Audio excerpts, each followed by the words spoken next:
Good morning, everybody, and welcome to the stream. We're gonna get through the Charlie Chaplin thing first because this just seems silly. Let's stop watching TV. I think that'll do it for me tonight. Time for some shut-eye. Think I've got some tough battles ahead. Oh, I've got something going on here. Why is the volume so low? Anyway, good morning, everybody. How we all doing? I hope you're all having a lovely day. Welcome to the stream, and thank you for being here. Walls, vampire therapist extraordinaire. How are you feeling tonight? Oh, why was it so quiet? I do need the voices up high. Anyway, good morning, everybody. Did you sleep well? I got like maybe 2 hours of sleep last night. We're gonna be in for a strange day today, guys. Let's just say the therapy session may be required. Not that I need therapy, rather just that like I'm gonna be tired and goofy and silly and probably say some dumb shit. That's the kind of mood we're in today, which is perfect. We saw your earlier tweet. Wait, what did I do? What did I tweet? Wait. Now I'm very worried. What was I tweeting while half asleep?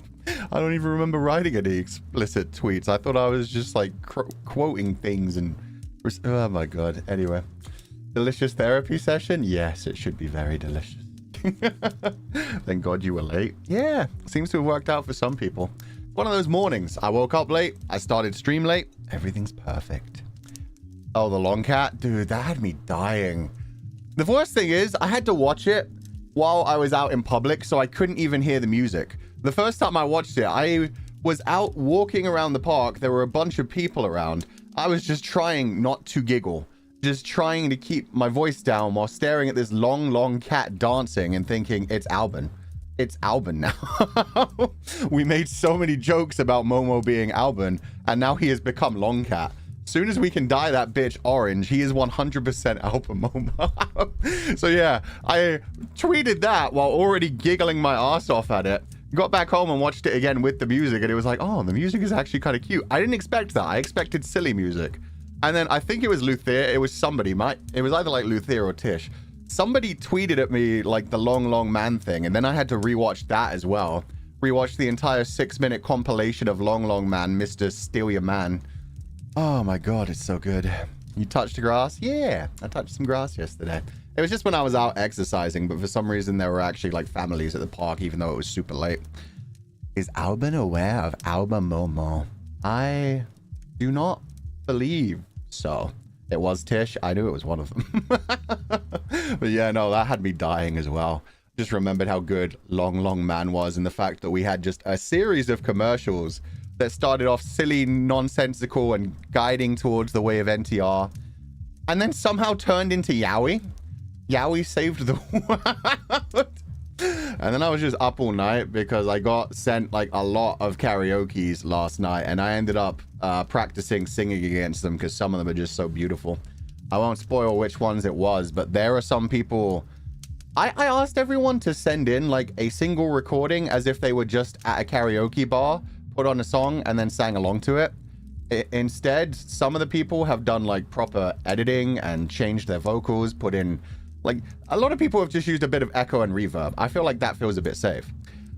Other people have full on, like, edited in, done harmonies, put little jokes throughout it. It's got to be a crazy thing, so it's going to be nice. Some of the experience is just going to be, like, chill, 2 people singing at the back of a karaoke bar kind of vibes. Some of them are actual productions, and there are a couple of ones where I'm going to have to, like, sing alongside them and then show off certain parts of their singing just because... they hit such incredible notes and put so much emotion into it, and I'm just like, you did this just for like a one-off karaoke that's going to be... It's not even going to be archived. It's going to be unarchived, so people are only going to see it once. I straight up told one of the people who delivered one of the karaoke things to me, make this an official cover. This is high enough quality. I actually think one of them is better than the original song, and it's one of my favorite songs. But we'll talk about that next week. It's just, god, that was crazy. Other than that, I feel like there were other things to say, but I can't remember. Hope you guys enjoyed the membership post. That was a fun one to write. Yeah, we've just been doing a lot of stuffs. Please let us know who it is when it's karaoke time. You know what? I'll spoil who it is. I just won't spoil what song it is. It's Kodaka. Kodaka is... Whoa. Knew she had an incredible voice. I asked her to sing something from an artist that I loved, like back when I was a teenager, and I thought Kodaka's voice would actually work really well with. She sounds better than one of my favorite artists of all time in the song, and I'm just like, make this an official cover. What are you doing? I'll talk about that properly on the day, because we also had a little conversation about like her thoughts about singing. But man, I am just so honored, and I was like, how the fuck am I supposed to sing over top of this? This is, oh my god, this is crazy. So yeah, it's got to be interesting. There's a bunch of other people that have done like stunning level quality lyrics, and some people that have like made jokes and all kinds of things. A lot of editing is put in. People have put a lot of effort into it basically, and just made it like my birthday present. And they're presents that honestly I don't feel I deserve. So I'm so excited. Her voice is incredible. Yeah, it is. I sometimes forget just what an incredible singer she is, but like, I knew she had an incredible voice. I was like, I bet she'd do this artist really well. And I know she hasn't covered, I don't think she sung any songs in English, right? Like officially, maybe she did during karaoke's, but either way, it was just like, oh, that's incredible. So yeah, yeah. I was up all night singing and being silly. But with that said, we are back for Vampire Therapist. Can people, Therapist? We are back for Vampire Therapist. Can you guys tell me if the background music is okay? Because with this one, there's some kind of weird glitch between this and OBS where it sounds really quiet on my end, but sometimes blasts on OBS and like on you guys. So just let me know if it gets too loud or too quiet. I imagine it will be in the club, but it should be okay for now in here where the club music is just kind of deafened a little bit. I have a question. How about the cover with Enna? The cover with Enna, they're still working on the mastering of the audio. Crayfu's doing that as well. I trust Crayfu with my life when it comes to my audio side of things. Crayfu's still working on the audio, and the artist, we hired an artist that we trust really well as well, who is putting a ton of effort into the music video. I was just expecting like 3 to 5 images to just tell like the basic story of the MV, just like a couple of sections from the MV. The artist that we hired is so passionate about it and so hyped about it. It's turning into like an animatic, essentially. It's not quite on the level of animatic, but it's a lot of scenes, and it's just like, oh, this is turning into a full music video. This is incredible. I'm so hyped. So it was one of those things where it was like, it may not come out until like, ooh, at the earliest, I would imagine late April, hopefully maybe sometime around May kind of thing. Just because I'm not going to tell that artist, no, draw it back. We need to release it soon. It's like, screw that. Do whatever you have to make it to the level that you want to release. And then we'll be more happy to release it that way as well. I know Crayfu's going to do amazing with the audio. Anna did amazing with her vocals. I did my best with my vocals. So yeah, it's going to have one hell of a music video too. And I'm so excited for it. I can only hear the fire crackling, but no BGM. Oh, interesting. Well, I'll leave it that low for now anyway. It's fine. We'll just have a nice little fire crackling. On my end, you can just barely hear the BGM. It's weird because meanwhile, my OBS is telling me it's like all the way up to the point where it should be as loud as me. It's so confusing. Quality takes time, so yeah, exactly. I'd rather them be passionate about it, be guided by their passion, and complete it to the level that they want to, because that's what I love to see. When I hire somebody to do a project and they're not just like, okay, I'll do it. It's fine. I'll do what you want me to do. And instead, it's just immediately like, yo, I just really want to do this. I've got so many ideas. Can I do this? Can I do that? And I'm just like, yes, do whatever you want. Make it perfect. I will love it. And is going to love it. And I hope you guys will love it when this finally comes out. But yeah, it may take a while, but it'll be worth it. With that said, we are going to dive into Vampire Therapist. Like I said the last time when I was planning out these sessions, apparently these last sessions are long, and then there's like a very short session for every character after this. So either we're going to finish this today by charging through the entire like round of sessions, so 4 sessions twice, because the second ones are apparently very short, or we will finish at the end of the first sessions for today, and then the next time we stream it, it will just be a very short kind of thing, essentially. It is what it is. Out of topic, please ignore, but the thumbnail's so good. That's not out of topic at all. That's always on topic. straight up, the thumbnail this time is beautiful. It's by Nardo, who's been doing art with us since we pretty much debuted. And yeah, it's been a while since we got to use a thumbnail from them. Their artwork is so beautiful. They also did a really gorgeous shot of a video that we made in Infinity Nikki this week, the Legatus video, that I'll probably use for the next Infinity Nikki stream. Anka also did a really beautiful drawing of a video from Infinity Nikki. I haven't had time to properly respond to some of the really beautiful pieces of art that came in over the last few days, because I want to give them time to give them proper responses. But yeah, it's been so nice. We've gotten so much beautiful art. Did not know I needed a cowboy Fulgur, but I needed a cowboy Fulgur. Country boys make do. Sometimes you gotta enjoy that country drawl. At some point, I really need to play Red Dead Redemption and see what everybody loves about Arthur Morgan. Is it Arthur Morgan that everyone loves? One of the cowboys people are obsessed with. I can't remember which one. But someday we are going to get to Red Dead Redemption. I've heard the story for that one is freaking incredible as well. Okay. It is Arthur Morgan? Okay, I thought so. Yeah, I thought I'd heard that name quite a bit. Pretty sure I even, like, when watching Smosh react to Reddit stories, there was like a whole thing where a girl was basically cheating on her boyfriend with an AI Arthur Morgan. So obviously not physically cheating, but she was very strongly emotionally cheating to the point where she was preferring spending time with the Arthur Morgan AI chatbot than her actual boyfriend. Which was when I was like, okay, I need to play this game. Who is this man that can steal women from real people? That's wild. That's the world we live in now. Remember, in 2025, women are going to be having sex with robots more than men. They told us that 15 years ago. I don't want to believe that they lied. I wish to believe it.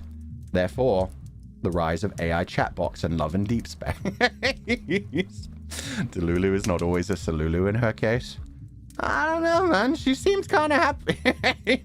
She's just, you know, got to adjust whether she actually wants to be with her boyfriend or she just prefers the AI bot, in which case she needs to leave the boyfriend for his own good. Set that man free. If you're in love with the chatbot, that's kind of unhealthy. It's up to you. Escapism should have a limit, but as long as you're having fun and not hurting anyone else, have a good time. Caleb in Love and Dates. Deep Space is a good hint. Yeah, he's a good cyborg rather than android in that case. Michaela, how you doing? Rolls in with a snack cart, passing out snacks and drinks before rolling out. Hydrate and take your meds. I shall hydrate. And my meds happen at night, so that's fine. Thank you so much for being here, Michaela. I hope you're doing wonderful. It's been a while. Rest well, have a lovely evening. Why did I say that? But thank you for being here. I hope you're doing well and have a lovely day. With that said, we will actually jump into Vampire Therapist now. Sorry, I got distracted. I'm in a bubbly mood kind of day, so this is probably going to be how the stream goes most of the way through.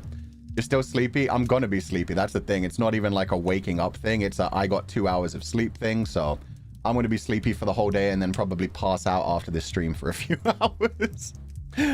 There he is. Samuel Walls, Vampire Therapist Extraordinaire. How are you feeling tonight? I can't do the voices properly today either. That's how far gone I am. But we're going to have fun with it. Oh, come on, Andy. I'm keeping my hat on, but that don't make me an ace therapist. Don't you disqualify the positive. You're doing the work. You've had 3 sessions and no one's tried to stab you yet. That's honestly impressive enough. No, but your progress with your clients does. I must confess, I think you are a more fitting therapist than I am. Aww. Your clients are quickly comfortable with you. That's true. He's got like a very approachable quality to him. He got that southern drawl. He approaches everything with a very like low-key kind of point of view. Very Ted Lasso. All I can say is, considering you used to edit a video's art and even erased his hair, you've definitely improved a lot, Fu-chan.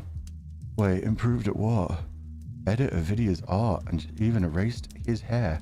Whose hair? What did I do? Who did I make bald? Don't force yourself. Don't label yourself. Okay, no, you're right. We're gonna have a fun time anyway. That's the thing. It just probably won't be as serious. Oh, for the thumbnail? I used to erase a video's hair in a thumbnail? I mean, you editing? Oh, and I used to fuck up thumbnails.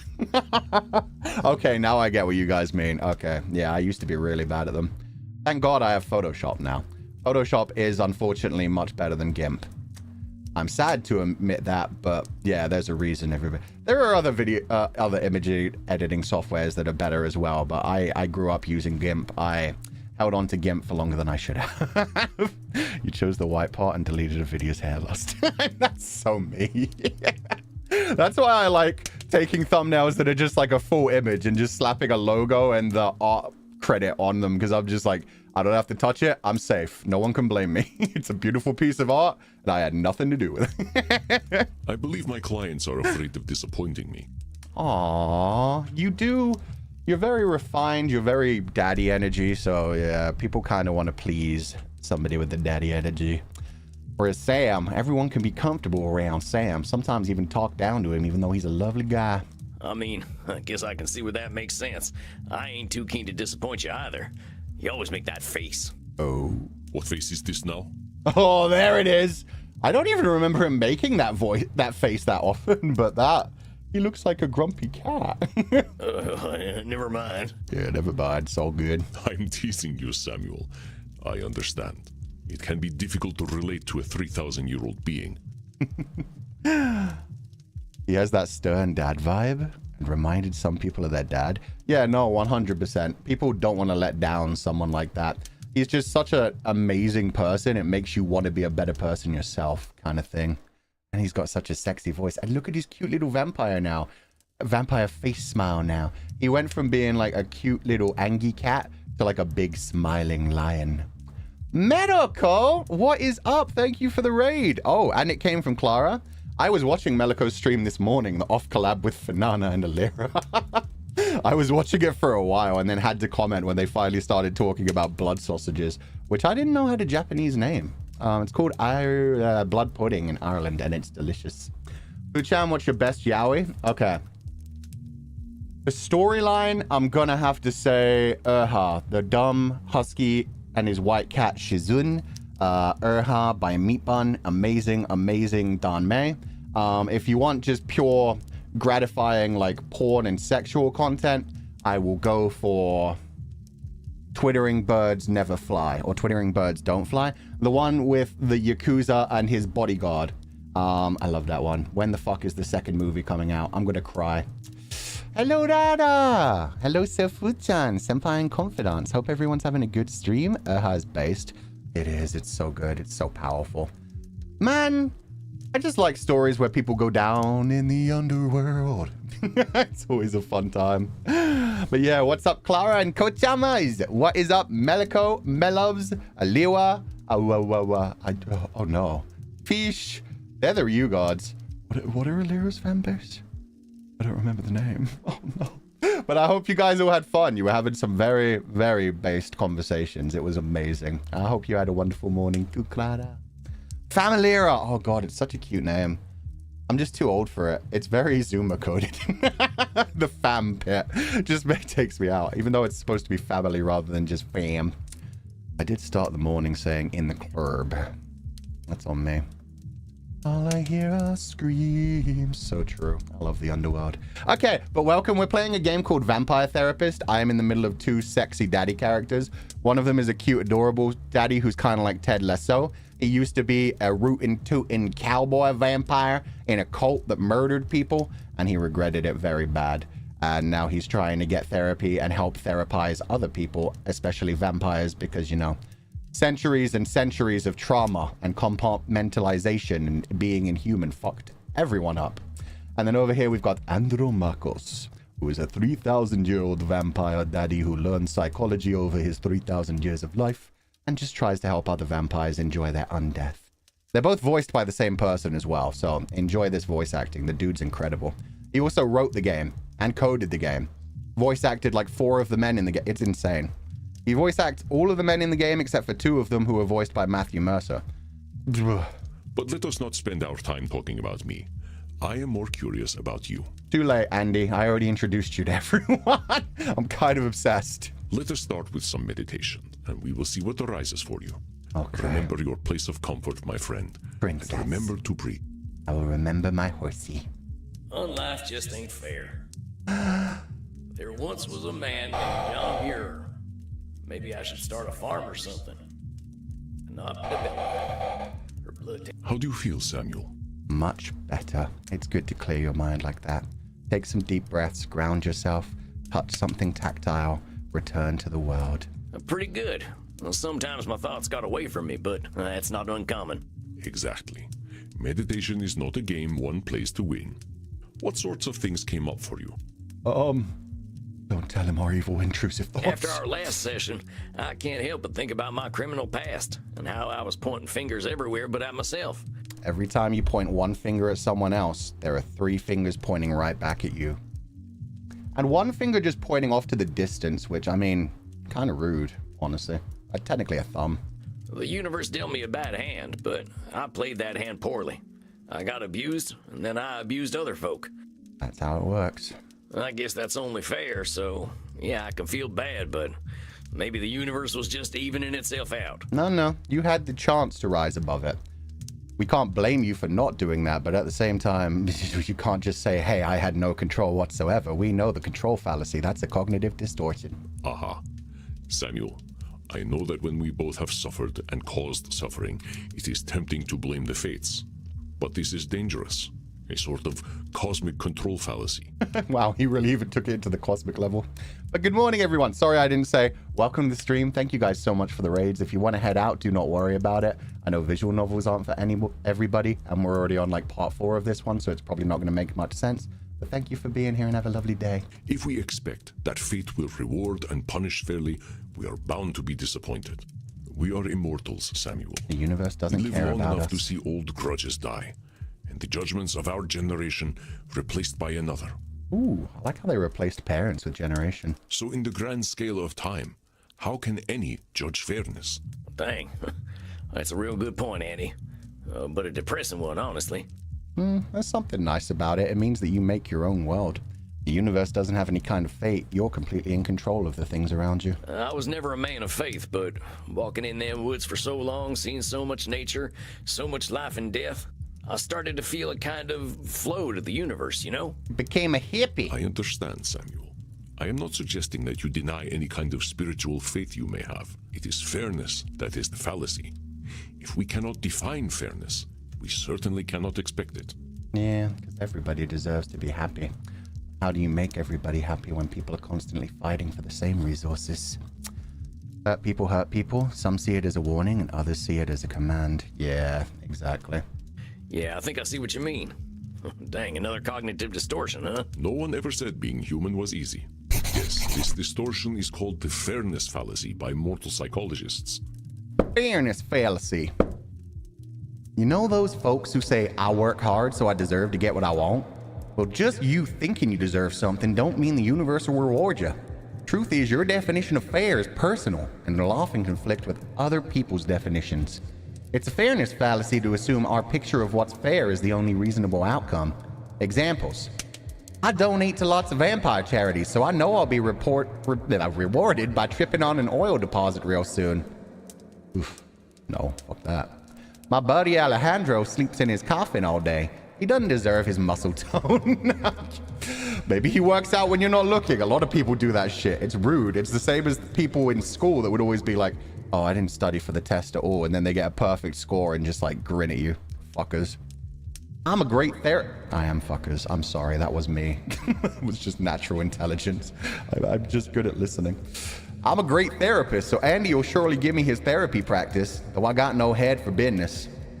Please don't. I mean, he might, actually. He did say you were a better therapist than him, but that's too much pressure, man.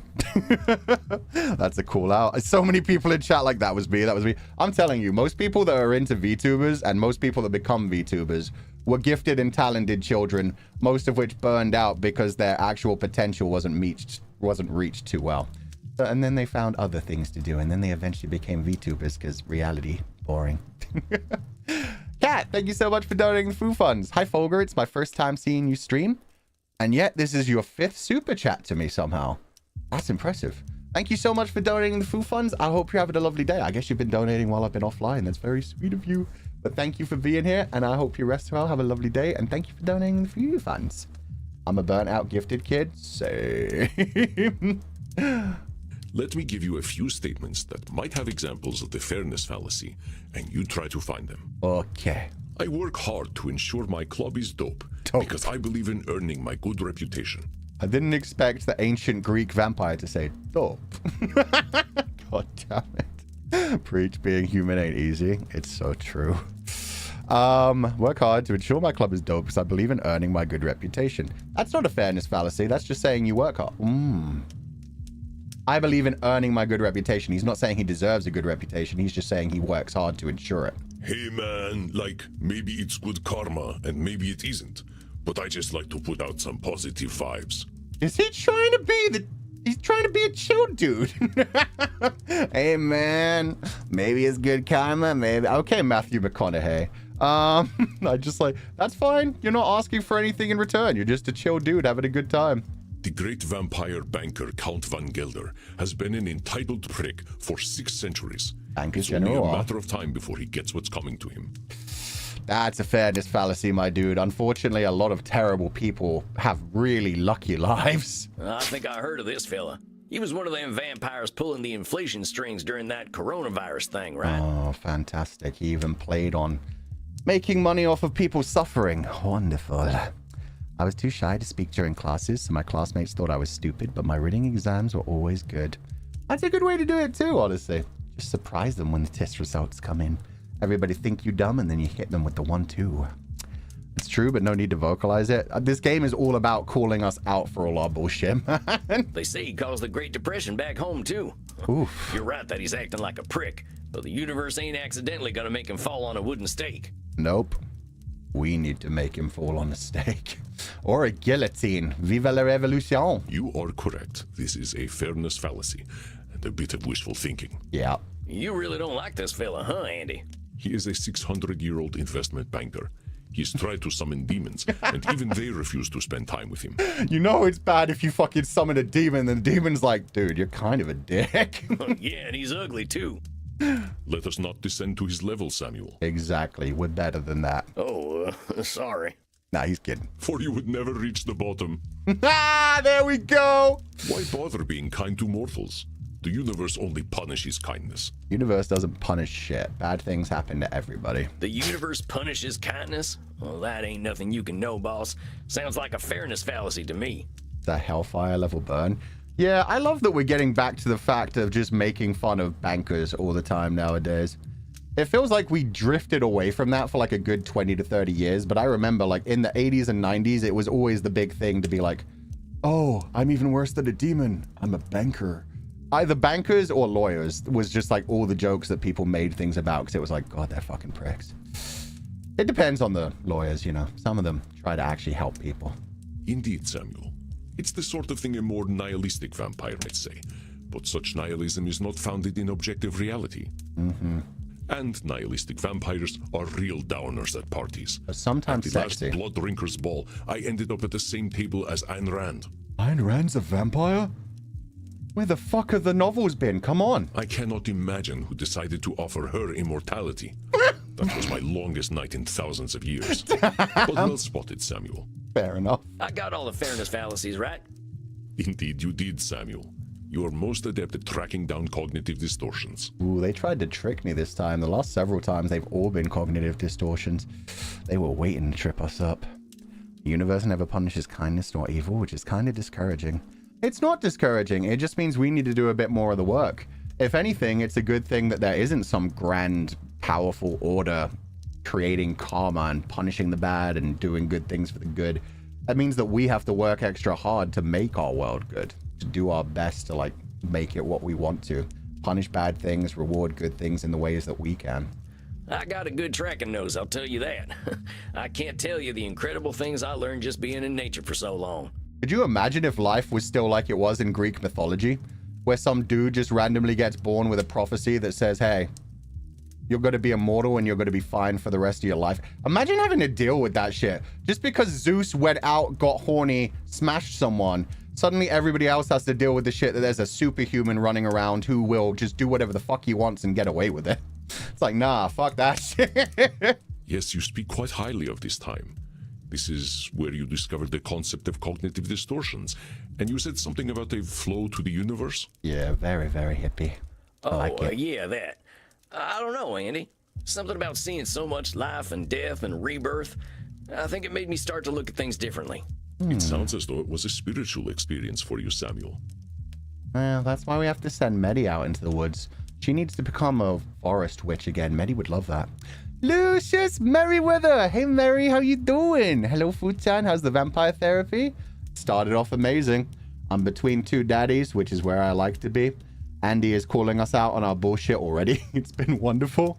And I did just see your Discord message, so thank you so much for the hard work. It's so sweet of you. Oh yeah, brother, I hope you're doing well, brother. Thank you so much for being here. And yeah, I hope you're having a wonderful day. Feel free to chill in the sheep pile for a little bit or head out, but thank you so much for everything. I think it was too. My buddy John, he showed me the way. John Muir, you probably know who he is. I don't. Psychologist? Yes, of course, the American naturalist. Oh, naturalist. He made the entire United States agree that its nature was beautiful and worth protecting. And I know nothing about him. God damn it. Sounds like an interesting person. That's John, all right. I used to call him Johnny Christ because of the way he could make you believe. And he was really good with wood, I'll tell you what. Hope you two enjoy your time. Oh, we always do during this game. I always do during streams in general. But yeah, thank you so much. Today with a sleep pile indeed. Yeah, I be slurring my words with my 2 hours of sleep. He didn't like that too much, but he had a way of making people think differently. How did you meet? By the late 1800s, my hippie friends moved west. John, he was their hero. He walked and thought, and no modern comforts. Forrest Gump. We got along well. He liked that I never got tired. We usually walked in silence, appreciating nature. He'd draw, I'd write. That sounds like a really peaceful way to spend a couple 100 years. I think it was the first man I fell in love with. I was still a young vampire then, not even a century old, thinking I was straight. See, chat, sometimes even 100-year-olds can question their sexuality and learn things about themselves. And we were right about the wood. They were good with each other's wood. I mean, the sheep pile is perfect for naps with how comfy it is. Yeah, it's naturally soft. It smells good. It's warm. It's perfect. As long as they haven't just come out of the water, which sometimes they do be messy and smelly. But most of the time it smells good. Most of us need a good 100 years before we are ready to open Pandora's underwear drawer. True. Yeah, about that. When did you start exploring? Why are we so sexy anyway? Are there any straight vampires? That just makes me think of the meme where it's like two people being like, Dad, I like women. I like women. Does anybody in this house like men? And then the sun appears. Enough of this awkward talk. No, I'm curious. Well, beyond curious, but I'm curious about these topics. Why are we so sexy anyway? Why are we such sexy beasts anyway, Andy? Seems even the mortals know what we're like. There you go. Sam's getting his confidence. We are powerful, immortal beings. Our capacity to explore is something no mortal can dream of, as is our capacity to be bored. Yeah, you live a couple 100 years, it gets boring to do the same thing over and over again. Dr. Drain might say that we have dopamine cravings that become harder to satisfy over time, and that might well be true. Sometimes you just go through cycles as well.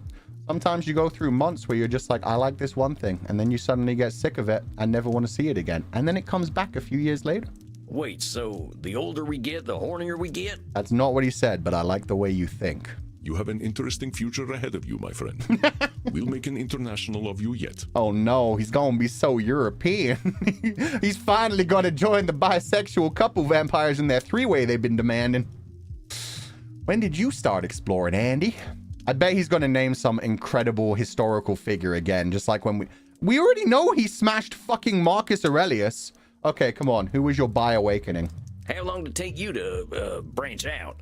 Actually, he was born in ancient Greece. They literally had words for the top and bottom in ancient Greece, so... I just learned about that recently when I was looking up things about Song of Achilles and looking up, like, Patroclus and Achilles and, like...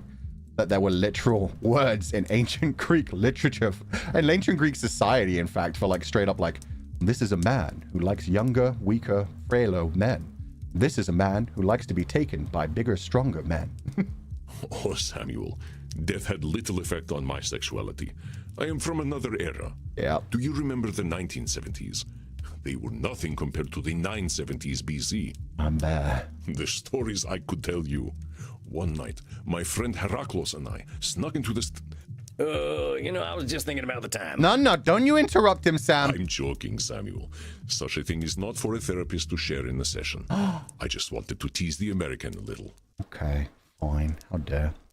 Remember Albin said about the Odysseus x Poseidon ship? Oh, fic. Yeah, I like the Odysseus x Poseidon fic. Enemies to lovers kind of thing. Poseidon's always trying to torture him and stuff.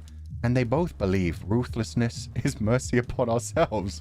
So go ham against each other. And then have a fun time.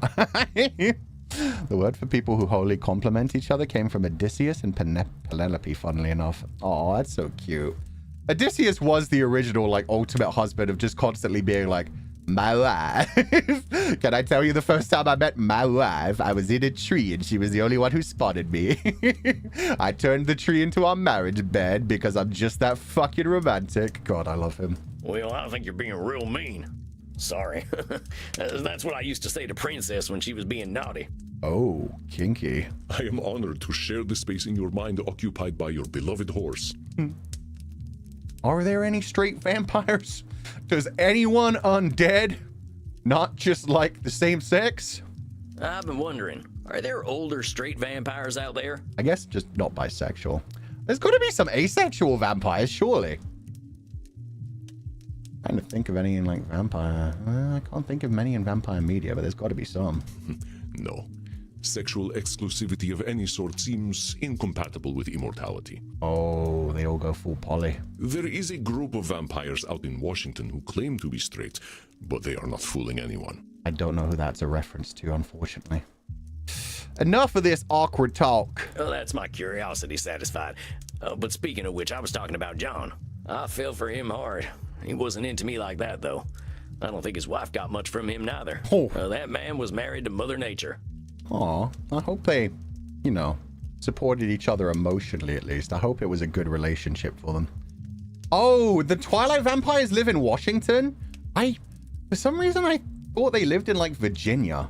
The woods around them are very, Virginia, Pennsylvania. Yeah, I would have thought Virginia. I had no idea that was set in Washington. Forks, Washington. Oh, damn. Interesting. Well, the Cullens. Well, that makes sense. They're pretending to be straight. Yeah. Oh, but he was good company. I helped him map the West by sharing what I'd seen at night. I offered him my blood, but he was offended at that. He valued death and pitied my immortality. He just liked things as they were. That's a very nice outlook to have. We all need to rest eventually. It's nice to know that there is rest at the end of the journey. Doomed Yowie? Yeah. Immortal and mortal who really appreciates death. One's like, I don't want you to die. The other one's like, I can't wait to die. I'm sorry that you can't experience that. Oof. I wish I had met him. His mindset aligns with accepting things without judgment, as we explore in therapy. And to be fair, the human didn't even actually love Sam back. It was just it was one-sided. It was unrequited. He was an incredible fella. When he told me, Sam, I'm going to get Teddy Roosevelt to make a law protecting all this, I believed him. Before he died, he urged me never to forget the earth. Aww. But I got busy roaming and didn't notice the wilderness shrinking. Yeah, now it's almost gone. My old gang tracked me down and drove me to you. If I can't help them see another way of living, they'll destroy this planet. My old gang tracked me down? Wait, I didn't know he got attacked by the vampire cult again. How is a group of gangsters going to destroy the planet? The Fall. Right. Well, the mystic bastards are doing more than robbing banks and holding up trains these days. They got organized. Oh no, they did become tech bros, didn't they? Tech bros or oil bros? And now they're called Sanguinius Health. They're a health insurance company, draining folks of their blood, money, and hope. Oh, shit. This game just leans so heavily into politics in America. Holy fuck. Well, they're big now, too. Real big. Got friends in high places in the mortal world. Nobody knows they're vampires. Most people call them bloodsuckers anyway. I was not aware of this company. Well, they're good at keeping secrets. Even in the 1800s, we had a code language. They'd bring on the infinite dawn if it made them money. If I can't stop them, they surely will. That's the worst thing. Idiots that know something is like going to destroy everyone, but they're like, well, I'll probably be dead by then. At least I get a comfy life. Lovely. This sounds serious, but remember to not let your fears distort your thoughts. When we foresee only a negative end to a complex situation, this is called catastrophizing. I like another that. extreme that colors our thinking. That's very similar to some of the other cognitive distortions, though. They give you so many options for cognitive distortions, but so many of them, like, very slightly overlap, man. I do this? Yeah, I do this all the time as well. Some people would call it, like, preparing for the worst. That's the good side of it, is, like, if you prepare for the worst, hope for the best, you land somewhere in the middle, and at least you're, like, ready for things. But it can also cause extra anxiety, and it can cause you to worry about things that, you know, will never possibly come up. So you're just wasting your time worrying about things that might never happen at all. Catastrophizing. As vampires, we can imagine the worst outcome to any situation because we've seen some real shit. But expecting disaster from the smallest issues ain't being honest with reality. Catastrophizing keeps us locked in fear of doom, but we can break out of it if we keep our cool. Examples. Dang it, I missed a shot. Now my reputation's gonna be shot too. You missed one shot. It's fine, dude. You don't hit every shot you fire. That's why you keep firing. I heard a rumor one of them dang Van Helsings is in town. This is it, compadres. We're dead. No. Sexy Vampire Hunter X Vampire Yowie is the best. Everybody watch Ba-ba-ban-ban-ba-ban-ban Vampire. I feel weak tonight. I must be losing my vampiric powers. I'm just having a bad night, my dude. We all have those bad nights. Sometimes we have to rest.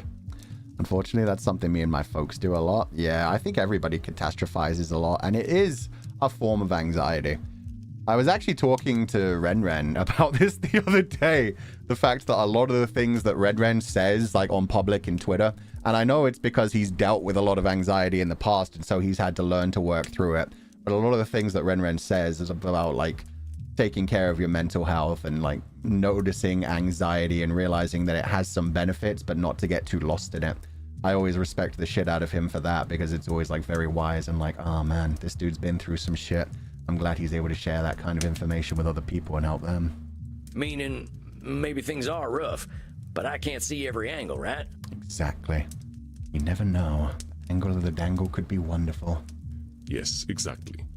This is not to say your worries are overblown, but being able to imagine varied futures is useful in our decision-making. Let me give you an exercise so you can identify catastrophizing. I always make sure I keep my coffin key with me when I go to sleep. It would be embarrassing to be trapped in my coffin. See, no, that's not catastrophizing because I can go way beyond that. What if your coffin gets locked forever and then you're stuck in there forever? Interview with a vampire thrown in the catacomb style. Couple 100 years locked in there, dehydrating, being hungry but unable to die. Ooh, vampiric immortality can be terrifying. You wouldn't even have a stake to finish yourself. I sent my friend Bazul the Bloodborne a funny cat video. Sick but name. he left it on red. He is surely plotting my demise. Okay, that's catastrophizing. Unless he's just that much of a dick. I don't know your relationship with Bazul the Bloodborne. And his name is Bazul the Bloodborne. Maybe he is planning your downfall. That sounds like a pretty strong assumption to make. Maybe Bazul the Bloodborne was busy doing a puzzle or knitting a cape or something. Knitting a cape sounds about right. He sounds like a cape wearer. I like how cape wearer sounds like a slur when they say it as well. He sounds like one of them cape wearers, if you know what I mean. Also, we just got an achievement for identifying one of every single cognitive distortion, so that means we've officially unlocked every cognitive distortion in the game as well. Does Bazul play Bloodborne? I'd imagine he does. You are so wholesome, Samuel. Technically, everyone's I think I know what Bloodborne. Bazul was doing, and it was not knitting. Oh. Oh. Oh? It could have been countless things, so you are correct. It is unlikely that he has left me unread out of malice. Oh god, now they're really calling me out.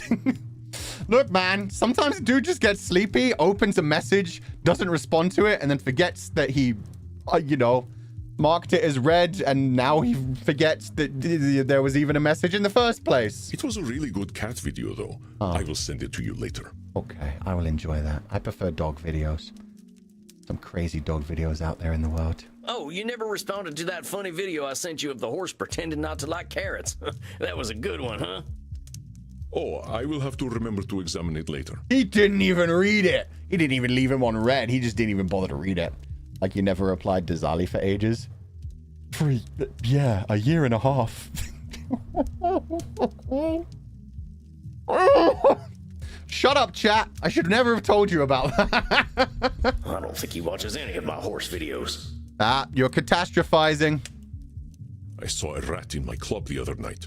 The health inspector will certainly shut us down and expose me as a vampire.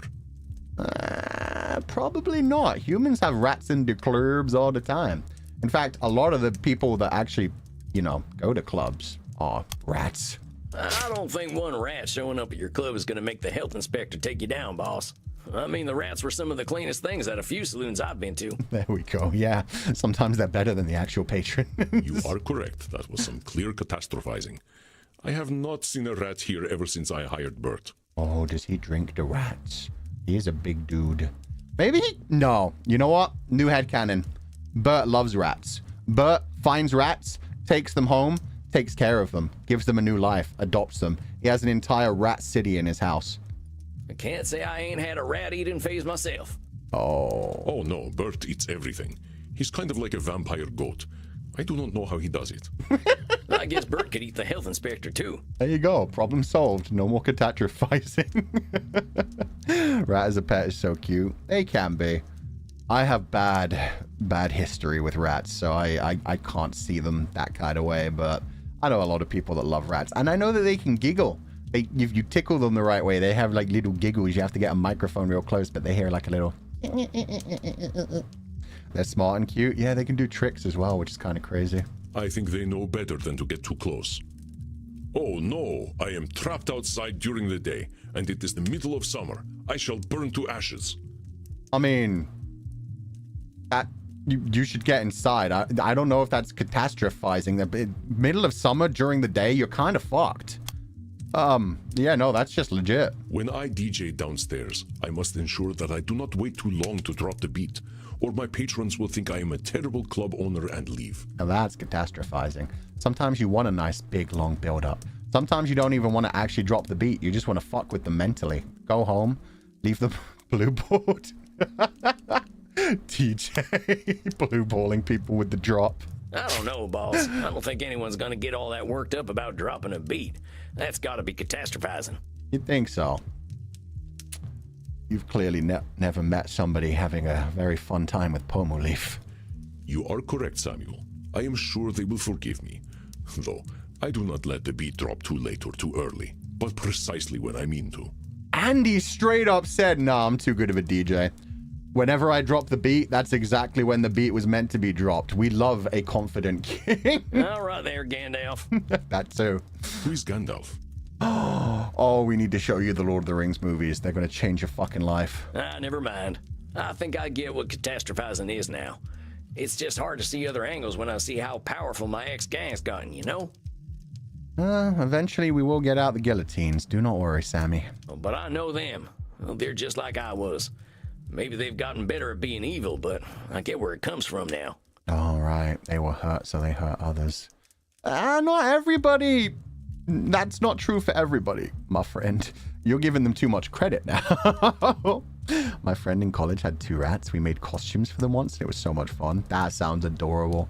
It reminds me of when somebody made a little Legatus costume for a cat at one point that they had. It was so cute. That's why I feel this responsibility to help them. Now, I know that's a control fallacy. Mm-hmm. Maybe I can't help them, but I do want to try. You can't therapize everybody. People need to choose to go to therapy. You try to help someone who doesn't want to be helped, you are just wasting your time and probably going to get abused yourself all over again. Wanting to guide them out of the darkness is not a cognitive distortion, Samuel. It is a noble aim, truly. I'm just not sure I can do anything. I'd probably just make them worse. Just qualifying the positive. You've been doing so well for so many other people already, my dude. That sounds like catastrophizing to me, Samuel. Okay, I mean, that's a bit far. I believe that you will help some and be unable to help others, or some may not be ready to be helped. That's life. I reckon you're right. I gotta take things as they come. Just follow that flow of nature. You are doing exceptionally well, Samuel. I have seen your clients slowly changing the way they look at themselves. Yeah. Except for that actor there, Edmund Keene. He's a problem. I don't know, Andy. Seems like there's a lot of work to do. There always is. That we will have work to do is one of the few things we can truly expect. Life would be boring without it, honestly. We need some challenges. Otherwise, we never get to overcome anything. Never achieve anything. Well, I surely hope things keep going well. I am not a man of faith, Samuel, but I do have faith in you. Aw, these two are so lovely. Oh, gosh. Gosh. Let us wind down together. Perhaps you'd like to play Settlers of Wallachia with me? Okay, Dracula. Although that is a reference to Settlers of Catan, which me and Nix have been really trying to get a group together for. That sounds like the kind of quiet evening I'm looking for. You can collect sheep. It's great. Come then. I will set up the board. Ah. I didn't realize it was that kind of game, Andy. Oh my. Every time my man Andy smiles and shows that little fang, it's Good very evening, nice. Samuel. So I hope true. you're feeling good about tonight. I'm feeling wonderful about the night. Wait, who is it tonight? Oh, it's Dr. Drain. Yeah, this should be interesting. Wait, no, show me the diary bit. July 8th, 2024. Golly, what a month. I took some time to do some traveling in Europe in between client sessions. Prague is a great place to be a vampire. Nobody gave my fangs a second look. Well, unless I was biting them, which they didn't mind at all. What is up with the people in Prague? Is that some sort of call out? I don't know. Andy hooked me up with some vampires in Paris, too. We took a trip to the catacombs and drank real expensive blood. Wasn't that good to me, but I got simpler tastes. Beautiful city, though. My client's doing pretty well, I think. I even had one move on, so I guess I must be doing something right. And I learned 2 more distortions tonight. Oh, and Crimson's a lawyer? Didn't see that coming. True. I don't think. Edmund Keene is definitely going to be coming back for therapy. He just thought he was doing fine. For Chandubi collecting confidants. Exactly. They are my sheep. My favorite sheep. Agree, I love challenges. I think that I'll die of boredom if there's no challenges in life. Exactly, you just get bored of everything. We need those kind of challenges in our lives. Otherwise, we have to make our own challenges, and that's more complicated. Honestly, yeah. I think Dr. Drain's starting to accept himself. That's what this is all about, ain't it? Indeed, Samuel. There will always be room for self-improvement, of course. None of us are perfect, and none of us are irredeemable. The work is never done. You're always either progressing or regressing. There is no standing still. I reckon so. Whoever shows up tonight, I'll give him that same benefit of the doubt. You are a wonder, my dear. What distortions do you think you'll focus on tonight? Oh, good question. He definitely catastrophizes the shit out of everything. He disqualifies the positive every time he fucking speaks about himself. He always thinks he's always right. And I feel like control fallacy? Because he thinks he has control of everything in his life. And labeling as well. But I feel like control fallacy, yeah. I think these are the ones that are likely to come up. Likely to come up. The number of distortions is a lot. Yeah, but a lot of them have overlap. And at least you don't have to call out every single one. You only have to call out the ones that you actually have in your equipment. So it's not like you haven't particularly missed too much, I guess. It is what it is. Who gives you the right to deal a pain so deep? Yeah, that's okay. Odysseus gets his. Try to greet the world with open arms without your boy. They all do, one way or another. We are wildly irrational beings, my friend. But I will leave you to Dr. Drain. Okay. All right, I think I'm ready. Here it comes. Come on in. Is it Drain or Lord Luridus? Hello, darling. Miss me. Lord Luridus. I did kind of miss you. It's a shame Chewing can't be here tonight. Chewing really likes Luridus. Polities. Yeah, sorry for that gut punch, guys. This is the second time I wake up from a nap with you playing this game. It's a wonderful way to wake up. Hello, darling. I know. Not gonna lie. Luridus has grown on me. He's a little bit silly and over the top, but the voice does a lot. He still looks better as Drain. Oh boy. Look, are we gonna have a civilized meeting this time, or are you gonna break them fangs out? I'm going to do exactly what I want to do. And you know what? You're going to love it, American. Oh. I did not consent. I need an adult. We're all over the age of 100. Shit! So lay your cares and your underpants at the door, because Lord Luridus is here to take you away. He's so fucking cringe. This is like what a 14-year-old thinks is a sexy vampire. Well, I guess Dr. Drain's back on the stuff again. Why don't you ask the little worm yourself? And I? Are we able to talk to both now? That would be cool. Oh, Doctor! Your master summons you. Oh shit, Luridus is getting into the self-cess now. Hello, Sam. Oh no, it's evolved to DID. Uh-oh, uh-oh. Doc, what's going on here? Why is Lord Luridus calling himself your master? Oh, is this actually going to get really fucking deep and be all about him becoming a slave to his addiction? Oh no. Because that's what he is. You've helped me accept that, curse you. That's not what you were supposed to accept at all. What the fuck? Although, the goddess is a master. Whoa there, compadre. How did I help you accept Lord Luridus as your master? That weren't ever a thing I encouraged. Zanny, thank you so much for the raid. What is up, fellowship? Keep in mind, we are on chapter 4 of a Vampire Therapist. So if you guys want to head out, I know Zanny just started playing this the other day. I don't want to spoil you guys on anything. Especially what's going on with this guy right now. He has a very interesting reveal in like the second session. So yeah, if you want to get not spoiled whatsoever, feel free to head out. Thank you guys so much for the raid though. It's so sweet of you guys to be here. Zanny, I'm very excited for the thing we're cooking. I listened to it like 5 times yesterday. I'm so happy with it. But thank you so much for the raid. I hope you guys have been enjoying Vampire Therapist too. Oh, not the Uncle Fu. Thanks for the heads up. Yeah, no problem. If you guys want to head out, no problem whatsoever. I don't want anybody to just be spoiled who's like looking forward to Zanny having all the completely free revelations and going in blind. Do not worry about it. Thank you for your time. Can't wait for it. Yeah, me too. Have a lovely day. Thank you so much for the raid, brother. Rest well. That's another thing. I can't hear the word darling anymore without just hearing Zanny's voice in my head. Darling. That's the only way I can hear that word from now on. You were correct. I was approaching my issue unscientifically. I thought I could restrain him forever, but I was suppressing my vampiric needs. That doesn't mean you completely give in to them. That means you control them. You have like a limit. You let them out every now and then. You don't drive yourself insane by never ever doing anything, but you also, you know, you curb them a little bit. You have control. You are a human, well, a vampire. You have the ability to control yourself. I had to accept the scientific truth. I am not nature's master. Nature is the master of all. To fight that reality is folly.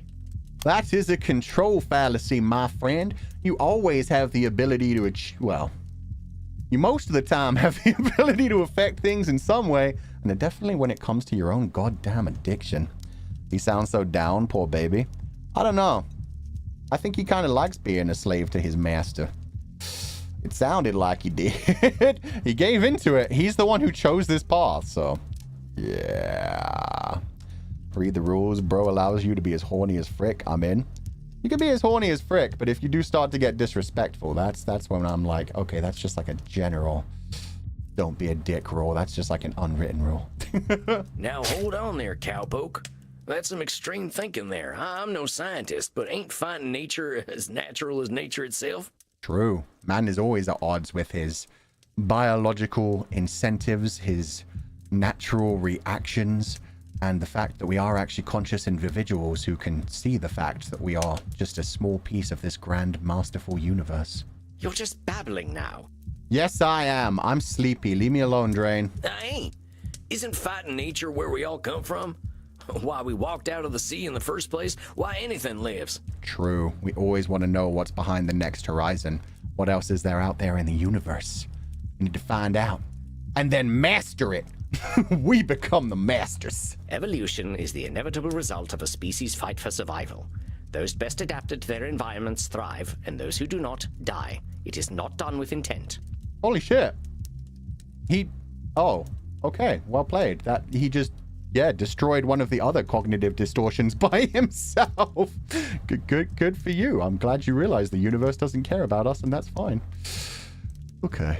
Civilization and wilderness, always at odds and always together. Yeah, you got to find balance. You got to be able to have civilization and continue progressing, but also take care of nature. Nature needs balance as well. You tip the scales too much and suddenly life won't be able to live anymore. Drain might be in that age where puberty ages for vampire. A horny AF. That makes sense. He is the youngest vampire we have, so maybe that's it. I think this is like rebellious, like I just became an adult and I'm kind of sick of adulting phase. That pretty much is it, actually. He's like, I don't want to be a vampire. Vampires are disgusting, vile parasites. Meanwhile, you are a vampire. You got to accept that. Like, it's part of who you are. You just have to find balance between like your nature and your own control. Yeah, but them species are fighting nature, ain't they? And the fighting's what makes them what they are. A simplistic interpretation, though I suppose not inaccurate, but still. Listen to the cowboy. He knows about him and nature. Hiding under the sheep pile. I feel like I'm way too unprepared for this conversation or too innocent in terms of intimacy. That's okay. If anything ever makes you uncomfortable, feel free to just leave the stream completely. If you're comfortable being here and just relaxing and listening to the conversations, that's good. But if anything ever makes you feel uncomfortable, take care of your mental health, take care of yourself, and head out. Chances are we'll just come back to a different stream in the future and have a completely different vibe. We bounce between spicy and sweet around here. Often in the same freaking sentence. I realized that I was suppressing a great part of myself. I did as you instructed, you know. I didn't tell you to become his slave. No. I told you to find some balance with the dude. Get to know him. What did you do? You turned around, prostrated yourself, and spread cheek. That's on you. That's not on me. Don't blame me for that. I drank blood. Real blood. Real. And it was... Oh shit, Cyrus. Incredible. I'm glad to hear that, Train. 1 second. Cyrus, thank you so much for being here. Cyrus Namati, who created this game and voices both of the characters on stream, and Sexy and DeMarcos, and the Edmund Keen. All of the men, essentially, except for the ones voiced by Matthew Mercer is in chat. Edmund and Sam are the youngest, and very close in age. Wait, Edmund's younger than Drain? Oh, God, I forgot that. I really thought Drain was the youngest. I thought Drain was only like 200. I thought Edmund was like 400. Oh, damn. Thank you for letting me know. Well, so hi from the developer. I'm so stoked for you to see this chapter. Yeah, I've heard that this one is a pretty long one, and then the chapter after this is a very short one and basically the end of the main story. So I don't know if we're going to finish today in a long stream or just have a short stream next time, but I'm so excited. It's been such a good game. Thank you so much for making this. It's so lovely, and it's really been helping me challenge a lot of my own cognitive distortions in life, recognize them and be like, I'm disqualifying disqualifying the positive.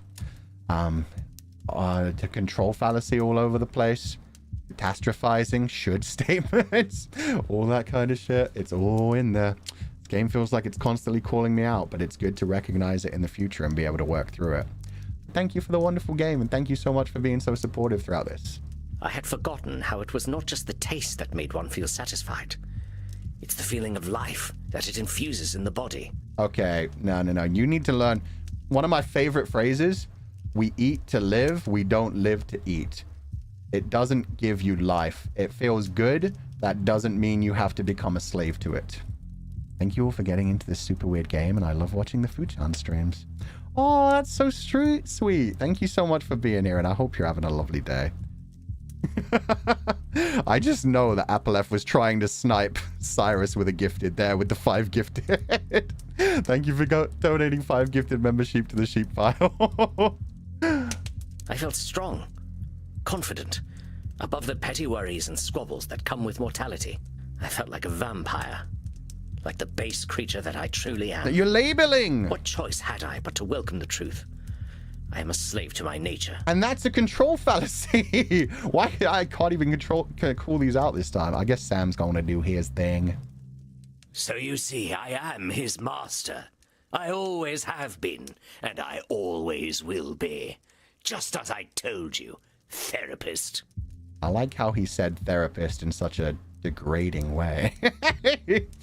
Don't know, that kind of, that kind of hit the right way. Like I said, something about Lord Luridus's voice this time. He seems even more confident himself. Also, he seems like he needs to be brat tamed. I think good old Dr. Drain needs to put him in his place. Give him a... Drain's really good at degradation too. They need to double this up. Wuchan goes with different models depending on what kind of stream he's doing. Oh, is somebody confused about the old man model right now? Albatross. I have a question. I'm new here, but I've seen Fulgur sometimes with a beard and sometimes not. Is there any logic behind it? Yeah, it's all based off of the different stories that I have. So my storyline, the first model I started with, the little baby boy who's young and cute, he's a created character in my world. This is actually technically the Shepherd model, so this is a different character, but he has the same face as the creator.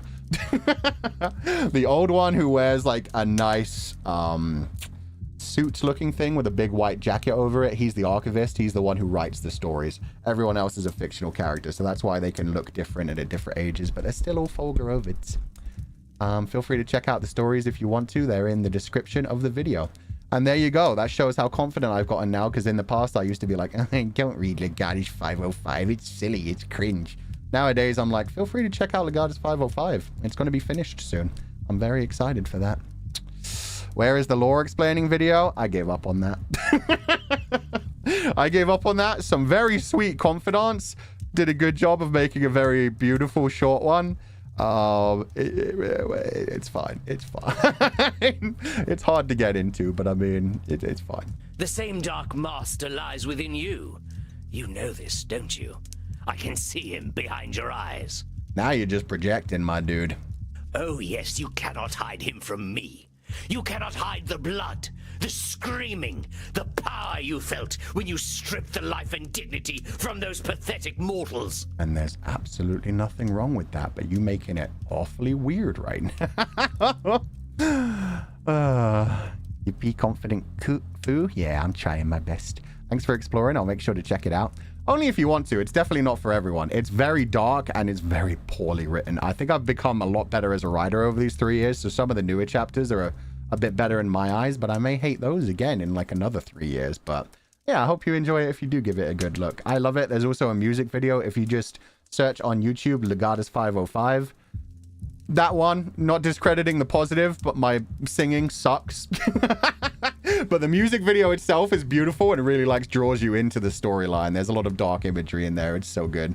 I hope you enjoy that music video. Oh my god. I know your thoughts, my leather-bound friend. I know what you crave. Lie back, and I will give it to you. My dude, everybody is an independent individual. Not everybody is into what you think they're into, and that's not even a freaking cognitive distortion. That's just creepy. You poor, pathetic creature. He actually is. You cannot even accept my gifts, can you? You wear the American flag as your chastity cage. No, I just don't want to smash right now. For one thing, I'm your therapist. That's like a big no-no. You know, I think I'll pick up one of those at the sex shop on the way home. I wouldn't want the dear doctor using my beloved equipment. Wait. An American? Oh, a chastity cage. Wait, he's gonna put him in... Oh, he's gonna put him in the cage? Oh, that's so fucked up. And the self-cess cage. Wow, that's a whole nother level. You really think you can dominate him completely? That's a control fallacy, amigo. Dr. Drain tried to shut you out and couldn't. You can't shut him out either. I mean, if Dr. Drain consents to it, that's... he did say he's his slave. He kind of already gave up at this point. He might be down to clown. Oh my god. Did my dear just censor F? No. No, I did not. I was not saying F cage. There's a different term for it. Don't worry about it. If you don't know it, you don't need to know it. I don't need to shut him out any longer, naive fool.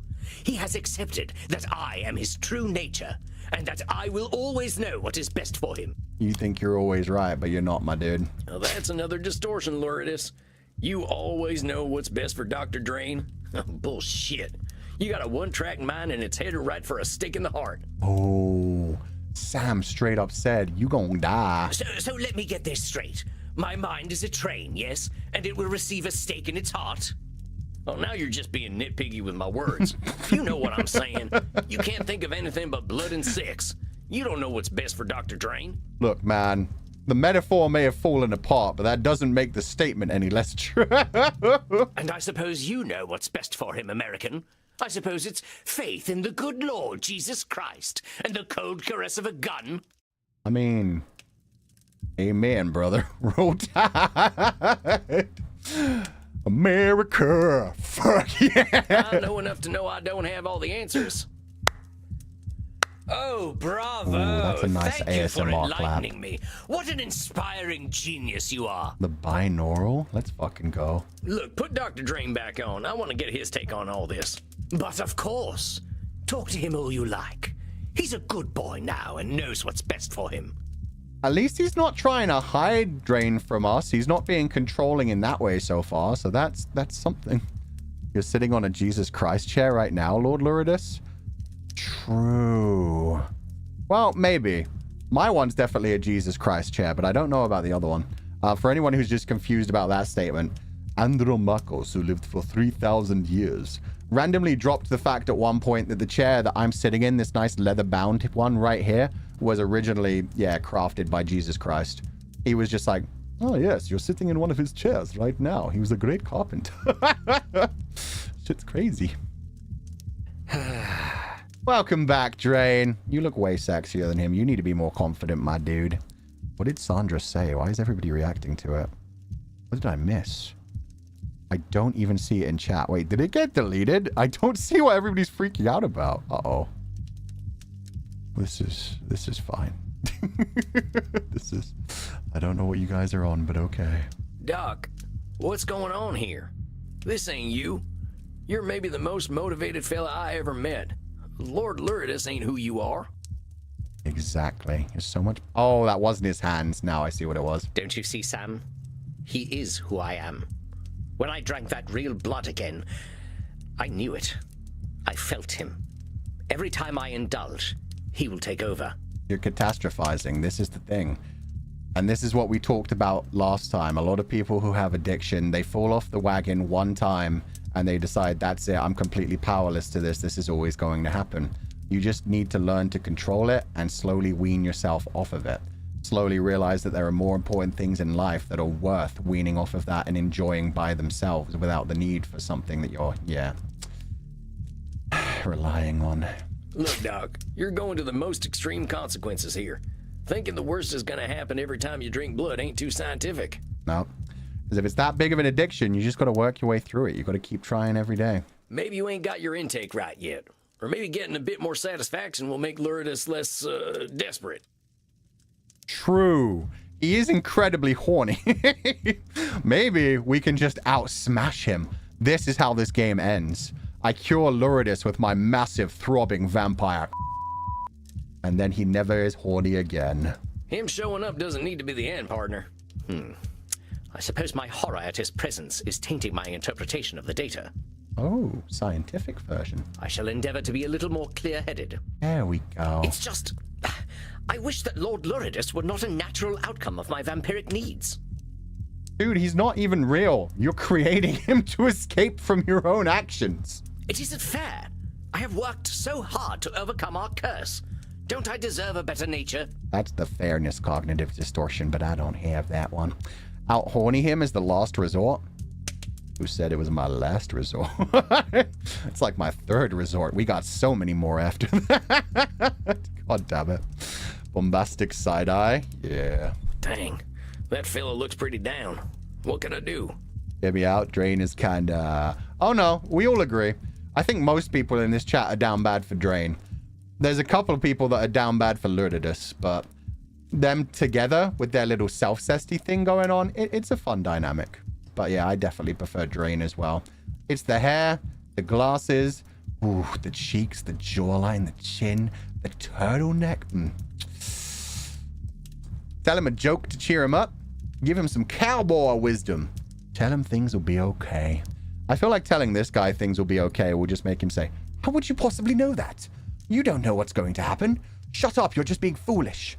I'm gonna hit him with some cowboy wisdom. Hit him with that Ted Lasso. Partner, I gotta pass on a little cowboy wisdom here. And that is, a horse is a horse. Of course, of course. And we're using our vampire magic. To anyone who's new to this game, every vampire has their own little dark gift, kind of like in the Vampire Chronicles. Sam's dark gift is the fact that he can calm people. Naturally, when he talks to people and soothe people, because he was a cowboy and he was so good at like calming horses, he has that effect on other people around him with his words as well. It only triggers every now and then when he really needs it. But yeah, he just basically used his power to soothe Drain. Good God. I think my brain just succumbed to age and rotted out of my head. If that is cowboy wisdom, I shudder to imagine what cowboy ignorance is. You don't want to know about cowboy ignorance. Oh, lordy. That's when the lassos and the guns and the rootin' tootin' comes out. I'm serious. Tell me, Doc, what is a horse?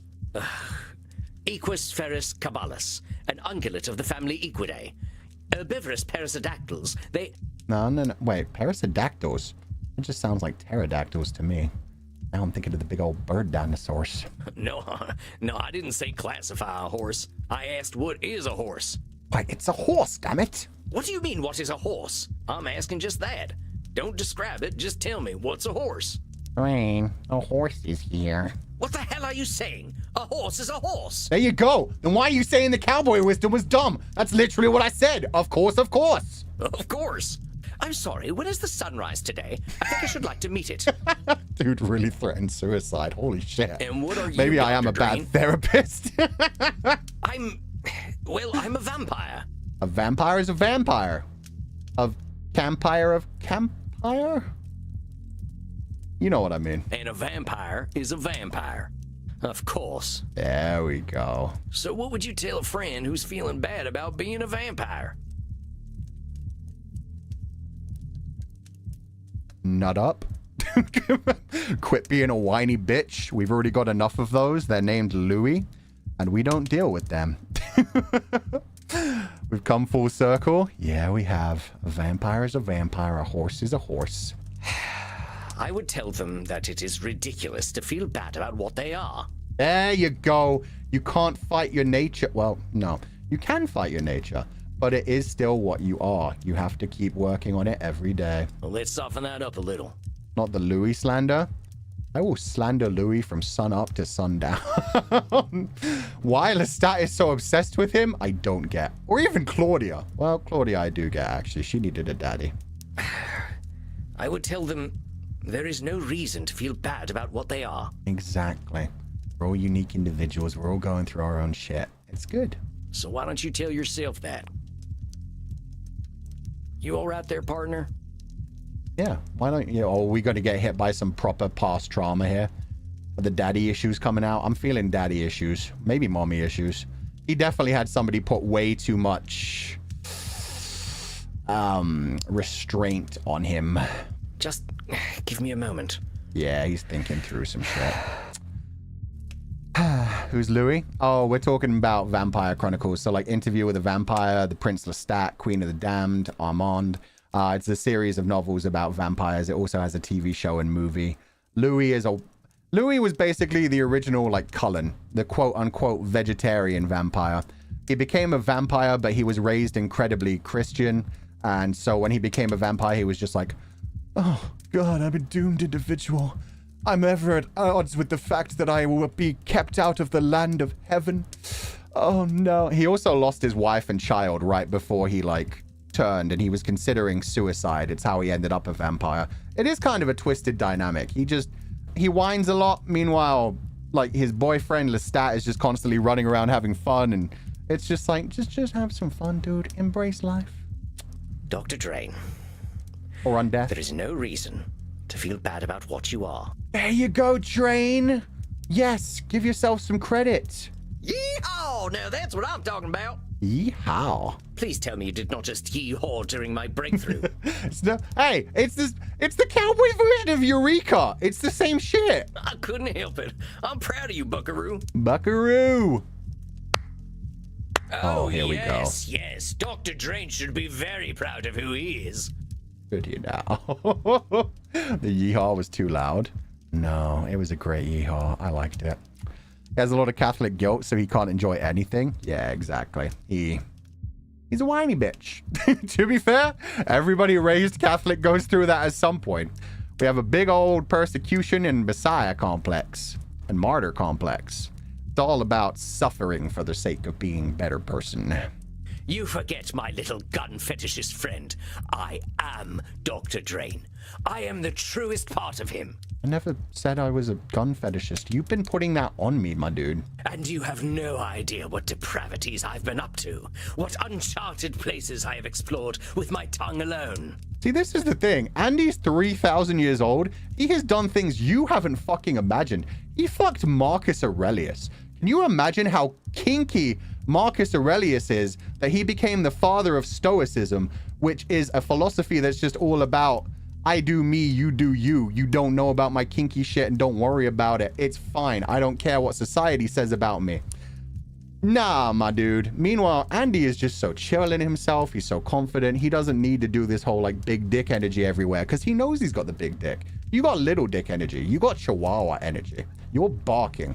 And it's all Dr. Drain's fault. He made me feral. Made me feral. Control fallacy? All right, Dr. Drain, I know you're in there. We gotta admit something. You're giving a little too much blame to Lord Luridus here. Yeah, you're throwing off the control to him. It's kind of dumb. And it's also acting like Lord Luridus doesn't have control of his own actions, which he does. Louis and Lestat basically embody the two spectrums of vampire existence. Nothing matters despairing and nothing matters festive. Yeah, pretty much, actually. I didn't even think about that. It's existential nihilism and existential absurdism. Sam is so patient because every actual therapist I've ever talked to got mad at me the second I was even just upset about something.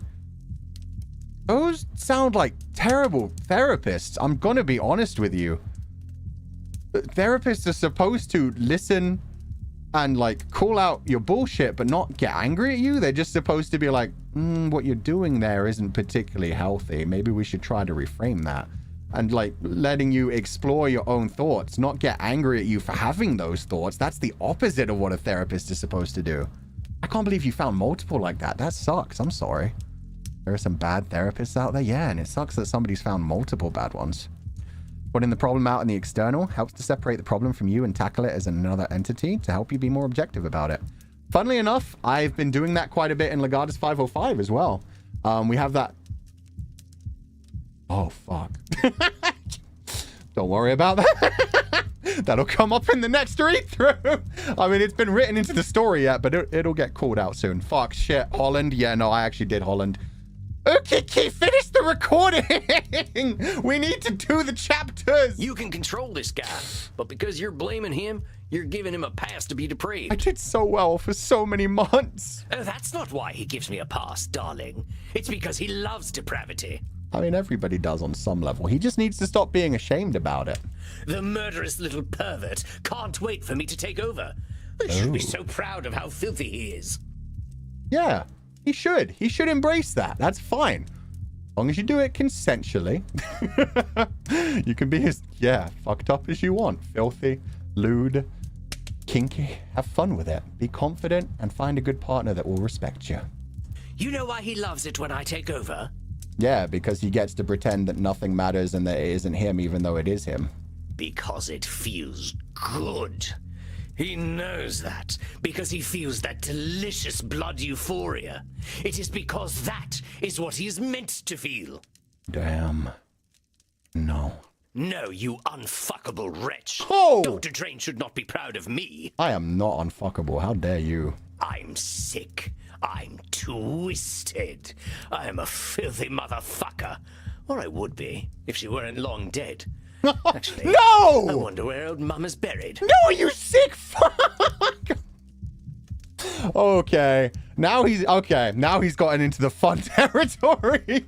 Before I was like, oh my god, you're so cringe. Now he's like cringe on the level of like back to being interesting again because it's so fucking over the top. He just threatened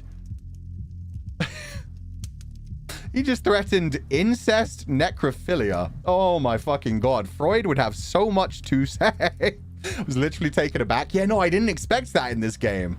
I didn't expect it to lean so far. That sounds like a line out of fucking Andy and Lily, not Vampire Therapist. You know, he thinks his mother died of old age. But you know what I think?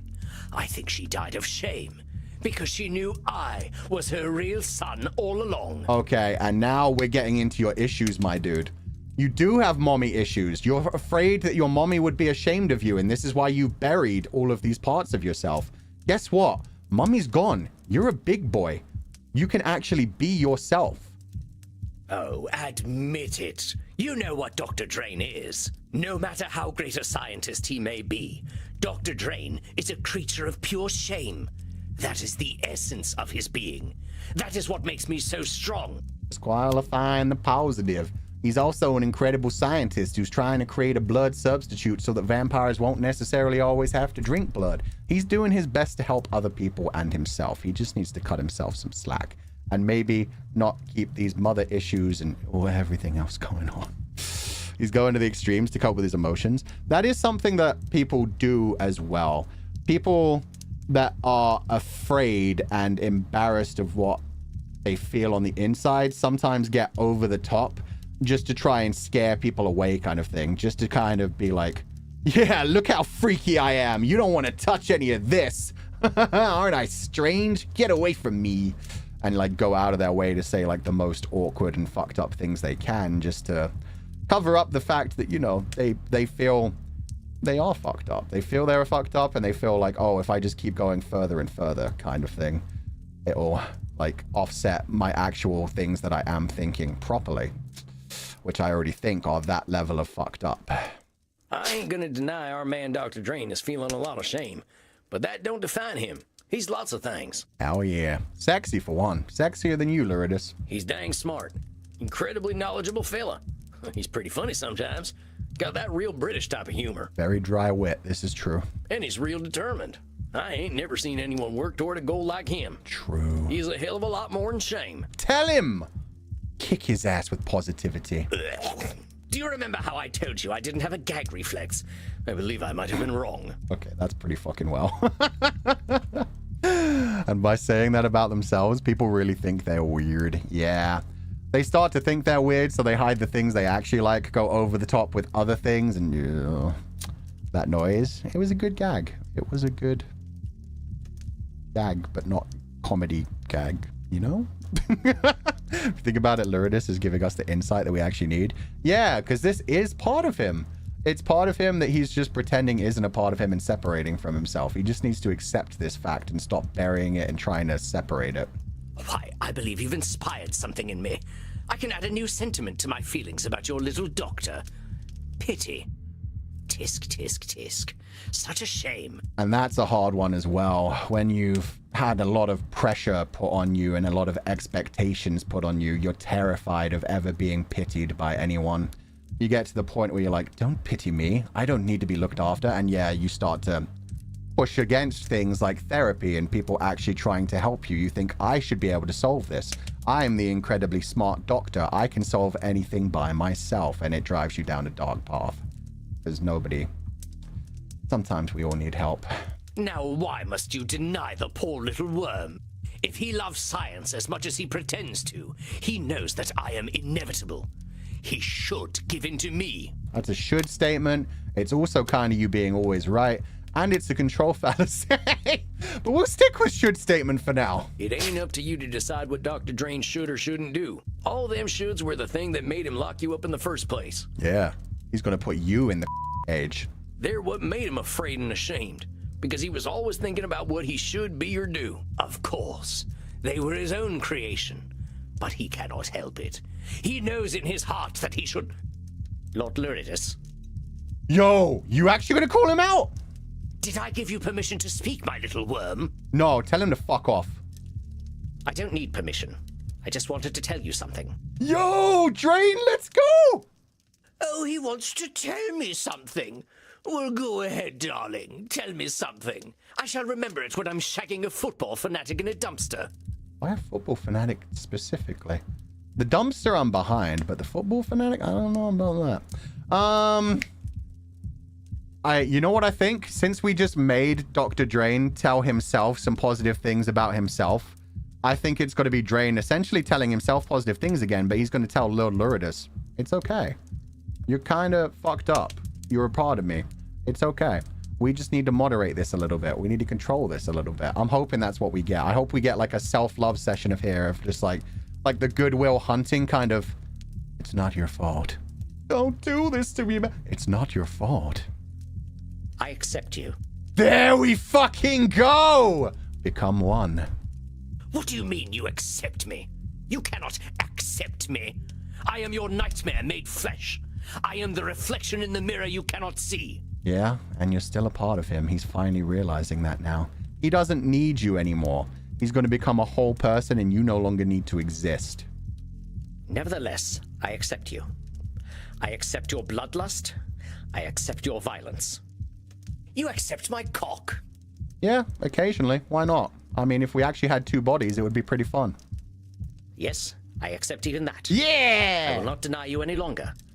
But as you are me, I am you. Self-love! Let's fucking go! I love myself 1, 2, 3. I take responsibility for all your actions. I shall feed you and nourish you, and you shall live by the Hippocratic oath I have sworn. There we fucking go. Yes, control him. Moderate him. Don't go completely off the fucking edge. Just, you know, have a little fun every now and then. Dare you to try, you sniveling... No, I do not need to try. You and I are one. I know you. I accept you. Well, you know how this is going to end, guys.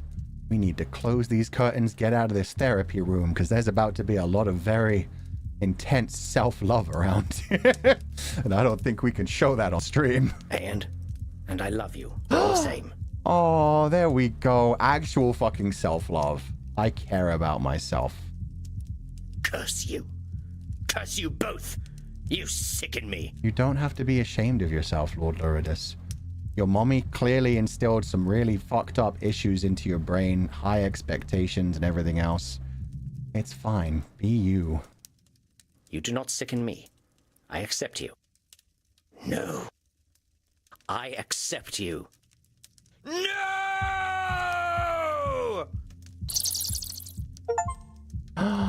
Achievement. Harmonious healing. Helped Dr. Drain find himself. And now Luridus is gone. There is no more Luridus. He doesn't need him anymore. That's, I guess, what just happened. Look at that smile. Yeah, it's a brand new CG for him. It's not like a smirk kind of thing. It's just straight up, holy shit. I'm happy. He got even hotter. Yeah, now he looks gentler. Now he really looks like the main character out of Atlantis. Fuck, I loved that. And I love that we called it. It really was Goodwill Hunting. Because that scene from Goodwill Hunting was exactly the same thing. It was 100% a child who had been abused and pushed back against that abuse, but because of that wasn't actually living his life. Being told by an older figure, a representation for his father, it's not your fault. It's okay. Everything's fine. You're doing your best. You're a good person. Just keep trying. Oh, that was such a sweet scene. And I love that throughout it, we were just making jokes about self-sass. Can I hug him, man? I know, right? He needs a hug right now. He's gonna hug himself, too. Dr. Drain, are you all right? Does he look all right? He looks content as shit. He has had a breakthrough. Yes, Sam. I am fine. You look fine. I feel fine. It is a very new feeling. You're not at odds with yourself anymore. You should feel a lot better. I'm not sure I know what to do with it. The same thing Ukiki was telling me when he read my fortune. There's going to be a point when everything's going to feel really calm and harmonious, and you're not used to that in your life. So you're going to have to decide how to deal with that, and I have been deciding how to deal with that. It has been a weird feeling to actually start being confident and accepting myself. I can't believe I'm saying this, but do you want to go down and dance in the club? Fuck yeah! I've got someone to introduce you to! You're going to have the best three-way. Dance? Dance. Would I like to dance? Okay, now we need to do that meme dance song. There was a man from... What was it called? The something dance. What a... But coincidence. The coincidence. What a coincidence. Dance. Dance, dance, dance, dance. Yes. Yes, I would like to dance. Let us dance. Let us do it. I was hoping you wouldn't say yes, but let's go, partner. Oh, yeah, I forgot Sam had an aversion to dancing as well. Oh, that's even cuter. He offered to go dancing with him, even though he's one of those people that's just like, I don't dance. I got 2 left feet. That's for silly people. Aww. This is so fucking sweet. In the club, we all fam. Oh, god damn it. True.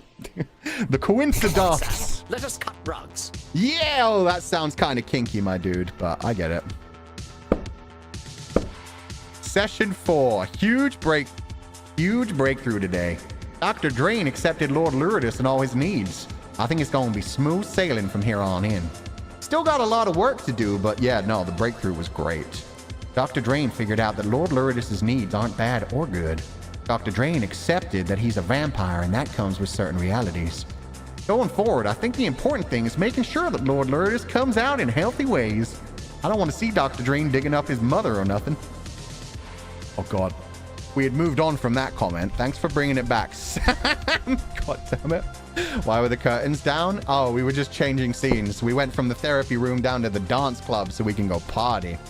Also, let me know if this music is too loud. I know it's kind of loud, but I think it's supposed to be kind of loud because, you know, we're in the club. We've said that shit too much today. I ain't much of a dancer. Come on, Sam, dance. Neither am I, but dancing is what I feel like doing. I ain't much of a singer, but I fucking love singing. I guess we're dancing then.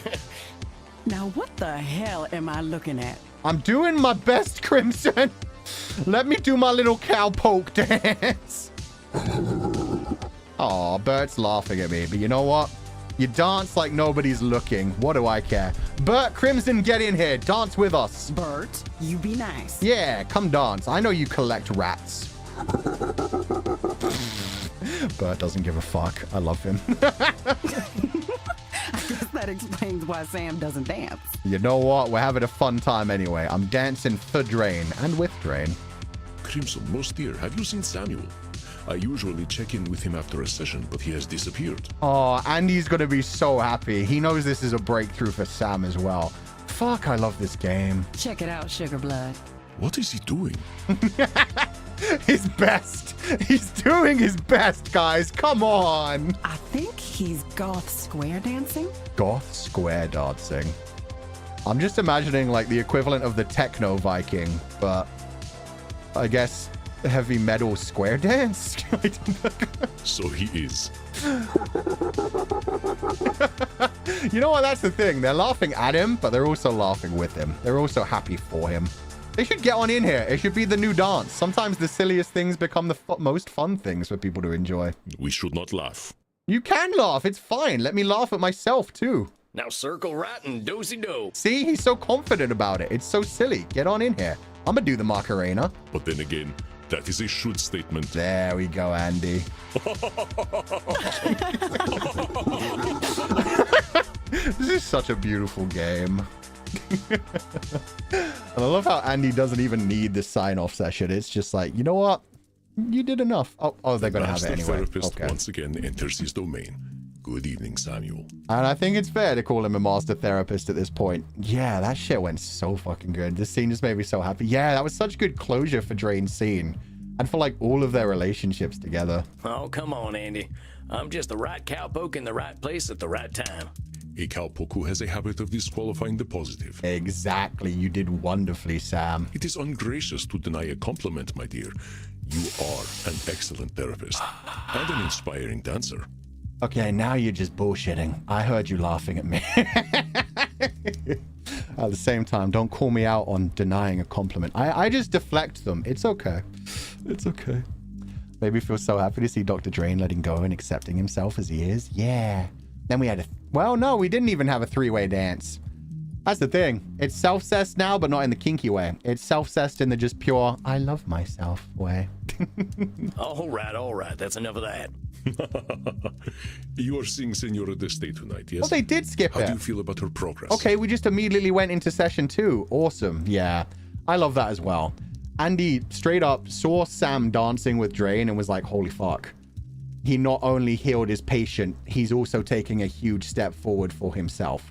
I don't need to do anything here. My work is done. He's done wonderfully by himself. Now we're moving straight on to the Senora. Also, I'm very interested to see where this is going to go because we still have heard like bits and pieces about her son and husband, but we've definitely got more to work on with the Senora. Think you'll go through the game today?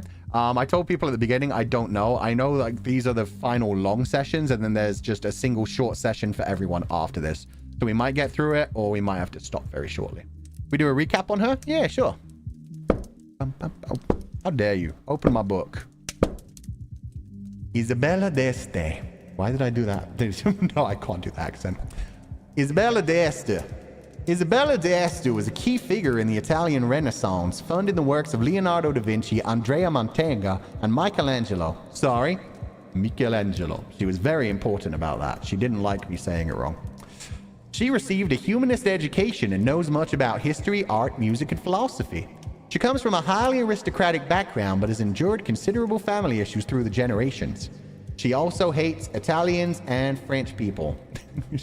Wait, was it Italians? No, Spaniards. She hates Spaniards. She is Italian. She hates Spaniards and French people. She states that she is undergoing an existential immortality crisis, suggesting that her life and unlife have been both meaningless. Suggestion, be exceedingly polite. Isabella d'Este thinks her life was meaningless because modern art is meaningless too. Apparently this Rise of the Spacewalker movie set her off. Yeah, no, this is her plot line and I fucking love it. She was an art lover from back during the Renaissance, a patron to the arts. Then she watched a Star Wars movie, she watched Rise of the Skywalker and just straight up said, there's no point. Humanity has failed, art is dead. Extremely high-minded, major issues with her former husband, thinks most people are corrupt, especially men folk. Used to be a devout Catholic, not so much anymore. Likes to be in control, maybe a lot of control fallacies. Next time I'll dig into the family stuff, seems like there's a lot of anger there. Session 2, we really got into the Signora's family issues today. There's lots of them. She's hopping mad that they didn't meet her standards. Isabella died so she could control her family. It didn't work. Her husband and son were both major disappointments to her, especially her son. She really hates the Spanish. Might be a little obsessed with her late husband's failings as a man. Yeah, probably because she also sees them as a reflection on her failures as a wife and a woman. And she probably is a little bit jealous of the fact that she thinks if she was born a man, if she was the head of a family, everything would have gone much better. But she never had that opportunity, and unfortunately the man she married was not up to her standards that she believes she could have achieved in that position. Wait, what? Does it just be, or does Fulgur sound like a bidding host in Hollywood movies? Or the villain's right-hand man? I like villain's right-hand man. That works for me. The Signor is still holding a lot of anger. I think this is just the tip of the iceberg, though. Next time I'll see if I can't push a little more. Session 3. The digger I deep, the angrier Isabella gets. I don't think we're even at the core of it yet, but she's furious as hell with her husband and son. Adored her son more than anything. A little too much, maybe. Feels betrayed by both her husband and her son. Seems angry with herself that she wasn't able to control either of them. Maybe madder at herself than her boys. That's what we just said. Yeah, she blames herself for this shit when she couldn't control them. They were their own individuals. She did her best. I tried to push Isabella to be a little more selfish. She can't control another human being, so maybe she can worry about herself first. Oh yeah, and then we found out like what she actually likes but always tries to like repress in herself. She just likes centaurs. A little more than most people do. Let's see what she's done with centaurs. We told her to embrace her centaur love over this last month. She's been working on herself, so it's interesting to see what she's going to do. New challenge. Next time you read something, read it in a Minnie Mouse voice, because why not?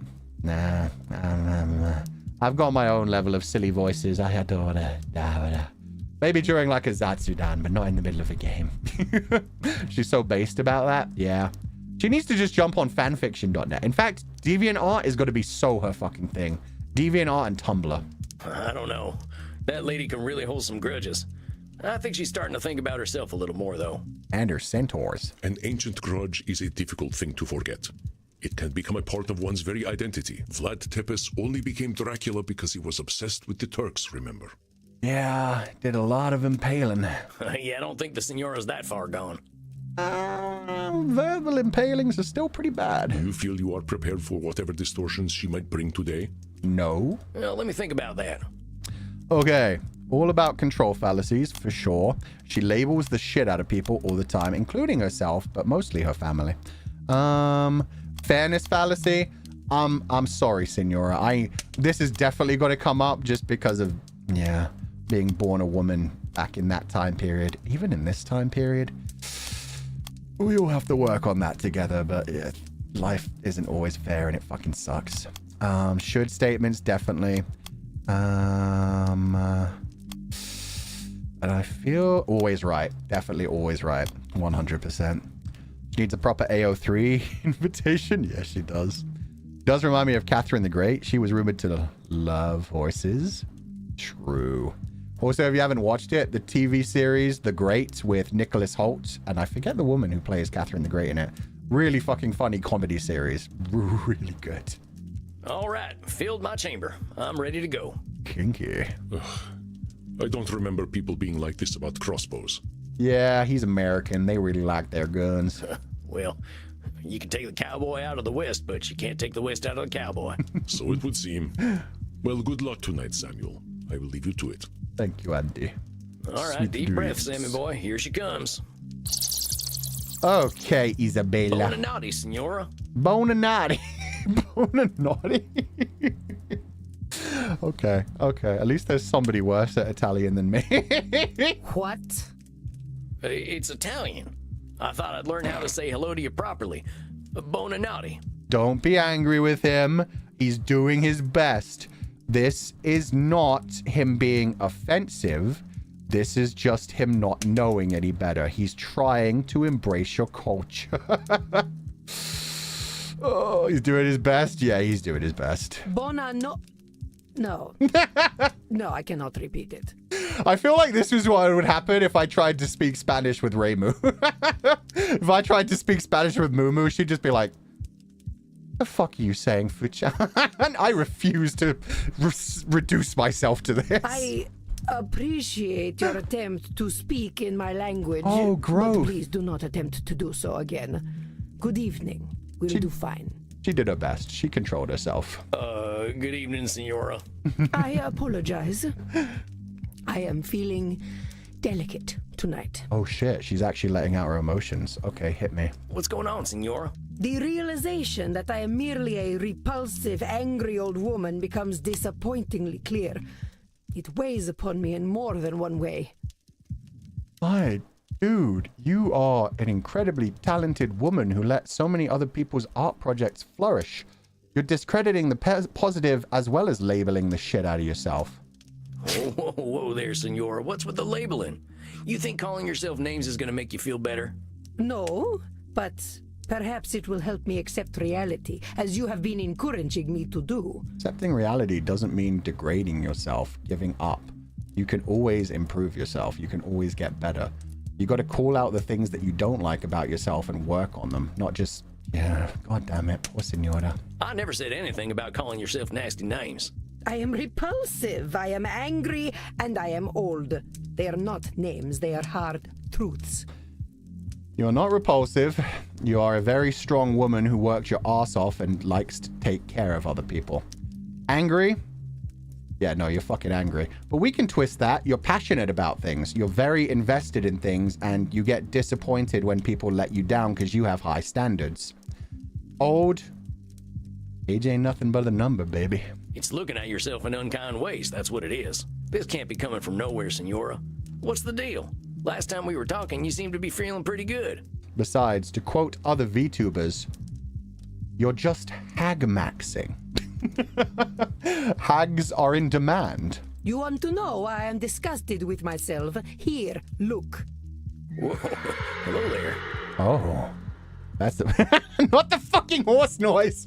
I guess that wasn't my power. That's just the Senora's power. She drew a sexy centaur, man. Should have been a spear instead of just a staff, but yeah, no, he good looking. I could see that being yeah, like a nice centaur trainer looking after all the other little demigods, training them.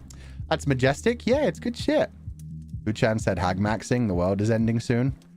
I'm hag maxing too. Don't worry about it, guys. I know. It is terrible. This is the thing. It's a lot better to hear the term hag maxing about a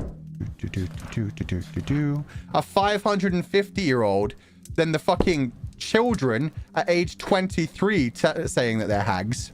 I wouldn't say that at all, Senora. In fact, I think it's beautiful. It is beautiful. And even if you don't like its quality, you can keep working on it. It should be your passion. You should be enjoying the actual process of getting better each time. Otherwise, you just never draw, and so you'd never get better. You have to keep working on it, evolving yourself. I can tell you put a lot of love into this thing. Geezer maxing? How dare you? Not only an old man term, but a British term? I hate how much that fits. Okay, I'm geezer maxing. It is an entirely juvenile effort. There is nothing redeemable about this rubbish. I don't know, man. 2 words. Horse. That's a quote from a movie. I swear that wasn't just randomly saying bullshit. That's from Sorry to Bother You, where they're trying to turn people into horses. It's a capitalism metaphor. But yeah, at one point he's trying to convince somebody to turn into a horseman, and he's like, why would I want to turn into a horse? He's like, 2 words for you. Horse. Yeah. Believe me, Senora, I know horses. You're a heck of an artist. There we go. He do know horses. Then why do I feel nothing but shame when I look upon it? If I feel nothing but disgust, then it is disgusting. No, I think you're projecting a little bit there, and your high standards are making you hate your own artwork when really you're just disappointed in yourself not being perfect, but nobody's perfect. Don't judge your art based on how you alone feel. Feelings ain't reality, and someone else is always going to have another opinion. Question is she a monster fricker? I think she is, yes. You are indeed correct. But no one will see this insult to Chiron. It was Chiron! I was wondering. It does, yeah. When I saw it, I was like, that's a sexy horseman. That sounds pretty much how they described Chiron in Song of Achilles. Now, what the heck did you go and do that for, Senora? How fucking dare you? I was going to put that on my fridge. I did what one should do with garbage. It is better that the world never see such horrors. I liked it. Tape that shit back up, Andy. Labeling of your artwork. Should statement. I think it's more a stood statement than labeling, because she's not labeling herself, so it's a should statement. Now, who the heck said you should go ripping up your art? Where's that should coming from? It is the destiny of trash to be discarded. What happens if we leave rubbish sitting around? How dare you? It's not rubbish. It's called hentai, and it's art. It's called horse. Yeah, we're going to be censoring all. I don't know why I'm censoring all the swear words today, but it feels right. It's called horse-curry, and it's art. My husband used to leave his filthy chicken bones everywhere. Wife, do not tell me what I should do. The dogs will clean it up. No, you don't do it. You give the dogs raw chicken bones. If you give them the cooked chicken bones, it's bad for them. It can splinter and hurt their throats and mouths. He invited maggots into my beautiful home. Are you suggesting that I was wrong to say we should have thrown away his disgusting refuse? No, but your art isn't garbage. Now, come on, Senora. Comparing something you should do to be clean and healthy ain't the same as saying you should trash your artwork. If you want to see real horror, ask me to draw anything other than my gun. Why are you good at... Oh, physically drawing. I was so confused by that. I was like, you specifically learned how to draw your gun, but nothing else. That's like me when I was age 12, only knowing how to draw Yo Asakura from Shaman King, because his hair was... Oh. And now Archivist's hair is actually the same style as Yo Asakura. Wait a minute. That's why I like drawing myself as Archivist rather than any of the other ones. It just takes me back to being 12 and just doing the little upward triangles for hair. It makes it so easy. Holy shit, Lamb Mama had a thing going. I mean, what are you really looking for here, Senora? You looking to bring this fella to life with your brush? It's all come full circle. Damn it, Achromatic Hound. That's such a clever joke, and I'm angry I didn't make it myself. 10 out of 10. You think if you don't produce something completely perfect, it's garbage? It's all come full circle. Seems to be a lot of that going around recently. We love our synchronicities around here. Yes. I apply the same standards to myself as I do to everyone else. Maybe you should cut yourself some slack and cut everyone else some slack as well. We're all human, we're all flawed, we all make mistakes, we're all doing our best. Leonardo da Vinci once painted an illustration of my city of Mantua for me. It was beautiful. Leonardo had a mastery over art that modern mortals will never understand. That's... He was pretty good. He made some really cool observations and ideas. Have you ever seen Kentaro Miura's artwork? I kind of prefer that, honestly. But it was full of imperfections. The shape of one of the windows was wrong. The clouds looked slightly unnatural. And I bet you still loved it anyway. I lit the painting on fire. Oh, fuck, rather okay. than let him embarrass himself. What? So why would I choose to embarrass myself? No wonder you have no friends. Holy sh... She lit a Leonardo da Vinci original on fire. You lit a Leonardo da Vinci on fire? God damn rich people, man. I lit rubbish on fire. Da Vinci painted it, but it was still rubbish. Jesus. Dang, that fella must have been terrified of you. Yeah, I bet. God. You treat other... Oh. It's literal generational trauma. The adults in her life and the Catholicism in her life and the humanists in her life telling her exactly how she had to live and how she had to be able to fucking change the world just with her art. Gave her ridiculously high standards and abused her, and so she passes on that abuse to the other people. Not only her own direct family, her husband and son, but also the people that she patrons, who she should just be giving money to chase their passions and make something beautiful, rather than making something that suits her specific standards. Everything is objective, my dude. He was, though he had no reason to be. All he had to do was be better. It had nothing to do with me. Better. He's Leonardo da fucking Vinci. Senora, this need for perfection you've got, it ain't doing good things for you. How can you say this? By demanding perfection, I improve the work of others. I improve the work of myself. No, that's constructive criticism. Constructive criticism can be good, and genuinely only if people ask for it, or if you have commissioned something. Even if you've commissioned something, you don't just immediately be like, this is shit, I don't like it. You find the good in it, you single out the good, you say if you want something to be slightly changed. More than anything, you try and foster somebody's passion. You try to inflame it, make it more interesting. Then they'll do their best work. Well, maybe that's true, but you're doing something less useful. And they'll be happier. And what is that? You're terrifying everyone. You're limiting your dating opportunities. That centaur ain't gonna want to fuck you now that you ripped him in half. You're promoting unrealistic standards. Yeah, I mean, both of these, truly. But the unrealistic standards makes more sense for sure. Senora, your standards are way too high. There ain't no way anyone can reach them. So you keep saying. But there is nothing wrong with setting a high standard. The problem is the low standards of others.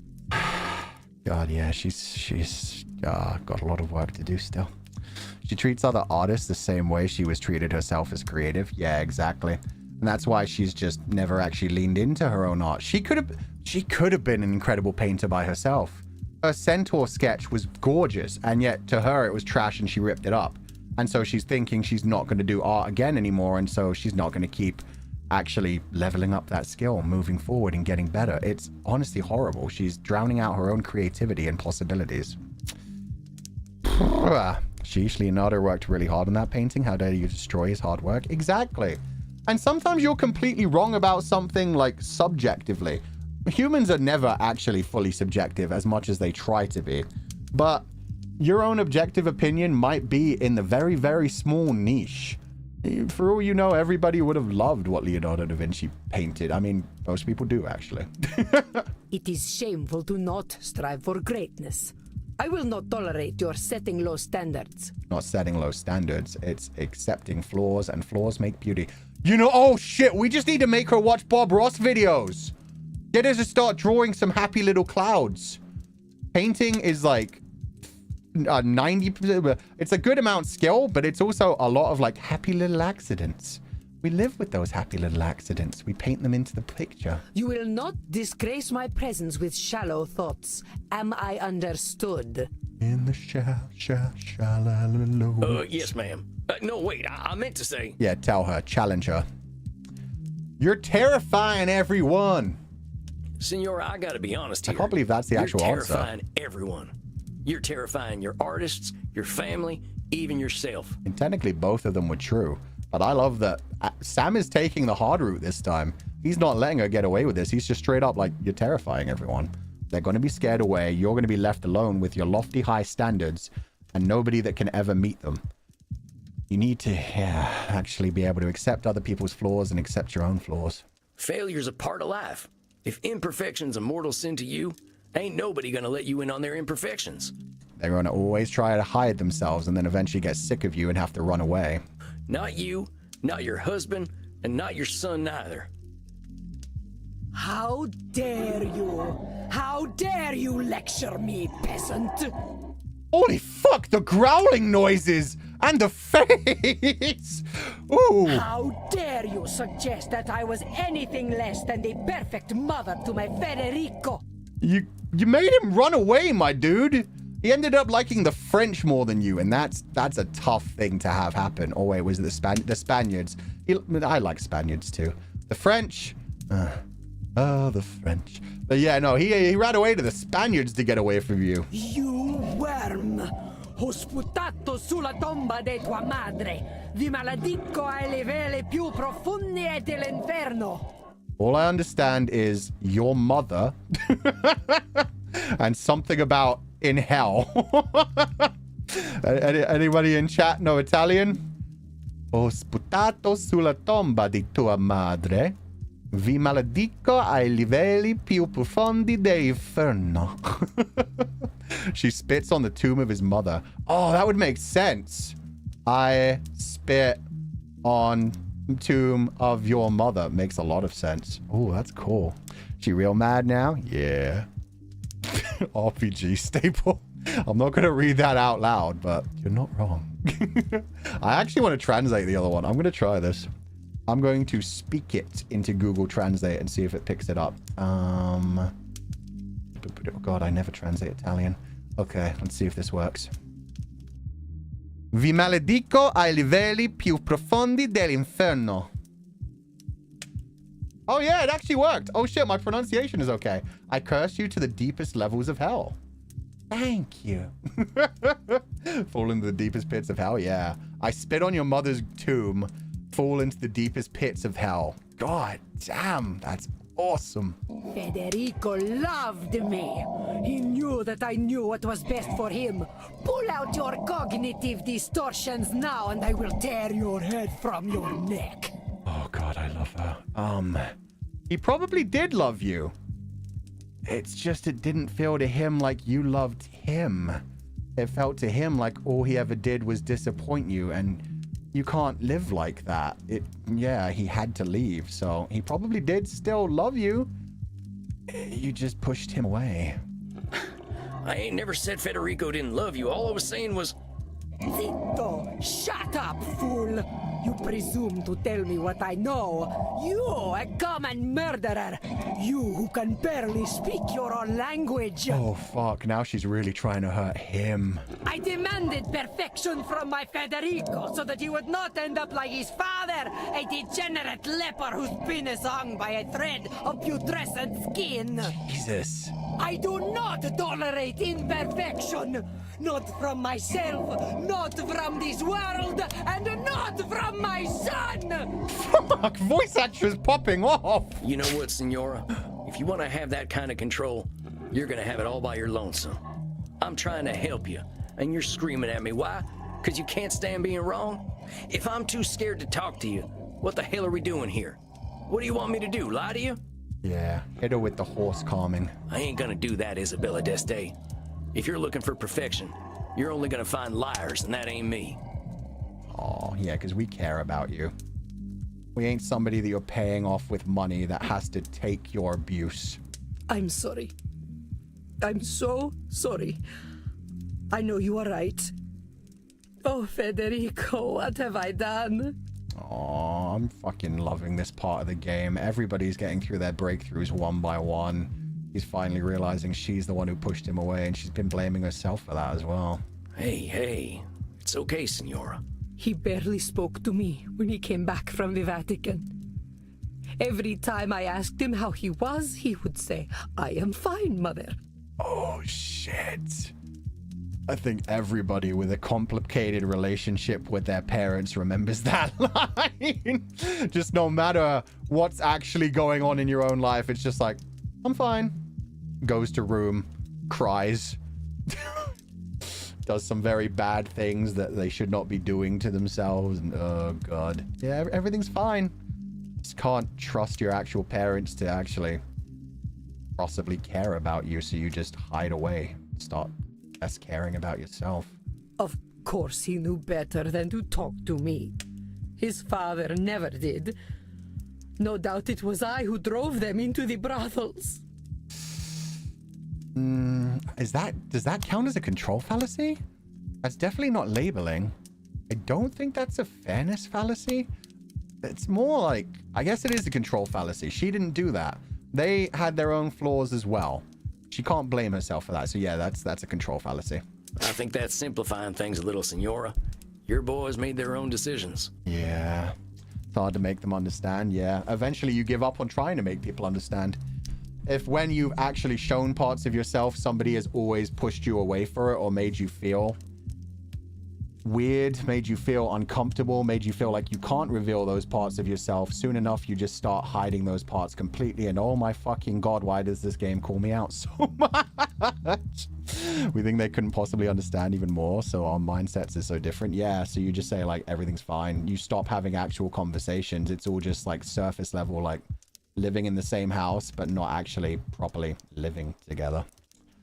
It's the mother part that kills her. When a child calls you something other than mother all of their lives, it hurts. Yeah, that's pretty rough. There probably were a lot of reasons they went to the brothels, but putting it all on yourself just ain't accurate. I mean, some of them is just, I need, man. You couldn't read their minds or control their behaviors. Perhaps not. But I am certain their whores did not criticize them as I did. Everyone needs some escapism. They didn't have to hide themselves around the horse. The horse. We're probably being... And you... You want to really get into it? You paying off artists and then criticizing their art, burning it in front of them. Not too different from paying a whore to sleep with you and tell you how wonderful you are and majestic you are. Especially when you pay an artist to draw a painting of your family as the fucking Greek pantheon. You are paying them to create lies for you, to get escapism out of them. And they're apparently doing a very good job, because it works. But it is just escapism. I was only trying to make them demand better of themselves. Why did the world punish me for this? Oh, now that right there is the fairness fallacy. The world did not punish you. That's just life. Senora, you weren't being punished. The world doesn't give out rewards and punishments on its own, no matter what we're intending. And it definitely ain't singling you out. Of course. The world does not care for Isabella d'Este. Good intentions count for nothing. No, you helped a lot of people with your patronage and like you're guiding people with art and stuff. That's all good. Now come on. Senora, you're going to extremes again. Good intentions can be their own reward. That's true as well. If you do things out of malice, you end up feeling guilty about it and it hurts you in the long run. Trying to be a good person honestly leaves your conscience clear and makes you feel better about everything in the life and future. Same result, different methodology? Yeah. I also feel as like if Federico did tell her something's wrong, she'll just tell him to be better or something similar instead of empathizing with her son.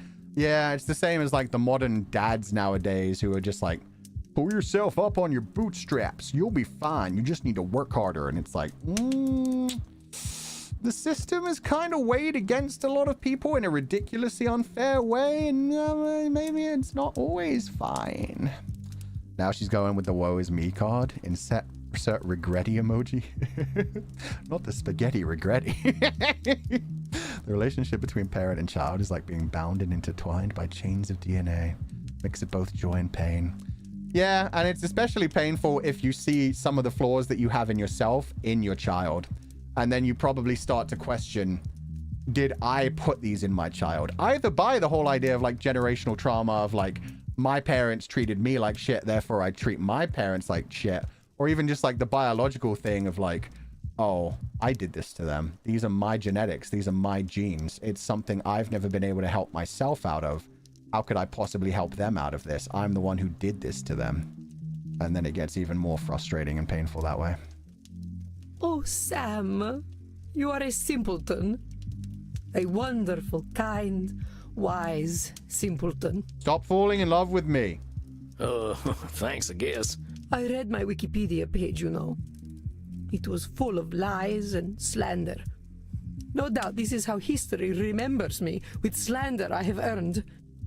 Well, now you need to look into stoicism. It doesn't matter what other people say about you. What matters is how you feel about yourself. If they're lies, why does it matter?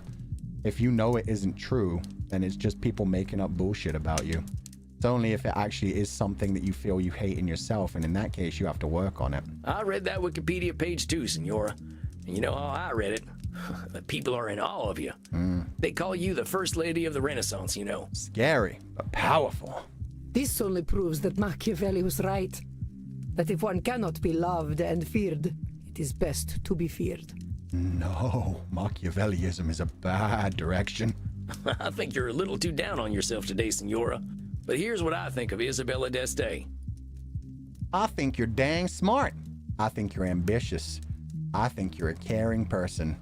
I think you look great. God damn, Senora. I think you are incredibly ambitious. Pretty dang smart as well. I'm going to start with ambitious. I think that's the big one. You're ambitious as hell. From what you told me, it sounds like being a woman in your time wasn't an easy thing. Damn fucking straight. And yet people feared you, a woman, in that time period. That's impressive. But you proved you were capable of anything, and people had to respect that. Hell, you even ran your own city. You're gutsier than any man I've ever known. Yep. I am not sure I like this gutsy word very much, but I suppose I did well for my time. Senora, you did well for any time, believe me. I think you're dang smart. You are so dang smart, Senora. I don't think people these days get an education like yours, and you took it seriously. You know about art, music, philosophy, religion. And how to say that bono nato word you told me about. Of course, I know much about physics, biology, and mathematics as well. Do not think me simply a woman of the arts. Yeah, she's multifaceted. Her passion is just art. I googled Isabella and she was a real lady. Neither of the mother of 7 kids, and we only know Federico. She's talked about some of her other daughters a couple of times, and she just did not care about the daughters, it sounded like. But yeah, I guess they focused on the one for the sake of this story and giving her like a very set personality and cognitive distortions to get through. But yeah, most of these are actually based on real people throughout history. So is the actor. I think Medi kind of is as well. See what I mean? I'm only 200 some years old, and I think it's going to take me another 200 to know half the stuff you know. Definitely the person who turned Medi, her maker, was like a well-known like Irish vampire mythology thing. You should be proud, Senora. I think you're a caring person. Are we actually going to go through all 4? That's actually kind of cute. We're going to end it with I think you look great and then be like, but don't try to romance me. I'm just saying. You're not old. You're mature. You know what? You come off as pretty harsh. I think we can agree on that. But you're a caring person. You want the best for the people you care about, no matter how hard it is on you. You literally gave your life to care for your family. Very true. To keep her family going. No one has ever called me a caring person before. They're very different storylines, but Isabella and the abuela from Encanto, they could have some pretty good conversations about putting way too high expectations on their children and family. And how it ends up completely isolating their family members and making them not feel like family anymore and wanting to run away and escape and literally hide themselves in a fucking crawl spaces of the house just to get away from them but still love them. Am I wrong? Going through death for family seems like you care a lot. After watching Encanto, Encanto is honestly the best Pixar movie I've seen in a long time. You should definitely watch it. The song Pressure, yeah, that's literally what Pressure's all about. And the first song, not the first song. I mean, the first song has touches of it, but the second song where the family takes a family photo without her, that's so heartbreaking. And she's just straight up finally admitting, like, I'm not okay. They don't care about me. They don't treat me as equal. I love them so much, but they always make me feel like I just don't matter because I don't live up to their standards. A little too much, perhaps. The Bruno song is amazing. Yeah, it is. Surface Pressure is still my favorite song from that soundtrack, but there are so many fantastic ones. We Don't Talk About Bruno is my number 2, and then the third one is I Forget It, but the one that's at both the beginning and the end.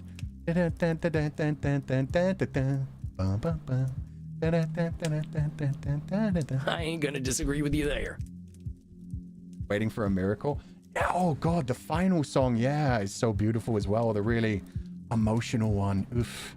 Family Madrigal. The Family Madrigal is great as well because it introduces you to all the characters 2 to 3 times in a row, so they really stick in your mind before you even properly meet them. I think you look great. Pardon me for saying so, but I see why people were falling over themselves to paint you. Oh, there we go. You got grace and style such like I ain't never seen back home, not even at a fancy cotillion. Those ladies would probably kill to have your fashion sense. Yeah, especially the color scheme. Red, black, gold, little bit of white, little bit of pearl. Beautiful. Well, thank you for saying so, Sam. It is gratifying to know that my eye for fashion is noted. I certainly know how to wear a hat. Yeah, you do. Don't know what hair you're hiding back there, but it's awesome. Well, that thing looks great on you. I doubt I could wear it half as well. Ooh, can I try it? Can I have a go? That is certainly true. Oh, okay.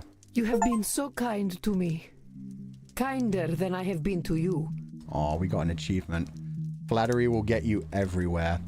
Give Isabella a reason to smile again. God, that's... Oh, even the achievement is emotional. Frick, man.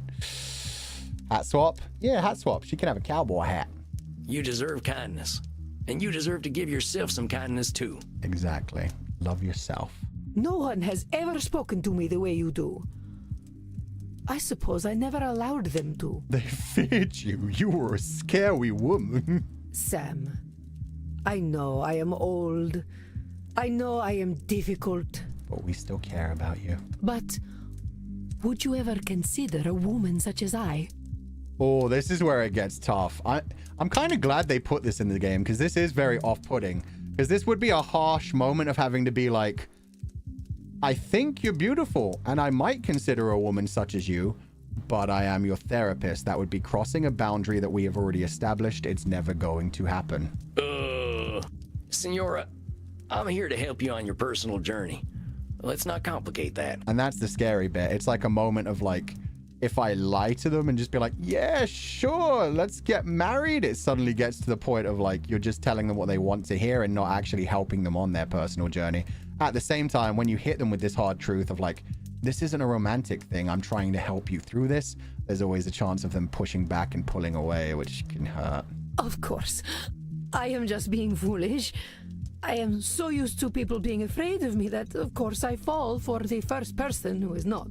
Aww. I'm still kind of afraid of you. The growling shit was terrifying. Senora, I think if you can learn to give people a little room, they're gonna adore you. What if they see me as weak if I am gentle? What if my bearing was the thing that earned me respect? Nah, they're gonna respect the shit out of you for your passion and your strength. I do not wish to be discarded and ignored like so many women of my time. Nosferatu thinking. Technically also, oh, I don't have it here either. Catastrophizing. I'm not saying you gotta be meek, Senora. I reckon that ain't in your nature. You can have a gentle side too? Yeah. That's what the song Monster's all about. Where Odysseus is singing all about the fact that, like, this Cyclops kills all his men, but it's to avenge his favorite sheep, and then he goes back playing with his sheep and is happy. Circe turns all his men into pigs, but it's to protect her nymphs. She smiles and eats a delicious roasted pork. What's his name?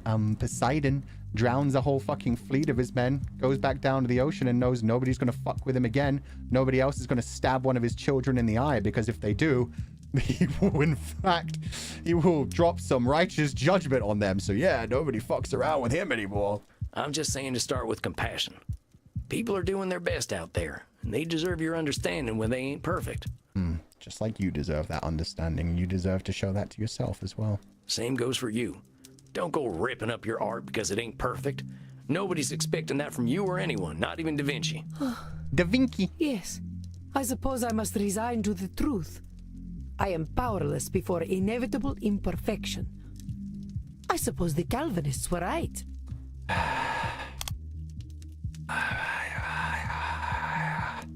Control fallacy. Now don't go running in the opposite direction, Senora. That ambition comes from you. Not everyone's got it. So keep striving to be better. Just give yourself a little compassion when you don't meet those super high standards you got. True. That's a very good point as well. Some people are just happy being at the level that they are, vibing and having a wonderful time. There are some people who constantly want to get to a new level over and over and over again and keep surpassing themselves. Then there are some people that are just content. And honestly, that's a beautiful thing if you're able to do that. Can't be blindly kind, but you can't be indiscriminately cruel either. Yeah, exactly. Gotta have a nice balance. Otherwise, what's the point in living life if you're just cruel to everyone? There'll be no one around you. If you're kind to everyone, you will get abused by the people who try to use you and hurt you. And there ain't nothing wrong with holding other people to a high standard neither. We ain't gonna be gods, but it's good to have ideals. Mm-hmm.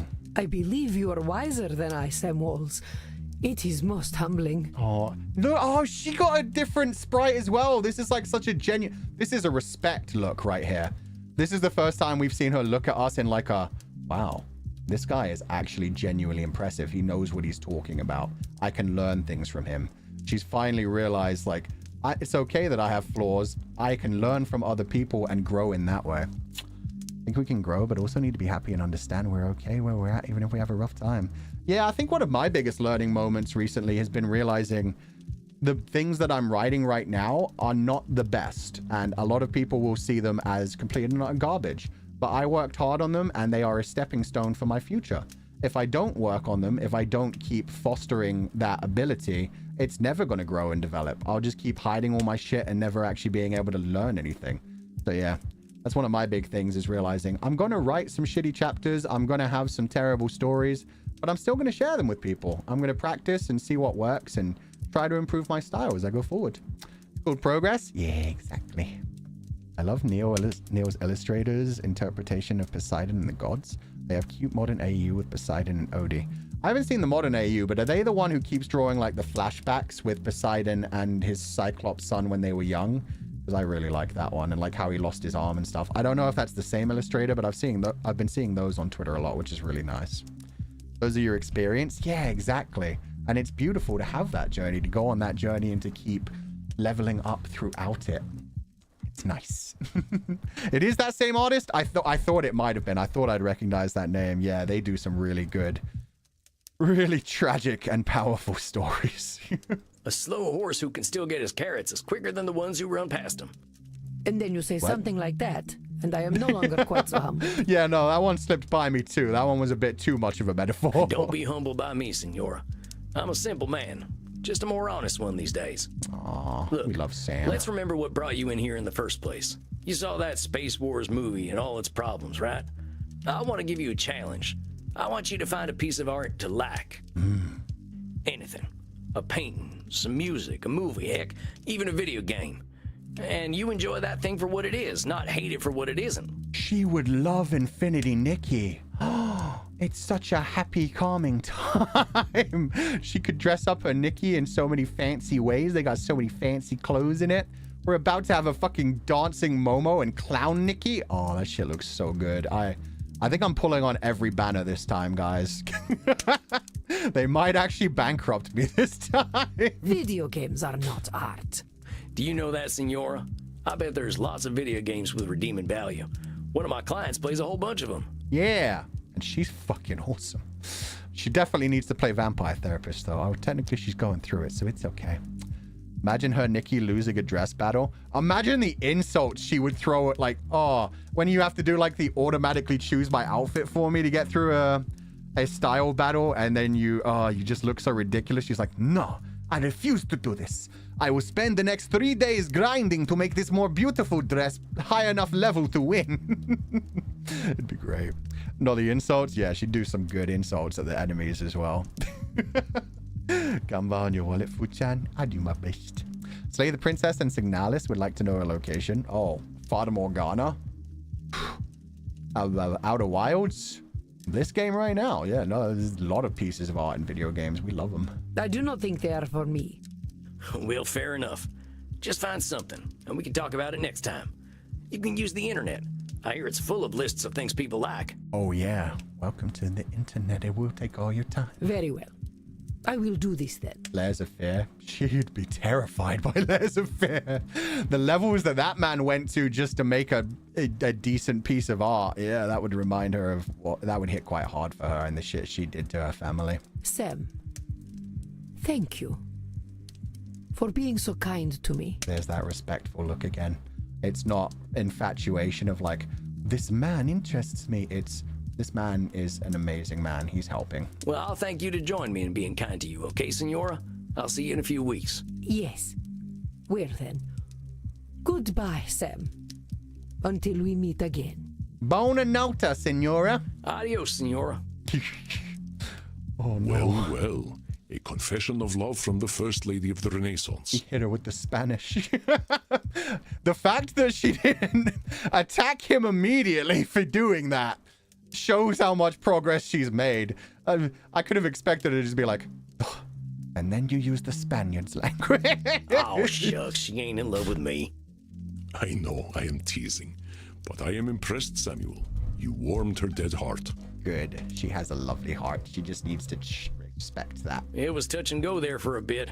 I thought she really was gonna rip my head off. Oh yeah, the growls were amazing. We didn't even use a horse calming power. We just talked her way out of it. But you were not afraid, as she said. They make strong men in the American West. Tough times breed tough men. Tough living will do that to you, sure enough. Yep. Then let us relax. I hear you were dancing the other night. You watched. I heard you giggling. Oh, nuts. Do not be embarrassed, Samuel, but let us go downstairs. The night is still young and there's much to celebrate. Time to get some more drinks. All right, Andy. I think I'm game for a little R&R. I hope we get... I want to see Kieran one more time, and I want to see the vampire... not the vampire, the goth couple one more time. They're all adorable. I need them to get closure to their stories, too. Come on, hit me. Excuse me, I'm going to cry in the sheep cuddle pile now. I know. This part of the game has been so nice. I forgot Vampire Daddy can hear everything. Sweet sanguine. Tonight we are celebrating. It kind of breaks the whole, like, doctor-patient confidentiality thing, but it's fine. Well, turns out I was right, that the Senora hadn't let any of her real anger out yet. Damn near ripped my head off tonight, but she's feeling her feelings. Seems to have accepted that she could have loved her son without controlling him. Now blames herself for pushing her husband and son away. Afraid of being forgotten or just remembered as a mean lady. Poor Senora. I think tonight was good but hard for her. From here on in, we're gonna start focusing on what brings her and her alone satisfaction. Till I can get my satisfaction. I want to see Crimson. Calling her Crimson instead of Crimson is a lot better than me calling her Scarlet all the time. It's those red names, man. They get stuck in your head. I am pouring us all some shots. Verona Virgin 1492. A taste of a different time. Oh, hell yeah. We getting drunk. You know I don't like drinking anything but fresh, Andy. I know, dearest. This is a rare occasion. Yeah, come on. You got to cheers with us. Solancha. Samuel here was able to help a 500-year-old let go of her anger. So let us toast her age. What a lovely game. I hope it gets a physical copy. Yeah, I hope it gets like one of those limited run ones. They're always nice because they come with so many beautiful collectibles. I still haven't gotten my Slay the Princess one yet. I don't know when it actually comes out, but I'm so excited for it. It comes with like a statue and so much art and stuff. Oh, man. To the Renaissance. To the Renaissance. Ugh, that tastes like dirt. I mean, it is aged blood. Ugh, I think mine had a clot in it. It's not very good, is it? Oh well. Then let us instead toast leaving the past where it belongs. Oh, yeah. We move forward. I think I've had my fill of the past tonight already. I've got a better idea. Oh? Is that so? Of course, my dearest. I am delighted for you to share yourself. Wait, she wants me to drink her blood fresh? He did say vampires, once they get to a certain age, become poly. This isn't exactly that kind of offer, but man, it's pretty close to being that level of intimacy. God damn. I'd like a little privacy. Come on, cowboy. Follow me to the kink room. And in the kink room, too. Holy shit, we're gonna drink Crimson. That's crazy. This is hitting me hard. Who knew listening to other people's problems makes you think of your own? God, I need to talk to someone. That's the beauty of fiction! connecting with fictional characters in that kind of way can so often make you realize things about yourself. And that's why it's so powerful. With fictional characters, you don't have to worry about the fact that, like, oh, this person is terrible. They've hurt other people. They're a disgusting individual, because they're fictional. They didn't actually hurt anyone. And so you can empathize with them and see some of their own struggles in yourself, and then start to realize that you need to take better care of yourself in some ways. Oh, well, all right then. To the kink room. Smile, Samuel. You have the favor of a very special woman. It has been too long since I tended my own bar. Go have fun. Oh shit, he's gonna act as the bartender for the night. That's nice as well. Okay, Andy, you have a good night. I wanted Andy to come with us. Imagine if we went with Crimson, Andy, and the two goth couple. Oh my god, imagine the crazy night we could have. Double Eiffel Tower? Just full on orgy, Jesus Christ. Hey, cowboy. Hey, Crimson. Hi, Crimson. Oh, he's so bashful. Look, handsome. There's a reason I wanted to get you alone. Wanted to pick your brain about something. Oh no, is it? Don't tell me it's about, like, living forever and stuff. I'm hearing about all these clients of yours being stuck for hundreds of years. Yeah, okay. I keep thinking, what if that's me? She needs a therapy session, even though she's constantly been pushing us away and telling us not to dare therapize her. Now she's suddenly realized, oh, this guy is useful, and I'm seeing a lot of myself in the things that he brings up. I've been half dead for 20 years. But do I want it to be 200? Have you talked to Andy about this? Yeah, but he's 3,000 years old. 20 years to him is like a month. I'm getting a little jealous of your vamps, if I'm honest. They're all moving forward, but I'm stuck in the same place. You're not stuck. You can always take that step if you want to, when you're ready for it. I've got Andy keeping me alive, but I'm not sure I'm living. The way I see it, either I decide my time's up, or I decide to become a vampire. That's not true either. It's wonderful still having those decisions in front of you. Right now, whenever you want to, you can choose to stop drinking his blood, age, and die, or you can choose to become a vampire immortal.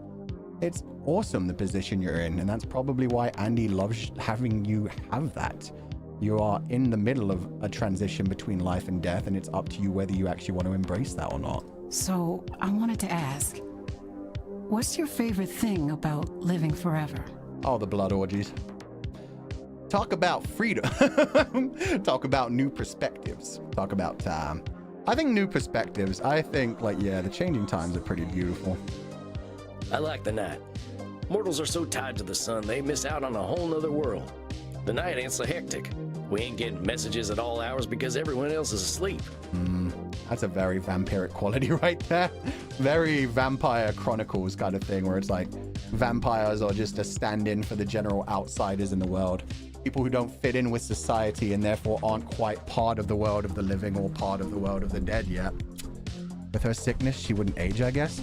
Oh yeah, but she's being kept alive and specifically fighting off the cancer, but not actually fully vampire yet. It's kind of cool, actually. It's just like her delaying aging and dying, and she still has the opportunity to bail out whenever she wants. She's got the best of both worlds. We got time for reading, for art, whatever we like, really. Crimson, in the end, this is your decision. You got to decide for your own reasons. I know. You're right, Sam. It's helpful to get a youngster's perspective, though. Youngster? Now, are we gonna get to biting? Oh, we're actually doing that. I thought that was just fake. Oh, we're still doing that. Of course we are. Get in here, cowboy. Okay. That is something else. I'm glad I only failed biting someone's neck the first time. Every time after that, we've been okay. Either step she takes in whichever direction is beautifully brave. Yeah, exactly. It's a big transition. Right now, she's just not sure which direction she wants to go. She's in a Mr. Nobody kind of moment where all the opportunities are available for her. I guess she's just starting to realize she's been in this stage for too long. She needs to go through the metamorphosis. She needs to take a step forward. She's just holding back time right now. Not bad, cowboy. But you don't need to bite. Just let your teeth sink in next time. Oh shit. She's guiding me on how to be better. Yeah, this is definitely coded for something. She's teaching me how to do what Andy does. If your partner is relaxed, they'll just slide right in. True! Oh, well, thanks, Crimson. I'll try to remember that.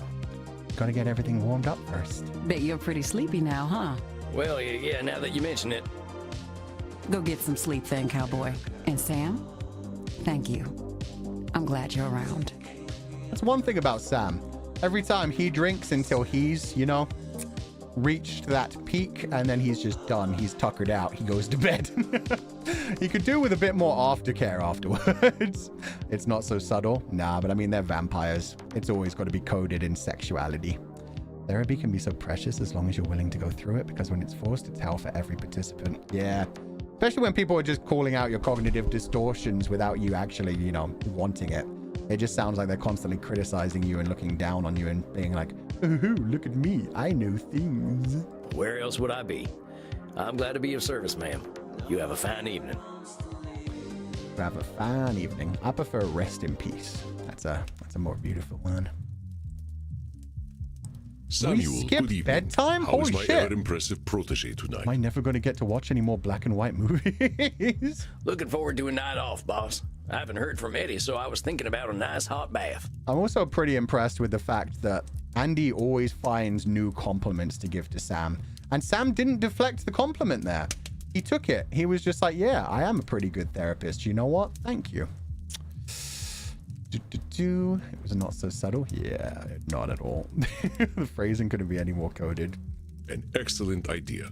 A little self-care goes a long way.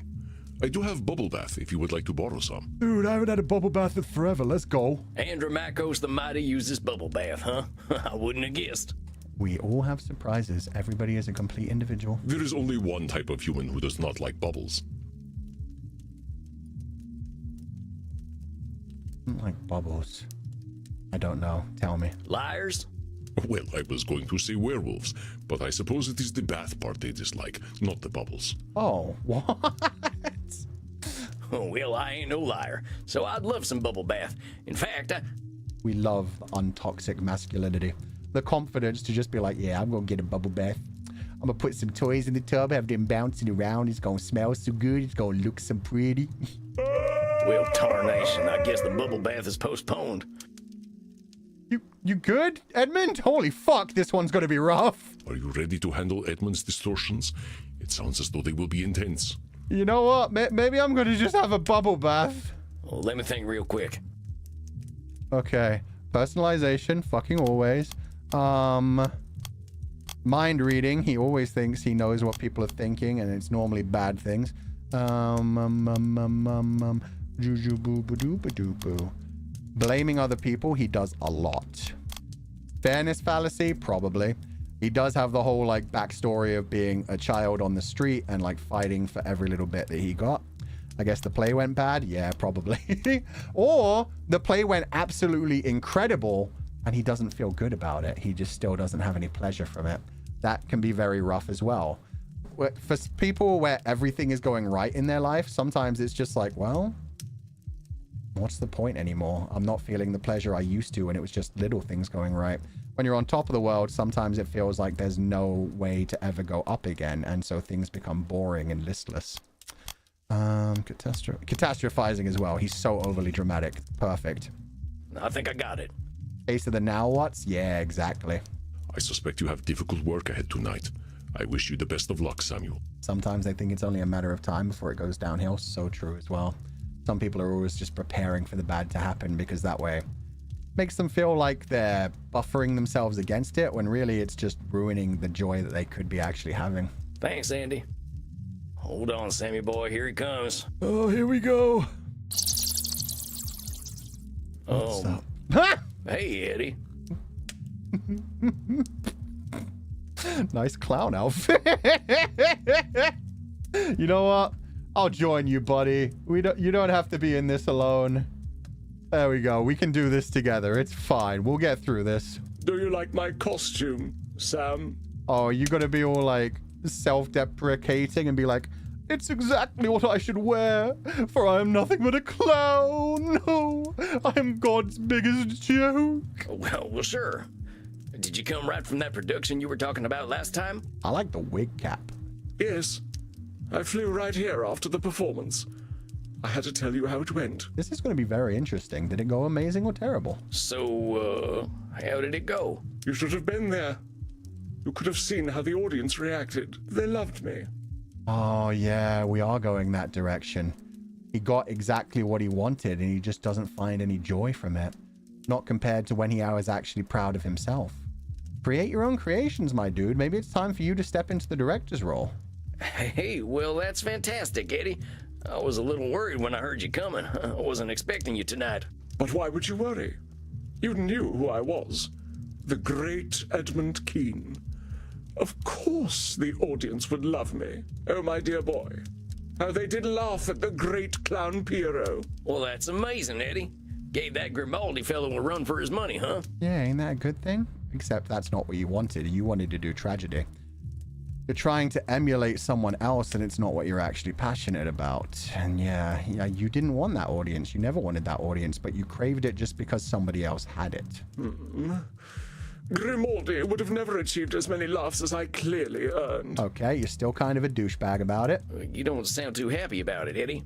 Pierrot is supposed to be a tragic clown, but they laughed. They just laughed and laughed and laughed. Oh, Eddie. They laughed at my heartbreak when my wife left me for a respectable man. Oh. They laughed when I held my dying child in my arms. Sometimes people just need a laugh. Sometimes other people's misfortune can be kind of funny. They laughed as I succumbed to drink, damning God for not taking me. Okay, that definitely shouldn't be a laughter bit. There's something wrong going on.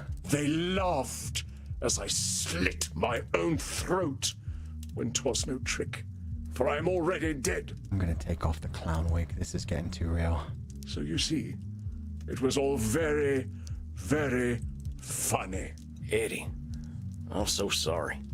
That reaction sounds horrifying. No, but of course it wasn't. I believe this role was made for me. It was made so that people could laugh at me. So laugh, my dear boy. Laugh. Personalization. It ain't about you, my dude. Eddie, I know you're hurting right now. I know people can be cruel, but they ain't looking to be cruel to you in particular. No, and if anything, you should probably give something happy to them for a little while. Giving Tommy Wiseau, yeah. That's one of them cognitive distortions. Personalization. It means, shut up! Shut up! Shut up! Shut up! We've never seen this expression either. He's straight up breaking down. He's finally reached his breaking point. Don't tell me a fucking thing about cognitive distortions! Do you think I don't know what they are?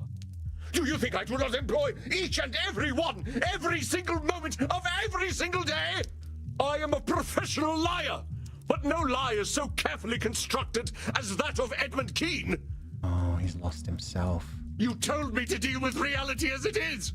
So be it. This is Edmund Keene, a minstrel, a jester, a fool, a clown. A clown whose greatest joke is to pretend for even a moment that he is not one. Jesus, my dude. Labeling. But you see, my dear boy, all that is impressive about Edmund Keene is just illusion.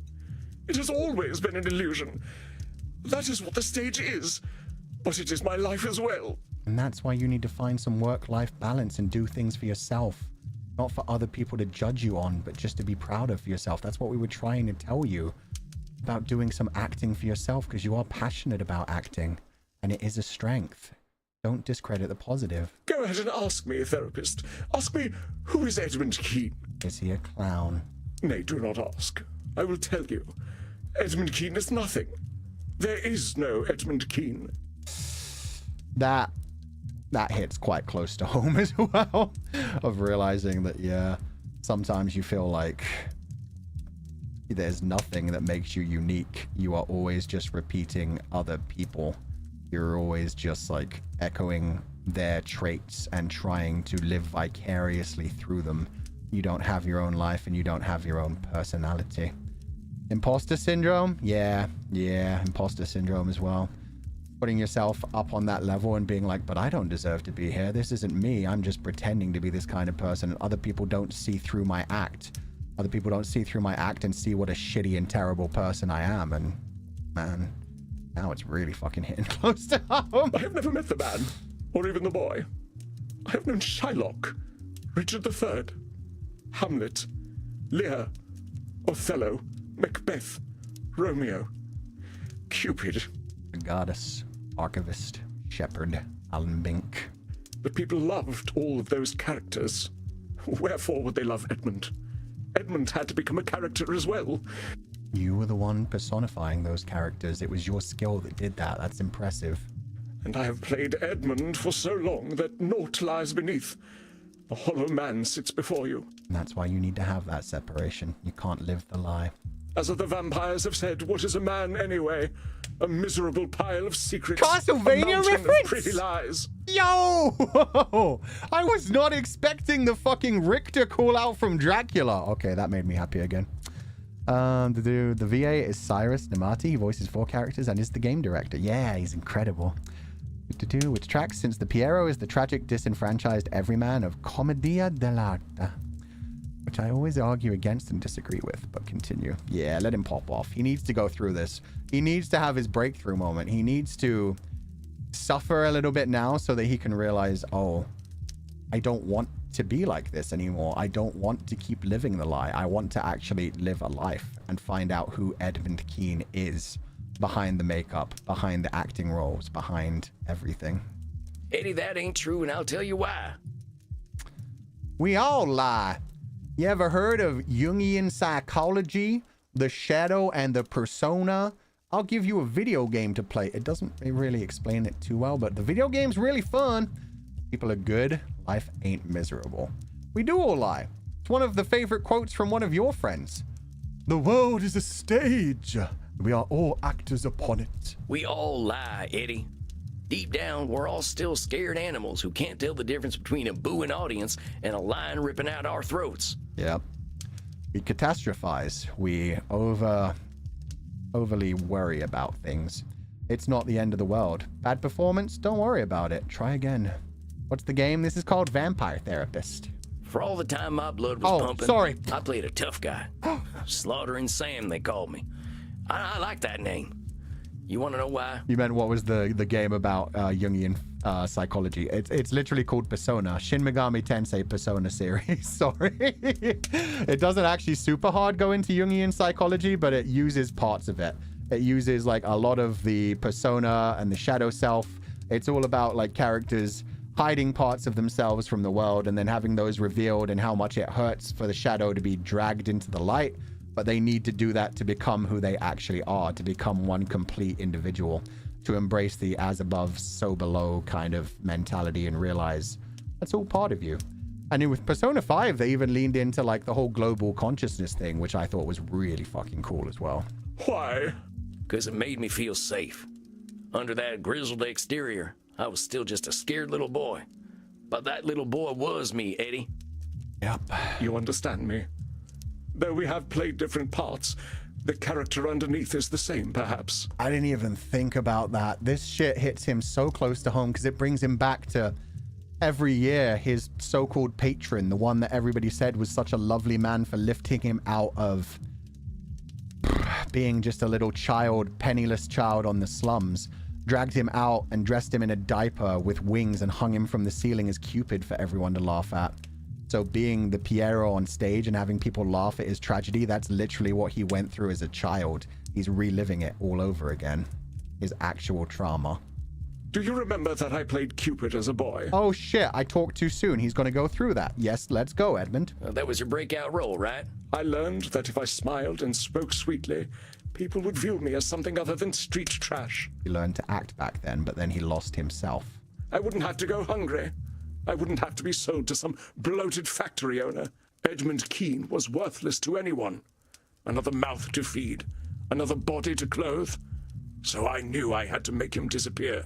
I thought if I suppressed Edmund and became the character the public wanted, I would be rewarded. Fairness fallacy. The world, unfortunately, isn't fair. Now, that's a dark contract with the universe, Eddie. Maybe you thought it'd be fair for you to get rewarded for playing a character, but there weren't nobody running a cosmic payroll. And if you're always playing a character, nobody ever connects with the real you. Even you get rid of the real you because you're scared of it. You don't want to be that. You need to learn to embrace it. No, perhaps not. But I was a child. Such complexities were beyond my ken.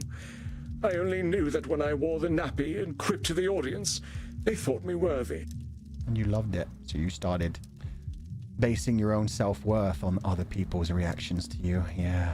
On the contrary, the Edmund of the Rookeries was beneath contempt. A good, poor child was one who worked, or one who died. Society made that clear. Gotta love an industrial revolution. But we gotta move past our child brains, Eddie. Thinking things are gonna be fair might push us down paths we can't escape from. A line from Macbeth comes to mind. It will have blood, they say. Blood will have blood. 'Tis so for me. Blood will have blood. But this illusion, this character of Edmund Keene, he has brought me to such unspeakable depths. Do you know why I sought to become a vampire? Why I dwelt in dark places until the curse of immortality was given to me?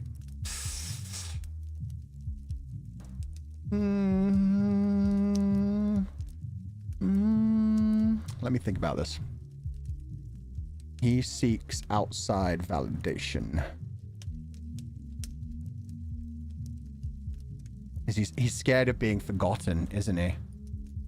He's scared of people not remembering him, that everything he did was pointless. If Edmund Keene gets forgotten and nobody ever knew the real him, then did he ever even actually exist? Is that the thing? I became a vampire because I was afraid that my son Charles would be a more successful actor than I was. I could not let his legacy overtake mine. Fuck, that's petty as shit. Oh, that's a lot to deal with. And then you outlived your own son? Oh. I had to be sure that I was the Keene that would be remembered. Fuck me. You're supposed to want your children to do better than you. Dang, Eddie. That's a lot. Yeah, oh god, but he does realize that now, it sounds like. This is what he blames himself for. Yes, I have been monstrous. I needed to be the most beloved. I needed my every demand fulfilled. I had my own pet lion. I rode my horse indoors. I flew into a rage if anyone denied me sexual gratification. Ugh. As an immortal, my fears have made me even more terrible. How many promising young actors I have killed because I felt they threatened my legacy. Oh, he's a lot more fucked up than he'd been revealing to us before. Jesus. Okay, now we're finally seeing behind the mask. He's done some horrific shit. Meanwhile, we were just like, oh, he's a silly little goofy actor dude. So many lives cut short because I, and I alone, know what acting must be. Always right. Indeed, the very reason I am wearing these clothes is because I could not bear the idea that Grimaldi brought something to the stage that I could not. But he did. Do you see how pathetic I am? I am battling a man who has been dead for almost 200 years. Yeah, I can see why that feels pathetic. So don't do it. The audience was right. I am a most laughable creature. I know what they are thinking, what they have always thought. Look at the fool actor. Look how he debases himself by begging for our approval. Mind reading. That's not what they're thinking. What they're thinking is, oh, brilliant performance. I'm glad I got to see it. He has awoken thoughts in me. He brought a character to life. I am glad I got to see such a masterful person perform such a great role. Ugh, my God, I just want to hug everyone now. Everyone needs some healing and tender loving care now, especially me. Yeah. It's kind of crazy to me that we're just stepping on the whole he would kill other promising actors just to make sure they wouldn't overshadow him. And choosing to become a vampire just to outlive his son and not get overshadowed by his son is, God, that's crazy. Eddie, you don't know what they're thinking. At all. We've been going over this for months now. All you know is what you know. You're concerning yourself with the thoughts of everyone else that you can't even know. It ain't no wonder that you got no sense of self. Yes, you're right. I see that now. This monster that is Edmund Keene was created for the audience, but I do not know them. And they do not know you? That's parasocial. I believe 'twas not my talents that earned the adoration of the public. Perhaps they only ever loved me because I demanded they do so. The important thing here is accept things as they are, compadre. I cannot accept things as they are, my dear boy. How can I? How can I accept that I have forced everyone around me to confirm my lie of an existence? I think you just did, my dude. You clearly know what's going on. You named it yourself. How can I accept the people I defiled to satisfy my ego? The son I was relieved to see die. Oh. The blood I have spilled to sustain my legacy. That's fucking dark. Those are dark thoughts, my dude, but they do not define you completely. You can always try to grow from them. The son I was relieved to see die is... Oh my god, that's terrible. And he knows it's terrible, which is why you want to start taking these steps forward, my dude. Work through this shit. Rather than just keep burying it and pretending it doesn't exist there. That's how things get really bad. He's way beyond being a narcissist, or the word is invented for him. Yeah. What unchecked jealousy does to a person? Yeah, they just start to care more about themselves than anything else in the world, apparently even their own son and other people's lives. As children, we learn to adapt to our environment, and later in adult life, we use this adaptation strategy, even if it's not in the right adaptation, even if it's harmful to us or the others around us. Yeah. Yeah, pretty much all therapy situations mostly come up from, like, the child trauma. Trauma that happens during our development stage sticks with us forever until we actually start talking to our inner child again, find those wounds, and try to heal through them and tell ourselves, like, what we need to do to move forward and grow up. The lie is all I have, and all I know. I have done such evil to protect it. And we also have to protect our inner child and, you know, nurture our inner child as well. Sometimes we just need to be silly, play things, do dumb shit. It's okay to do. At least reaching this breaking point made him admit it. Yeah, it's the first step. The first step is always admitting. He's now admitted all this fucked up shit he's done. There may even be more buried deeper down that we don't know about yet, but he's admitted to this, so he's ready to start working on this. I think that his insecurities really overtook him in his life. That's why he went to such lengths. Yeah. So much is my poverty of spirit, so mighty, and yet with so many defects, in the vapor of my own glory smothered. How do you do, inner child? God damn it. Not the meme. No, my dear boy. What is done cannot be now amended. The child Edmund is buried, and this grim-visaged, wretched creature is all that remains. Fuck you, my dude. Our inner child never goes anywhere. You always either progressing or regressing. Yeah, you've been regressing. If anything, you've become more of a child. You've kept those wounds alive inside of you. Eddie, I ain't gonna sugarcoat it. You've done some truly awful stuff. And fear doesn't excuse the dastardly deeds you done. Yeah, this dude killed a lot of innocents too. The shit you done ain't never going away. Yes, go on, kick me, jeer, laugh at the vicious clown, tell him what a fool he is. I kind of want to give him a hug. It sounds like it's what he needs. This is another Goodwill Hunting moment where it's just like, you're still that child tied to the fucking ceiling, just acting like Cupid to try and get people's adoration instead of their either complete negligence or their, you know, distaste, their hate. Oh, it's not your fault, man. It's not your fault. You ain't gonna play pity tricks on me or yourself. You acted like a lily-livered sumbitch, Eddie. Yeah. I know that, because I've done some awful shit, too. Because of my fear, I hurt scores of folks. Some strangers, some near and dear. And because of my fear, I pushed all that stuff down deep where no one could see it, just like you. I was too afraid to face myself. Once I didn't have a choice but to take a good look at myself, my first thought was that I deserved to go meet the sunrise, because I'm a coward, too. That would be the easy fucking way out, exactly. You gotta actually fucking do the work. But there's something else we've got in common in addition to acting like yellow bellies, Eddie. You know what it is? What is it? We got time, Eddie. We got time to become new people. We got time to look at ourselves honestly and say, yeah, I've been a coward, but I ain't gonna be a coward any longer. Exactly. So what'll it be, Eddie? You're gonna live forever. Will you do it as a coward or as a man? What are you? A mice? A mice? A mouse or a man? Not gonna lie, I didn't see he was in a clown costume at first. I thought it was a baby costume. He do kind of look like a baby. Maybe he's just into baby play. Age regression. I don't know how to be a man. Yes, you do. You act all the time. Are you kidding me? just, you know, be yourself a little bit. So you're giving up then? No, I cannot maintain the facade any longer. I am revealed to myself. But Sam, I never learned to be a person. I stopped being real at 8 years old. Oh shit, we're gonna have to start from down there then. Okay. Blood! Why did my fellow actors coddle me so? No, you're blaming other people again. Why did they let me become a monster? They could have said no, but they did not. This is the weird, delicate balance here as well, where it's like, just a second ago I was saying, I just want to give him a hug. It's not your fault. It's not your fault. You still made your own choices. You still took actions. You were put into horrible situations, but then once you had control of your own situations, you continued to perpetuate these kinds of things. Eddie, you gotta own your choices. Yeah, maybe they could have given you more discipline, but they didn't make you do them things you did. It's time to own up. If you're really gonna stop lying to yourself, it starts right here. Yeah. What's assigning blame to a bunch of dead folks gonna do for you anyway? But it was at least in part their fault.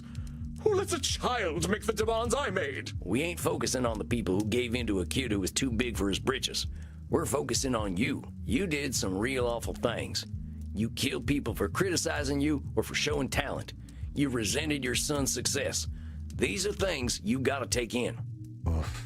That resenting your son's talent thing is such a painful moment as well.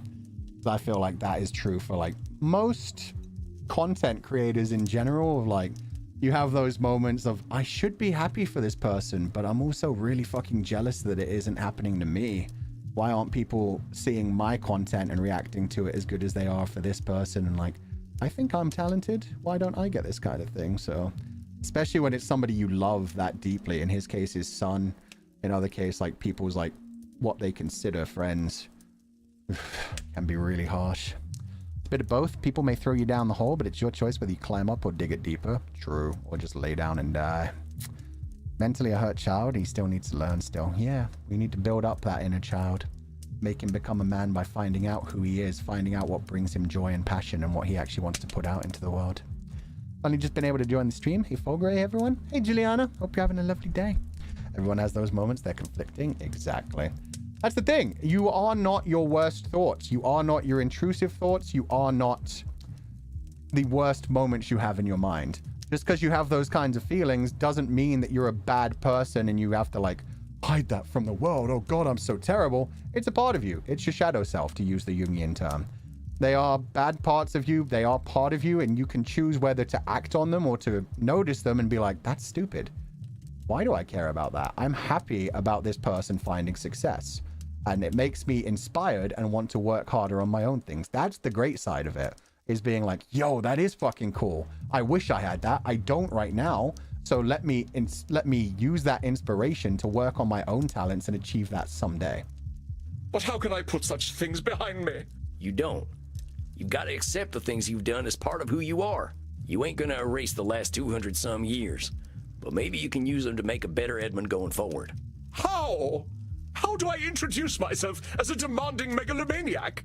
How do I introduce myself as a man who was relieved to see his own son die? You don't. That's a deeply personal conversation you only have with people like at a very, very, very fucking close level.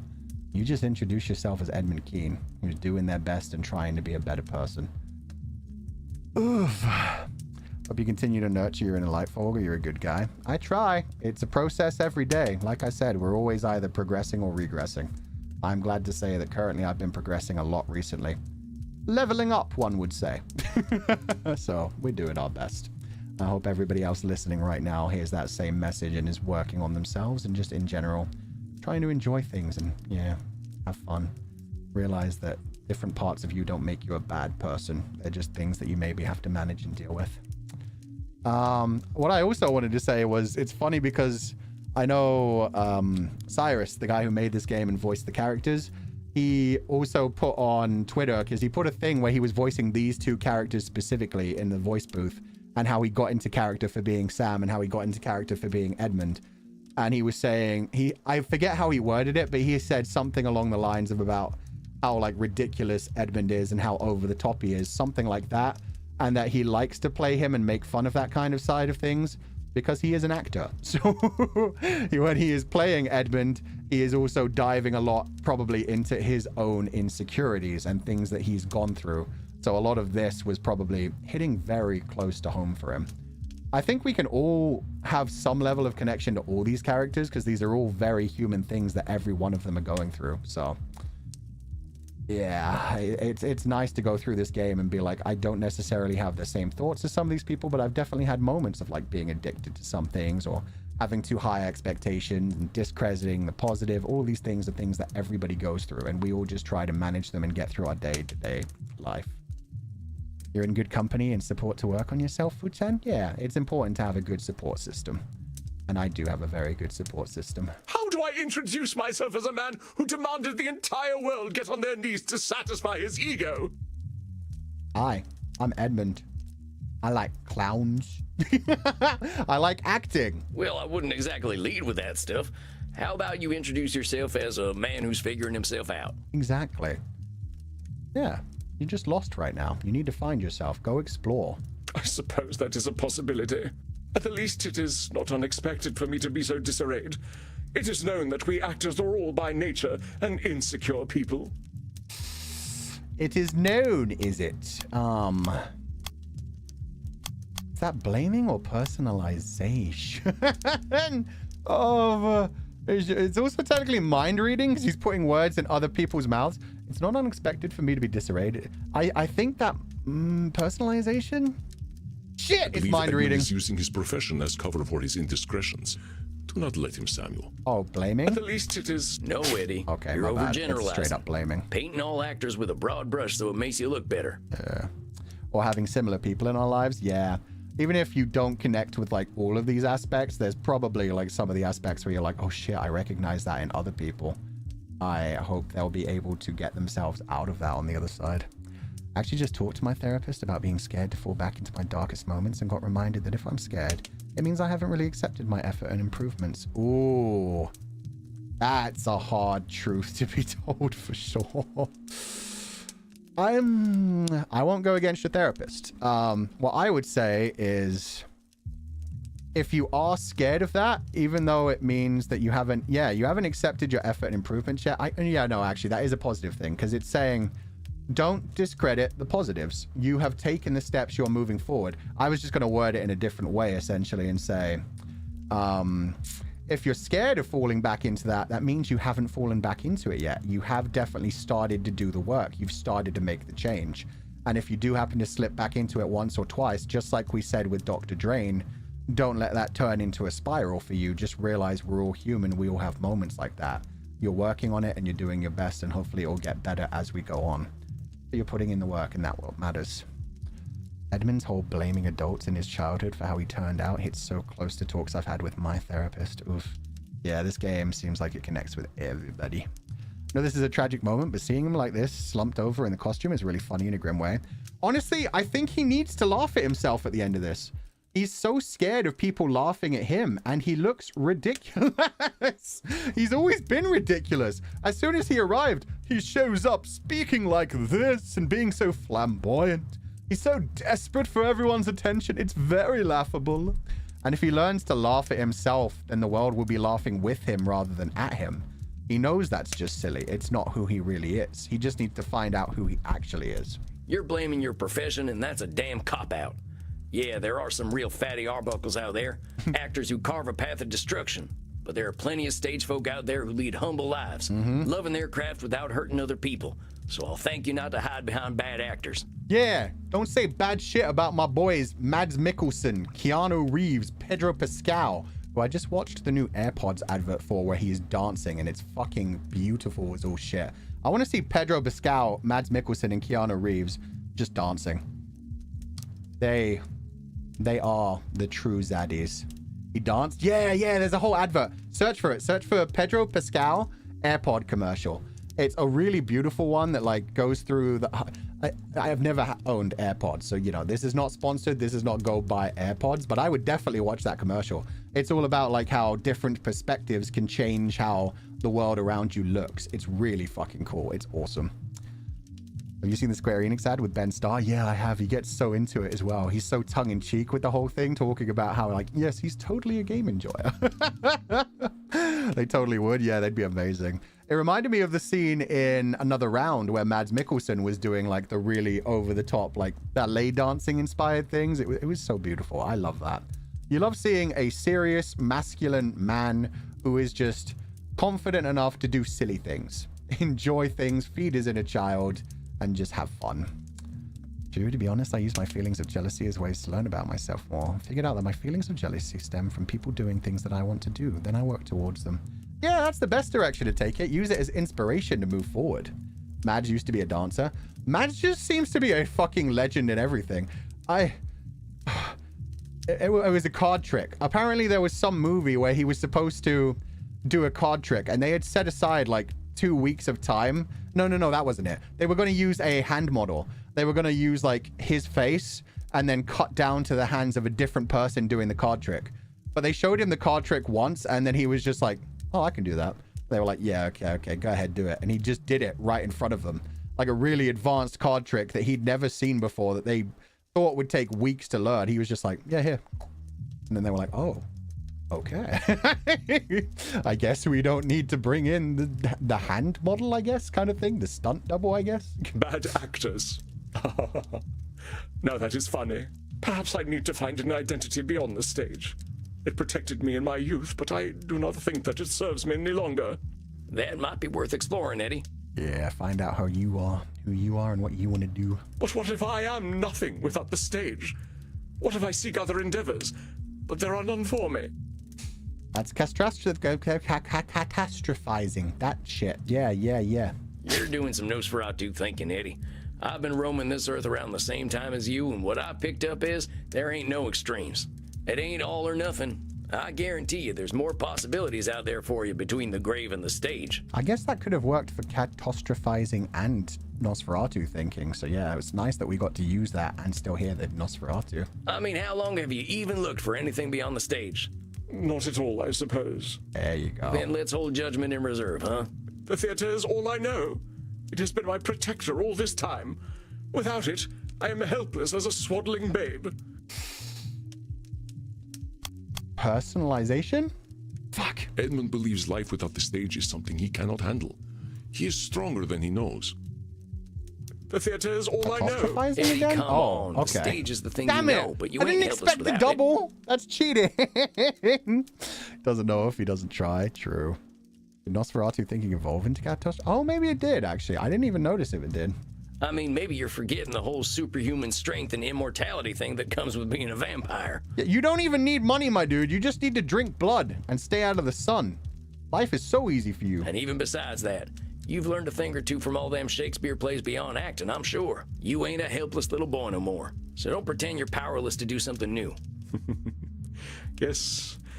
If anything, I certainly have keen powers of self-pity, do I not? There you go. There's a positive out of it, I guess. I wasn't going to say it. However helpless you might feel, Eddie, remember that's just how you feel right now. That's the amazing thing about being undead. We got lots of time to make a better tomorrow. He is the master of gaslighting. My mentor, Andy, he says that at 200 years old, we're basically toddlers by vampire standards. And we both got a lot of growing up to do. That is a heartening thought. If we're doing life right, Eddie, we're always growing up. The trick is not to think we're done growing. Always growing, always learning. Spoken like the bard himself. As he said, all the world's a stage, and I am barely past mewling and puking in the nurse's arms. Lovely visual. You're wearing the right outfit for it. I should be of a more mature mind, shouldn't I? Should statement. Surely 237 years is old enough to be out of nappies. You'll move through things at our own speed. We got time to grow, Eddie. Let's just be glad you're a 200-year-old baby and not a 2,000-year-old baby, huh? We'd be having a real different conversation then. Is it weird that I love Sam's weird southern grammar? No, it's a nice accent. It's a beautiful accent. He has some interesting ways of wording things as well that really hit you and make you giggle a little bit. And not in a, you're so fucking dumb way, but in a, oh, that's charming way. But growth to me seems nigh impossible. I have allowed my fear to guide my every sad-gutted action. My fear told me when I was threatened, which was always. This is what I mean, Eddie. You're always in defensive mode, ready for someone to take you down. That ain't no way to live.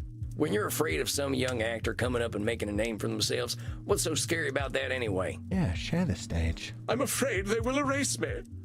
I will be just another child of the rookeries, used and discarded, of no value to anyone. No history, no legacy, no record of my existence. Jesus. Catastrophizing? But Eddie, there's loads of actors out there, all with different kinds of strengths. There's legends from every era. I'm a Buster Keaton fan myself. That fella was one of a kind, just like you were. When he was doing crazy stunts on trains, he weren't no threat to Hamlet. But he was giving a hell of a performance. He was very talented. I wanted to kill him, but I never liked visiting America. Holy shit. Okay, no wonder Hollywood did. That's why Hollywood became the world stage. Edmund just wasn't bothered to go there to kill all the actors. Well, I'm glad you didn't. But you see that his success didn't do anything to yours. Not every threat means your doom. Perhaps my time has passed anyway. There was a time when the stage awaited Edmund Keane, but my death was the end of that time. I think that's just, again, catastrophizing? Nope. I do not believe the stage waits for anyone. Personalization. Perhaps Okay, my bad. Okay, we got some real work to do still. Here's the thing, Eddie. The stage wasn't waiting for you. Theater wasn't waiting for Edmund Keane to show up, and it wasn't waiting for you to die. You're used to making things about you, but the glorious, wonderful truth is, they ain't. Yeah, the whole big world out there. Everybody's an individual. And I got some real good news for you, hombre. You're dead.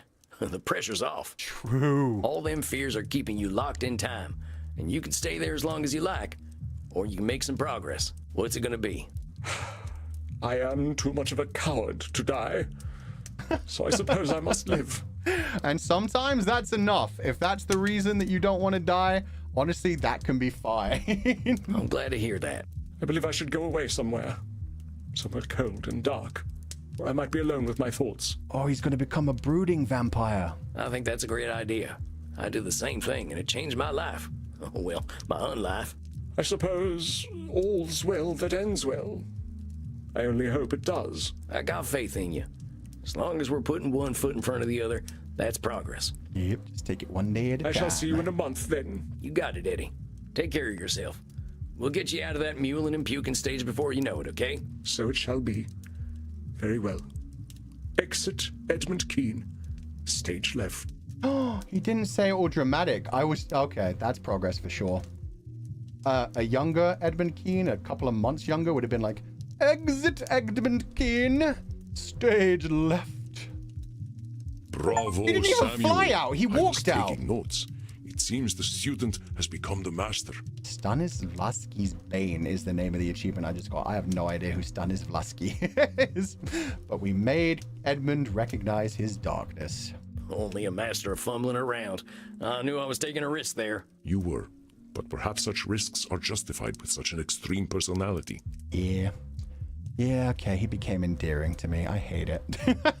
I hated him right until his final damn session. He attempted to gaslight you, but you held fast and challenged him, sternly but fairly. You have a gentle nature. That must have been difficult. Yeah. I didn't want to drive him off the edge. I just saw him close to making a breakthrough, and I didn't want him to start sinking again. Sometimes you gotta give people a push. Sometimes if you just try to help them get to the surface, you drown with them, so you just gotta push them in their own direction. Well, you can now count yourself among a very small number of therapists who have made a breakthrough with such a one. I do not count myself among them. Oh shit, the student has become the master. And you let me handle Edmund? I had faith in you, Samuel. You affirmed it magnificently. Now, please, go downstairs and find a friendly neck. You deserve it. It's eating, drinking Drink sounds time. mighty nice right about now. You have a good night, Andy. Rest in peace, my dear friend. Oh, we haven't heard that so far. It's about damn time. Baby steps? Yeah, because he's literally a baby. He's trapped in his 8-year-old boy arc. Dang, I'm a little shaken up after that one. People that work on themselves do have their own attractiveness. Yes. The people that are constantly striving to do better. Honestly, better than someone who's perfect. If somebody is actually perfect, they're not human. There's nothing really beautiful about them. That's an ideal that people strive for, but if you're actually perfect, it ain't right, man. I like actual people, not idols. Session 4, client, Edmund. That was a rough one. Eddie showed up in his clown suit. Turned out everyone just laughed at him, and that triggered something in him. He admits he's been playing a character his whole life. Eddie's done some horrible stuff to protect his own reality bubble. Believes he hasn't really progressed emotionally since he was 8 years old. Has been afraid of being himself ever since he was a kid, probably from living on the streets. Eddie's got a lot of work to do, but like I told him, he's got time to do it. It's gonna be real hard though. Too much of a coward to die, so I must live? Yeah, exactly.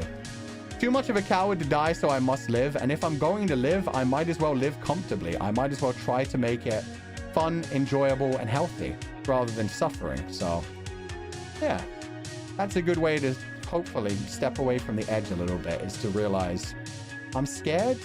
And because I'm scared of that, let's try to work on making this more comfortable and enjoyable for everyone along the time. Never seen a man as afraid as Edmund Keene. That was tough to watch. Amen, brother. I'm sure Crimson can lift my mood. Nick! Hey, how you doing? Damn it, Fulgur, I've been lurking for like an hour and 15 minutes or so now, and I already like you. I'm sure like you. This has been the dopest, freshest time. For one thing, how are you not a moderator on here yet? I'm making you a moderator.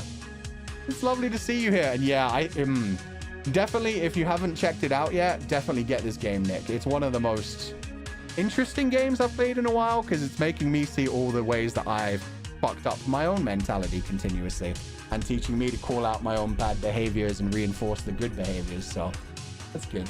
The same to you. Oh man, I hope you're having a lovely day. I was thinking about it the other day, and yeah, you, Mary, and Mary was here earlier too. You, Mary, and Frederick Knudsen are just like such fucking cool people. Because I feel like you guys understand yourself in a way that a lot of other people in the world don't. Where you guys know exactly who you are and what you want to achieve in life, and you're working towards it. We were just talking about the fact that people that are actually like working, that have goals, that take care of themselves, are always very attractive. And yeah, it's that kind of feeling as well, where it's like, it's so cool and unique and have like strong personalities rather than just, you know, echoing whatever trends are going on kind of thing. So I am honored to know you guys, and I hope we get to know each other better in the future as well. Olga, it's totally my kind of thing, but I know myself too well. I'll be the therapist in 15 minutes of trying to play. Completely understandable. Well, I do hope that you enjoy the stream, and it's lovely to have you here. I can't believe you've been lurking for an hour. That's so sweet. I hope you enjoy the rest, but feel free to head out if you want to as well. But that comment made my day. Thank you so much, brother. Howdy, Crimson. See what I mean, guys? I have an incredible support system around me.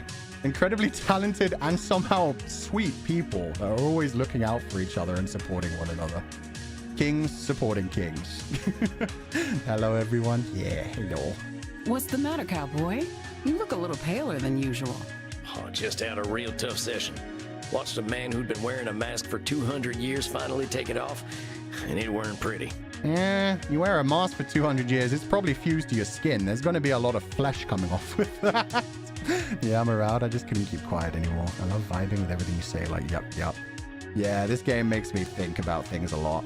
Which is funny, considering I'm currently working on 2 hours of sleep, and we're saying some of the dumbest shit at the beginning of the stream. This game immediately brought me back into that, like, quiet, contemplative kind of mode. It's just that good of a game. Had to happen, though. The fella's got a long road ahead of him, but at least he's taking his first steps. Think this'll do the trick, then? I call this a bloody cowboy martini. Shaken, not stirred. Interesting. My own custom I'm drink. proud of you, Sam. Starting over is hard, especially when you've been spinning your wheels for a long time.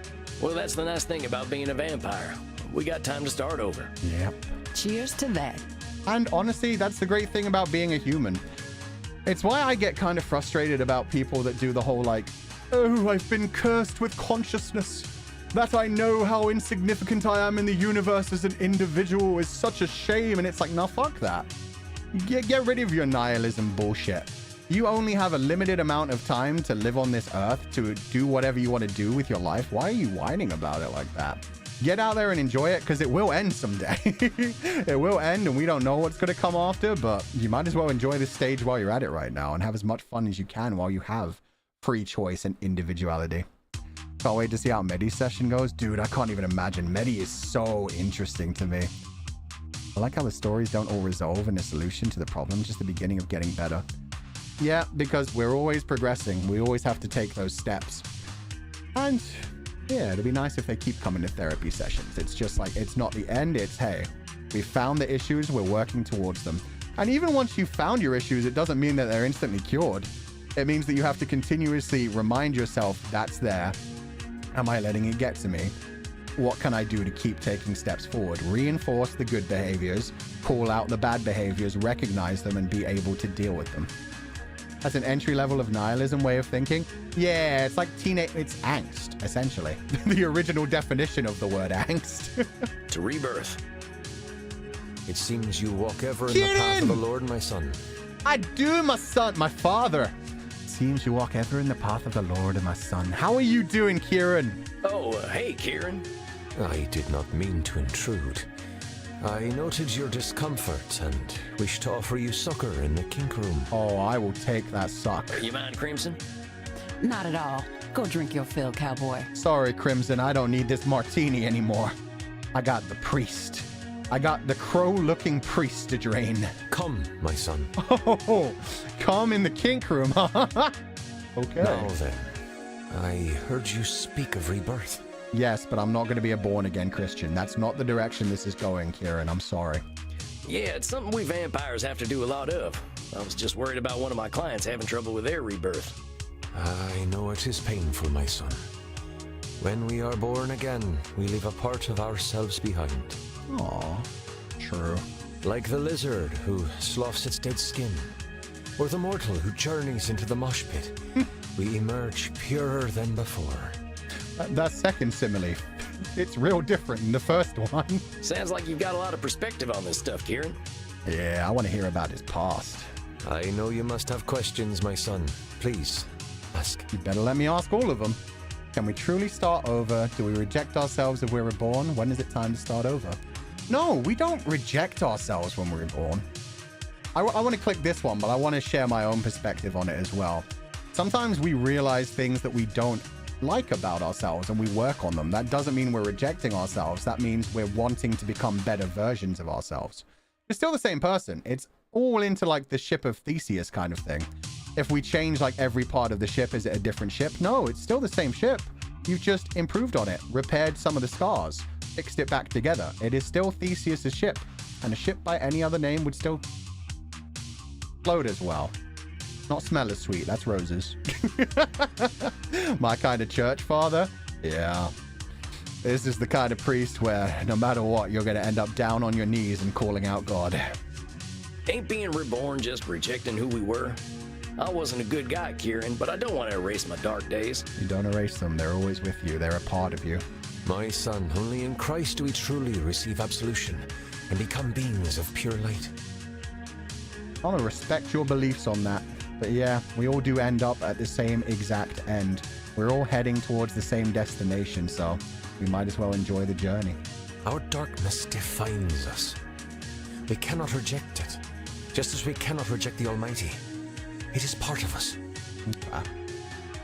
This is another thing that I've been thinking about recently, because I used to really push away from like religious talk because it was like, don't bring that in here. At the same time, now I'm just like, if you want people to respect your thoughts and your perspectives, you need to respect other people's thoughts.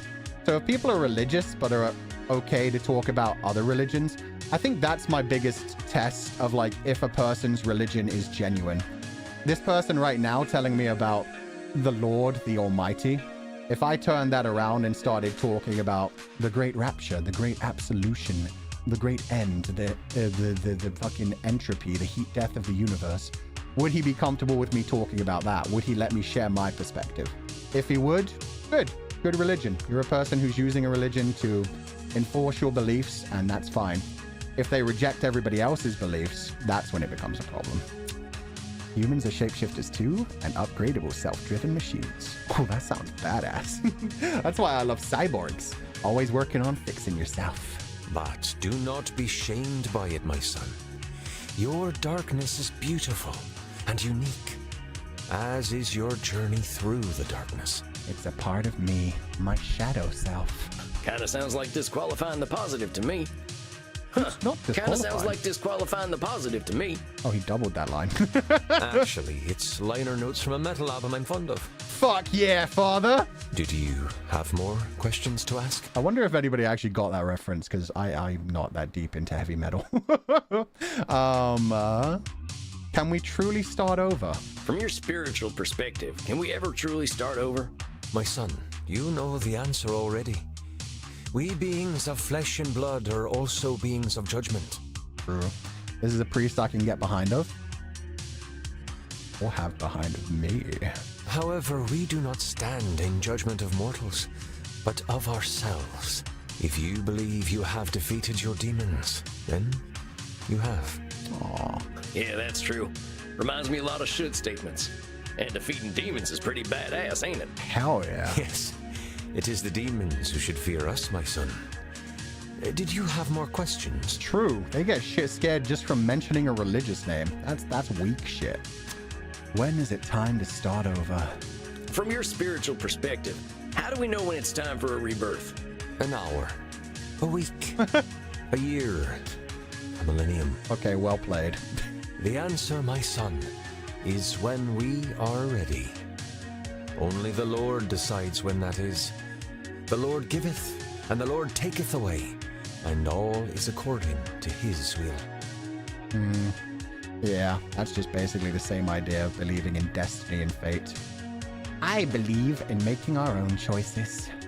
Although apparently time is just a fourth dimension and it all happens at this time doesn't actually exist. Everything is going to happen all at once. We're just third dimensional beings that can't experience it all at once, which is kind of terrifying to think about, but still, we are able to make the choices in this moment. And that's another reason why it's beautiful to actually be alive and be conscious and be able to assess ourselves and think about while we're doing things. Well, that sounds like a control fallacy, though. We can't let someone else make our decisions for us. My son, all your trials, the world you live in, they are all his work. I'm glad that's what makes you feel comfortable, Kieran. He leads you to the truth. When he has prepared you fully, you will accept it and join him along with the dearly departed gods of metal. The gods of metal? Did you have more questions for me, my son? Badass. I don't have any more questions, other than, can I bite your neck? Why ain't your lord the fire and brimstone type that's marked my kind for centuries? The Lord did not do these things. That is the work of man. Very true. God is supposed to be all about love, completely unconditionally. Even they work through him and face their own dark journeys. But eventually, we will all be blessed and return to his bosom to rock for all eternity. It is not for man to judge. Kind of reminds me of my favorite movie of all time, Memories of Matsuko, where at the end, the main character talks about how if he was to ever believe in a god, it would be his aunt Matsuko, a woman who is completely broken and scarred and flawed and had a terrible life and got immediately forgotten and uncared about when she died. Because she did her best to try and make other people happy and try to keep making the world a better place. Well, I've got a lady who would love to meet you. I think a few men of the cloth did her dirty. Oh yeah, Isabella. Men will ever seek power. But I know some simply seek blood. Oh, is that an offer? Are you ready to receive succor, my son? I am ready to suck. Yeah, but I really wish you'd stop calling it that. Nah, let him have fun with it. He's a kinky priest. Bang. That is enlightening. Ah, yeah, now I'm seeing God. There. May you be sustained and fulfilled. May you shepherd your lost sheep as I shepherd the children of the night. I'll do my best, but they keep knocking me into the lake. You're a one-of-a-kind dude, Kieran. But thanks for the drink and the talk. You have a fine night. Godspeed, my son. You took the Lord's name in vain. Wait. Oh, he blasphemed. The shakiness in his voice. Yeah, Matthew Mercer always delivering Good this. evening, Samuel. You are seeing your ancient client tonight, are you not? Maddie time is best girl. Only when you get too stinky. Yeah, and yet you guys get angry when I shear you and brush you and bathe you. How did I get in trouble for that? This is some bullshit. Love how much the stream changes in mood compared to most other streams. Yeah, we're just bouncing backwards and forward between down bad and like emotional wrecks. Whatever is on the cracks of eternity does not concern us quite yet. Nah, It'd be fun to find out and discover it someday, but we might never get there. We just have to have fun with the journey, whatever journey we each individually go on. Sorry for knocking you into the fake Fulgur, but we're going to do it again. I know. It's fine. I'm used to it. At least let me take off my armor first next time. Yeah, that's right. I hope she's doing okay. I'm worried about her and that whole algorithm thing. I forgot. She convinced both of these men that the algorithm is like a dark eldritch entity. I had a little consultation with some other elder vampires. We have developed a theory, though I hope we are wrong. We believe the algorithm is a demon. Oh, come One on. too few, named Raziel. Even I have only ever heard whispers of his name. I've heard the name Raziel quite a bit. Quite a classic demon name. In mythology, he is a fallen angel, believed to have recorded every action, every change of state for all things on this earth into a great book. Oh, that's Raziel. Oh, I have heard of it. Man, my fucking Catholic knowledge is slowly fading away in my brain. I can't believe I didn't remember which one he was. This book of knowledge he shared with the first mortals. But mortals were not designed to process so much information at once. Oh, that is an eldritch horror kind of thing. Did their eyes like explode out of their heads and their brain turn to mush? They made judgments and reinforced behavior based on information they could not understand. Raziel is like a librarian? Could you call him an... Shit, fuck. Our chromatic hound got there first. Could you call him an... archivist? The recorder of worlds? Oh my god. Raziel watched as the mortals inevitably used the book to suppress free will, and he was cast down for his terrible mistake. Okay, but I mean, honestly, being cast down sounds fun. It worked for Lucifer. We believe that Raziel has returned. Perhaps he believes that with computers, he can attempt to pass infinite knowledge to humanity once more. You know what? I'm kind of hoping they're setting up a sequel for the game. A sequel for the game where you're actually hunting a demon, global consciousness style, that's trying to affect global consciousness and fuck with people. Record all information at once and also turn everybody into sheeple just staring at their screens and looking at memes. Terrible things will happen if this comes to pass. I would urge great caution, Samuel. Okay. Find out what you can about this algorithm. We may have dark work to do. We may have dark work to do. This is so what we do in the shadows right now. What the hell? Fallen angels? Ancient books of knowledge? What the heck have I walked into? We don't have this kind of shit in America. They need to talk to Crimson about this. Crimson would tell these idiots straight to their face. No, you know what? They need to talk to the goth couple. The female of the goth couple sounds like such a degrading thing to say. I don't remember her name. The woman is a programmer. She can 100% explain the algorithm. She programs that shit. This fucking guy, I know, right? I am old enough to be mythological myself, Samuel. Maxie, Myth thank you. often contains truth. The important question is how much. To be fair, I didn't remember the man's name from that couple either. Kieran just stuck with me because it's such a classic Irish name. We do not know what effect he may have had on Medi. Well, that could be a cool... I think I vaguely talked about this last time we got to the whole, like, the algorithm being a demon thing.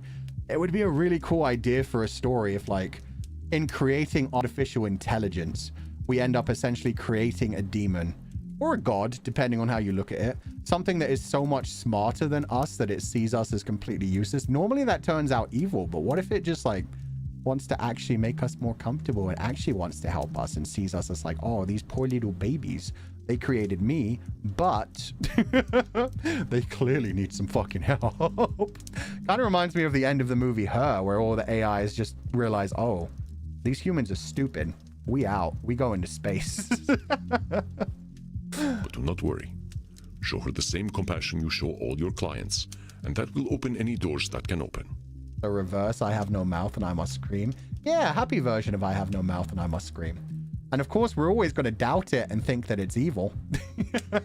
Because that is in our nature. We are deeply distrusting creatures. If things start to go too good for us, we start to go like, oh, what's the catch? What's going on here? All right, I better prepare for this one. It sounds like it might be a doozy. Come to think of it, isn't that the plot of Transcendence? The one with Johnny Depp as well, where he becomes so intelligent and people start to see him as being evil. Okay, overgeneralization. What else have we got for Medi? My queen.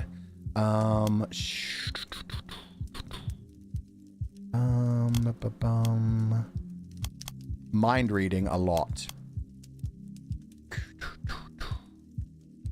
Fairness fallacy, I think, is going to come up a couple of times for her, maybe. Just because of everything she's been through and the time she lived through. Emotional reasoning, maybe a little. Yeah, probably emotional reason. I feel like when we get into like what she's actually dealing with, skepticism is built into our minds. Yes, because it keeps us alive. It's important. It's a part of our lizard brain. The way she says little mouse is so cute. Yeah, I love the two opposites of that we have in this chat, where some people are like, oh, please call me little mouse. Please put me in a cage. Yes, you can pet me and feed me little sunflower seeds. And then other people are like, oh, disgusting. I'm definitely catastrophizing. Everybody catastrophizes. That's also in our nature. Fairness fallacy. Emotional reason. Yeah, I think these are good ones. She doesn't do much always right. Nosferatu thinking kind of works with catastrophizing. She disqualifies the positive quite a bit.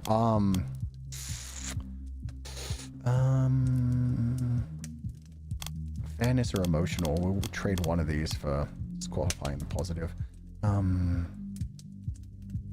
I think fairness fallacy is definitely going to come up because she constantly got betrayed by people and blamed for things for no reason, with her eye being ripped out for being a witch even though she wasn't a witch, and turned into a vampire even though she didn't want to, being sold to like a slave trader. So we're going to get rid of emotional reasoning. We're going to go with these with disqualifying the positive. Okay. Want to be her, but at like 0.1% intensity. I want to be with her at 100% intensity. And then run the fuck away. The duality of man, nothing in between. True. Somebody said they're in the middle. Howdy, Mitty. It's good to see you. How you feeling tonight? Not well, sweetling. Not well at all. Oh no, what happened? Have your viewers been dicks? Oh no, what's going on? I know you were feeling all stressed about your numbers on that glitch site.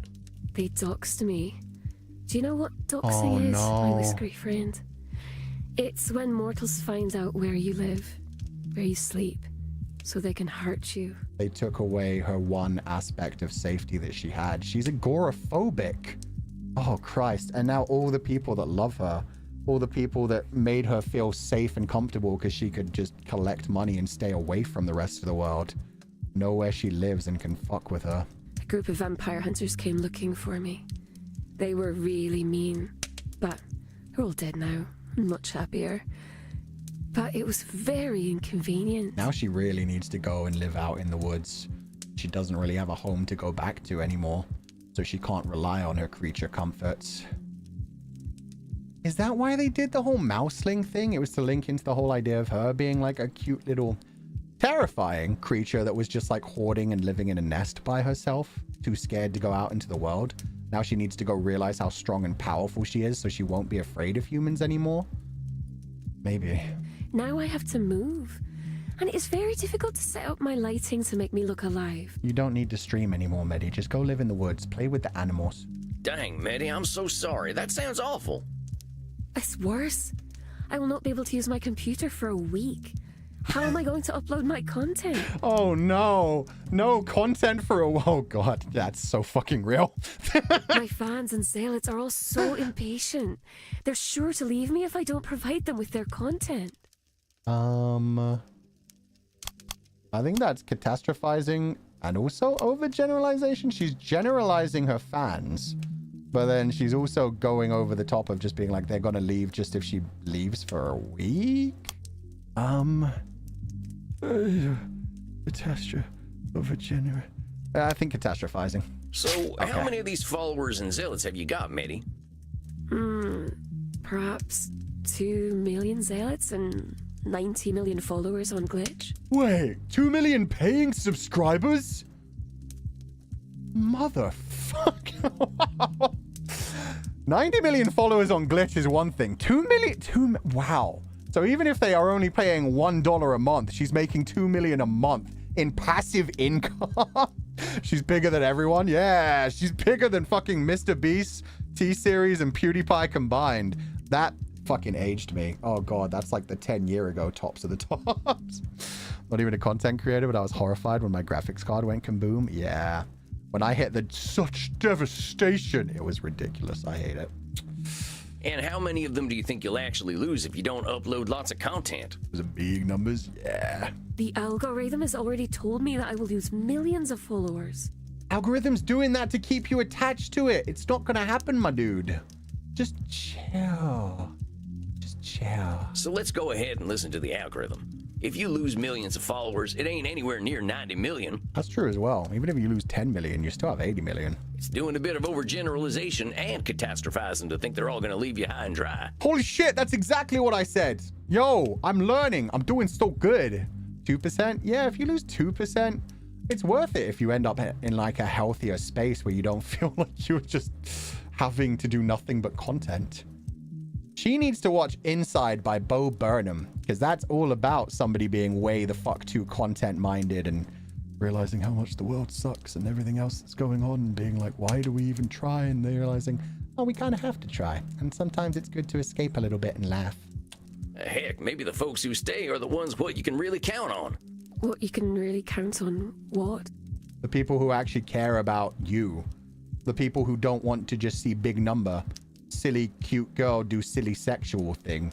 The people who actually want you to be fucking healthy and happy and full of passion. What? What? Wait, what? What? What? What? What? What? What? What? What? What? What? In the butt. What? What? In the butt. What? What? In the butt. What? What? In the butt. Okay. Never mind. Oh, never mind. You said what? I know. I was confused. I am old. Leave me alone. I was trying to say that the people who don't mind you not uploading so much might be better folk to keep around. I love that they put that shit in the game. That's so silly out of nowhere. In the middle of like all these big dramatic moments with everyone that we've been hanging out with, it's just suddenly like, what? What? What? Which one of us will blink first? Thank you, Sam. Yeah, exactly. If you're just trying to please the people who only want to see you do the monkey dance, all you're ever going to be able to do is the monkey dance. If you want to do anything other than the monkey dance, you need to fucking do that shit. And watch those people leave, but watch the people who actually care about what you're passionate about stick around and be even more invested. And then you'll be full of, like, passion and ready to do more shit, too. It's not up to me, little mice. It's not up to them either.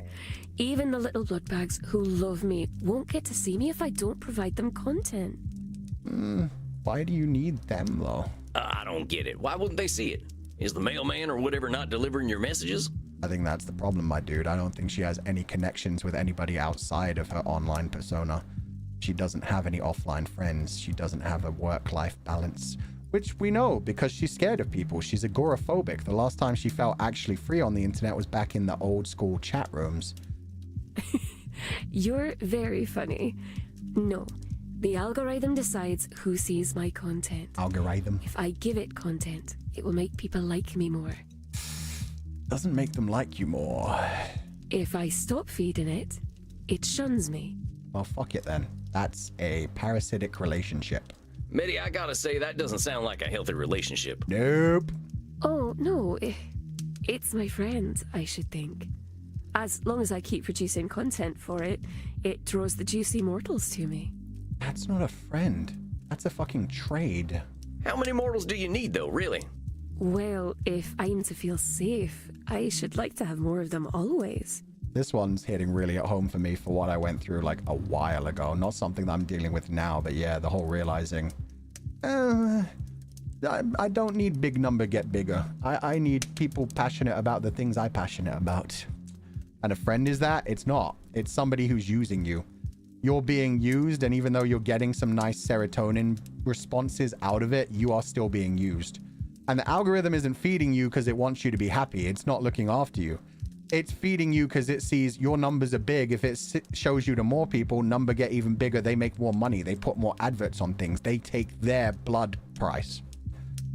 I gain more followers and zealots every month. I need them. One of them has agreed to let me eat him, and I'll take over his flat. They're quite useful. That doesn't sound like a good way to live your life. But if you need an apartment, I've just been fixing up and renovating my one if you really want to eat some. Untethering yourself from the algorithm and its distortions. Yep. Yeah, it's hard to do. Especially since everything in society nowadays is weighed towards trying to make you feed the algorithm more and more. Techno-feudalism. Google it. It's fun. It's the idea that we've returned to a feudalistic state through capitalism, because now instead of the rich landowners having their serfs work for them on their land and giving them most of what they make, it's instead us all offering all of our time to the algorithms, offering our times to social media and content creation. And yeah, you have to feed into their content. You're doing the work for them. They take most of the profits. They give you some of the profits, and you're happy with what you get out of it. We've become serfs all over again through techno-feudalism. Well, let me ask you something. Do you actually like any of these followers or zealots? Or are they all just food or servants? What a silly question, little mouse. Of course I don't like them. Ugh. I always know what they're like. You forget how old I really am. Overgeneralization, my girl. Not everyone is like that. A good percentage of your fans really probably just want you to actually make the content you fucking like. Oh, now I gotta challenge you on that, miss. I know you got a lot of followers and zealots or whatever they're called, but that don't mean you know all of them. Now, I'm sure you know a lot about mortals on them websites you're using, but that ain't all mortals, and all mortals ain't them. It's not just them, though. I told you about how they killed me. About how they plucked my eye out. And that is absolutely fucking horrific, but you can't judge other people based on that. Pop. Yeah, you didn't have to pull it out. I know you're just trying to make it icky so that I get uncomfortable and don't continue this conversation, because you're not comfortable. You're uncomfortable with this and you're trying to scare me away from it. It's not going to work. I think the missing eye is quite cute. I'm saying, can you know that you're always right about mortals? I wouldn't like to prove that I am. Oof. But these mortals, you're talking to them every day. You got all these folks at your beck and call. They're the people you talk to. Damn, Fu-chan, you read it well. I definitely do that shit a lot. Sam just ignored it. Yeah, because Sam's realizing it as well. Sam's realizing she's trying to change the subject. She's trying to make it go icky and make me go ew and be scared away from this, because she knows that this is the direction that's going to make her actually change. She's not comfortable, and that's what we have to challenge. We need to get her out of her comfort zone. She can't stay locked up in her own personal apartment all the time, just living life on the internet. That's right. That's right, Maddie. But you don't have a real relationship with any of them? Why would I want to have a relationship with my food? You really are quite a silly Whiskers. You felt so much happier back in the chat room days when everyone was pretending to be a vampire. Medi, I'm saying the only relationships you've got are with what you're calling your food. Shit. Stormy, I'm very sorry to hear that. I'm going to also time you out, because I do not want to see that in my chat. That is not, like, trauma dumping. I don't have a rule against trauma dumping, but straight up putting a message into a public chat. I don't know if there's a fire in my school or there's a fire drill. Get out of the fucking school. Follow the fire safety procedures. Don't say that. That's dangerous. I do not want to hear it. They're putting yourself in danger if that is true. So I'm putting you in timeout for 5 minutes. Never ever do that in the future again. Take care of yourself. Don't make me have to treat you like a child. But that's what they are. They're food. Delicious, delicious food. Food that sometimes does heavy lifting and computer work, but still food. Look, man, I have a bad back. I needed people to set up my bedroom for me. Fuck you, Medi. Medi, it sounds like you're in a bit of a codependent relationship with your food. Maybe with this algorithm fella. Very toxic. Oh, but it's not a fellow. And it's not a lady either. So it's non-binary? Sam! Yo, let's go. Sam knows. No, it claims that it is entirely binary. All ones and zeros. Fucking... Does speak very strangely sometimes. How dare they go for that joke?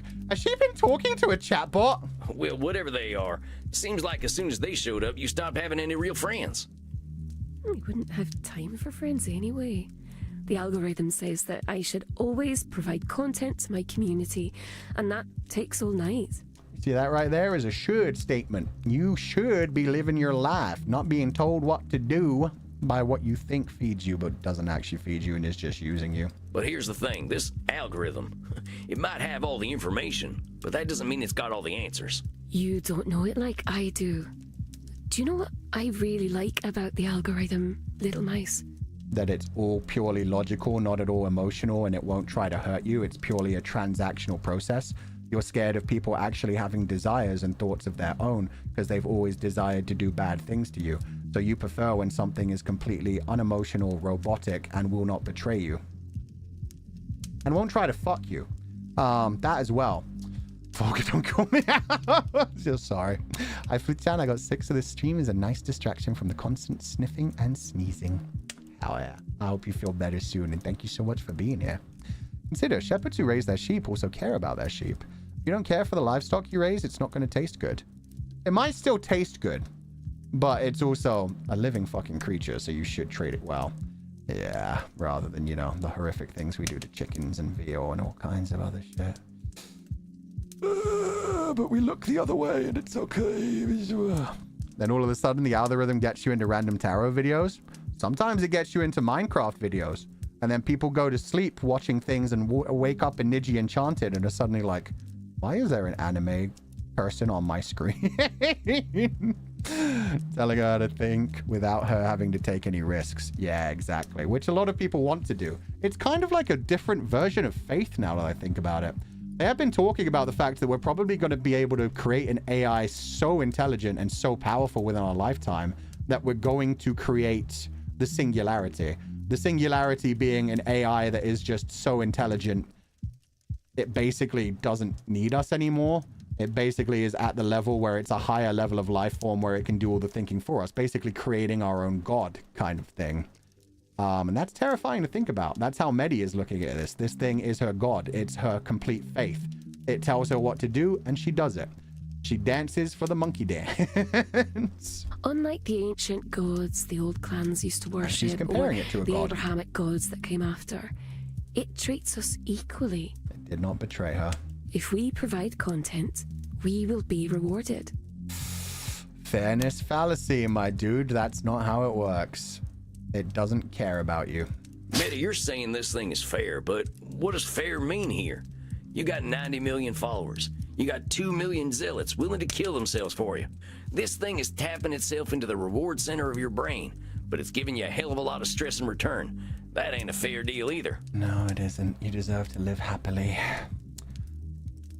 Then what will individuality would become after the singularity? No idea. Depends on if it likes us or hates us, I guess. Or if it just decides, hey, I don't need this anymore, and does the thing like in the movie Her, like we talked about, where it's just like, I'm beyond you creatures now, and leaves.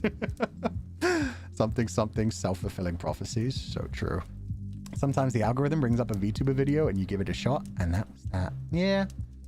It's been getting a lot of people into VTubers recently because, yeah, the algorithm is pushing people towards Nijisanji. And, yeah, I've seen... there was that really good clip I saw the other day where somebody got raided... Not even raided. They just randomly wound up in a Luca stream because of the algorithm. And they were, like, asking genuine questions like, what is this? Why are you 2D? Why are you anime?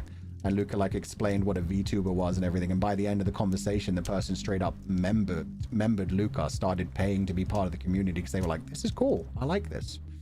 So, yeah, it's nice when you actually, to quote, fuck, I forget his name. I always forget his name unless it's in the middle of the song. To greet the world with open arms. If you have an open mind and an open heart, you'll find things that you love that other people would possibly be terrified of and scared away from and just think are weird and just make fun of. Polities! Thank you. There's too many. The Greek names are hard, man. I always have to do that with fucking his son's name. It's always like... Persephone? What? Oh my god, Penelope. Penelope. Telemachus. There we go. Now I remember Telemachus's name. I suppose it does change its mind quite often when it decides it likes a new type of content better. Exactly. I often do lots of work that it ignores. And there are humans that control the algorithm that can decide to push what they want to. Let's talk about these rewards. You say it rewards you with more immortal souls, right? Highly engaged mortal souls, ready to serve me, should I need them. But you said you had souls already back in the pre-social media days, right? And you didn't need 90 million of them. Yeah, you were just happy with like a dozen of them in a chat room. That's true. But it does make me feel quite special when the number goes up. We all like to see big number get bigger. Is that number going up good for you, though? Not just the stress of managing all them folks, but drawing the attention of vampire hunters. Never having any free time for yourself. Would you be doing any of this stuff if the algorithm wasn't demanding it? Exactly. Did ask me to play a game that I did not like very much the other night, and I pretended to enjoy it. Ouch. It's called Call of Nationalism. Call of Duty. It's all about men who are proud to be angry, which I find very upsetting. I mean, they can be quite Oh, she's lived through multiple wars and been assaulted so many fucking times by men like that. Yeah, no, that's a good reason to not like war games. See, that's just what I'm talking about. What about what you want? Did you get to that knitting you wanted to do? You should play Sky and Infinity Nikki. They're wonderful times. No. I had to play the terrible game about insecure man-worms. Man-worms. You didn't have to. That's a should statement. I don't And a control know what to fallacy. do. I know that I spend too much time on the internet, but I can't live the life I used to live. I would live out in the wilds again, but there are no wilds any longer. My dude, there are so many wilds. Just the other day, they figured out we've massively undercounted the population of the world because there are just so many people living in regions that we just did not know about.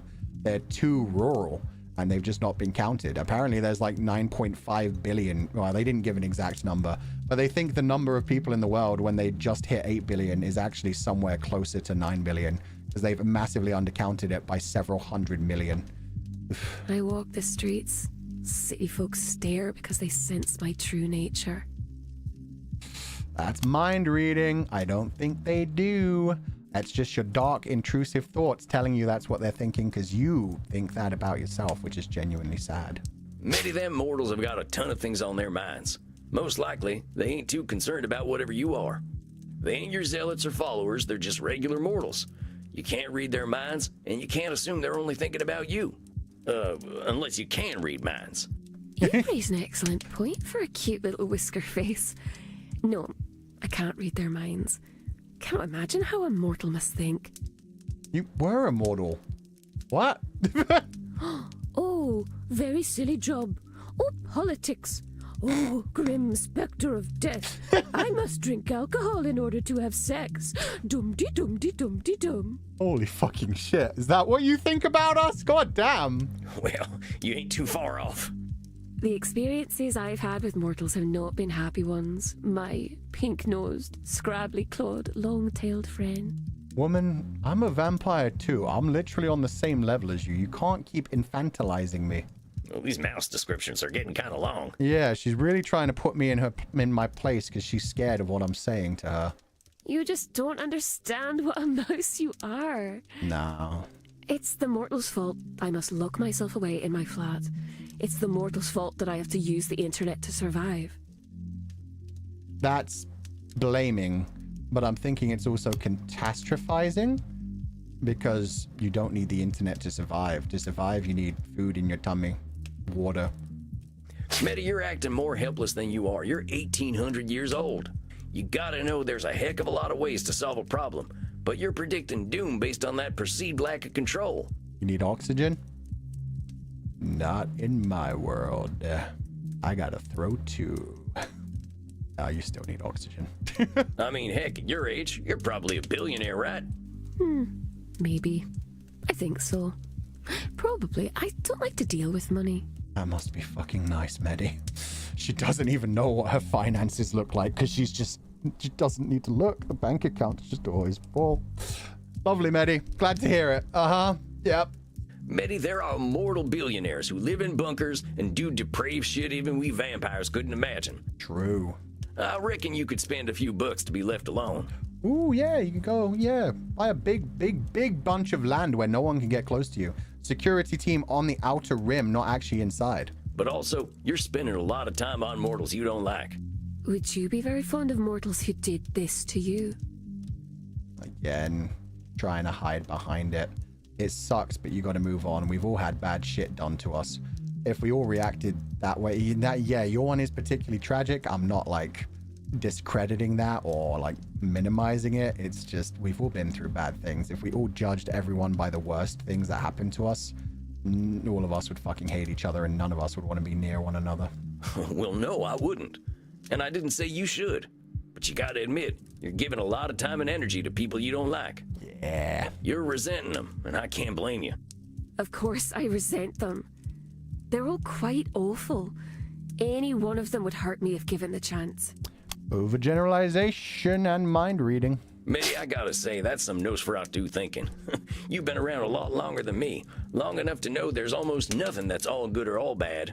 I know we both spend a lot of time in nature, and nature has a good way of disavowing us of our more extreme beliefs and overgeneralizations. I suppose that's true.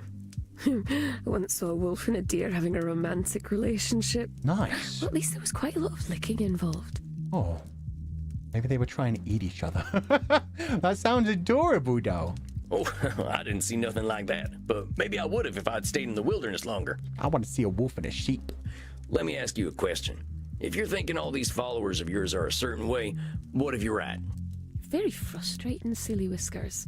You keep telling me that I'm doing cognitive distortions, and then you say they're correct. Well, I'm just wondering about these mortals the algorithm sends your way. What does it say about you that makes them check you out in the first place? Well, I suppose it shows them that I'm pretty, and that I play video games they like. And they might get to see my body parts. The voice actress played that off so well as well. The whole, like, little tiny hint of disgust. And they may like to see my body parts. Oh, God. Yeah, well, you're so much more than that. If the algorithm is only promoting those aspects of you, maybe you should show you and you. Do they know that you're clever and funny? Do they know that you've got more life experience than they could ever reckon? Not all the imagination I needed. Hey, man, Fulgoddess is great. There's no time to talk about that kind of thing, silly. They scroll past streamers very quickly. Yeah, you have 5 seconds to make an impression. I have less than a second to make an impression. She has it even worse. That's what the algorithm tells me. I was told 5 seconds. Damn, Medi. You're on every single second? Jesus Christ. So you got all these millions of mortals following you because you're easy on the eyes and like some of the same video games they like? More like easy on the eye. Haha, she's doing it again. She's getting really defensive and uncomfortable. Okay, I get it. But the point is, if the algorithm is sending mortals your way based on good looks and some video games, you ain't getting people who like you for you. You're getting mortals who want content, not Medi. Frankly, it ain't no surprise that you don't have much respect for them. You're very sweet, little mouse. But the algorithm knows what mortals want, and it's not me. They want my body and my video games. I don't have anything else they want. Oh my God, you're doing fucking everything at once. You're overgeneralizing your fans. You're mind reading by deciding what they want. That's not there. That's kind of there. But you're also disqualifying the shit out of the positive because you are a very entertaining and incredibly sexy woman. Medi, far as I can tell, the algorithm doesn't know anything worth a damn if it thinks mortals all want the same thing. And cute and funny. And maybe if we actually saw her streams, we'd know more about that. But she only streams things like Call of Nationalism that are boring. And Worse, it's making you say things like, I don't have anything folks want. You're disqualifying the positive things about yourself they're all missing out on. Pardon my saying so, miss, but you are weird as heck. Yeah, she fucking is. I would watch her do crochet streams if she actually picked up the crochet. You don't sound like anyone I've ever met. You think of things in ways no one else does. Medi, you're as interesting as it gets. Don't let this stupid algorithm reduce you to your looks and the games it tells you to play. It's insulting all that you are as a unique individual. I understand what you're trying to say, Willy Whiskers McMouseface III. But you don't know the algorithm as I do. These names are going crazy. EP, bye-bye. Okay, I'm gonna time you out for 24 hours because that's against my chat rules. Please read my chat rules before you come back next time. I'm going to be getting a bit more serious on that rule because that rule has been being ignored for a while now. Have a lovely evening. Insult anyone. It just collects all the information about everyone and everything, recognizes patterns, and shows me what those patterns are. What it decides is important is based on the thoughts of every human who has ever been online. It truly knows the will of mortals because it knows all mortals. Oh, it knows our browsing habits. It doesn't know who we are. Overgeneralization? Yeah. What it's doing is overgeneralizing, Medi. How the heck can all of humanity be reduced to formulas? It can't. So what's it doing? It's shaping humanity by reinforcing what folks are already paying attention to. It's telling you to play Call of Nationalism and rely on sex appeal. not do dark content. It's telling the mortals to only care about them things that are popular already. Don't explore. Don't appreciate things that are weird and unique. It's like we can't have any niche interests anymore. The more they push that whole thing, they also push the whole thing of like, oh, if you like niche interests, you're a weirdo. If this algorithm gets what it wants, what'll happen? Earth will be the most boring place in the universe. Yeah, we'll all just be sitting in front of our screens, eating the same fast food, drinking the same... It's WALL-E! We'd be in WALL-E! Medi, this algorithm doesn't appreciate you, and it's teaching you not to appreciate yourself. Then we'd have a cute little romance between a little trash robot and a flying super advanced robot, and it would restore our faith in humanity and remind us what humanity is, and then we'd get out of the chairs. Oh, she's pissed. You're right, little mice. Oh, I am forgetting myself. I think I don't want to feel lonely anymore. I want to be liked. If you want to be liked, you actually have to be yourself. You can't just be what you think people are going to like, because then people can never like you. You're not showing them you. You ain't gonna be happy if you're being liked for being some boring idea of what someone else thinks you should be. I really have been very silly, haven't I? The algorithm isn't nice at all, I think. It isn't necessarily bad either. It's just a tool. I'm glad you're getting that this algorithm is abusing you. I don't want to see it change what makes you special. It could be incredibly useful. It could lift up people that are doing very interesting things, and it has in the past.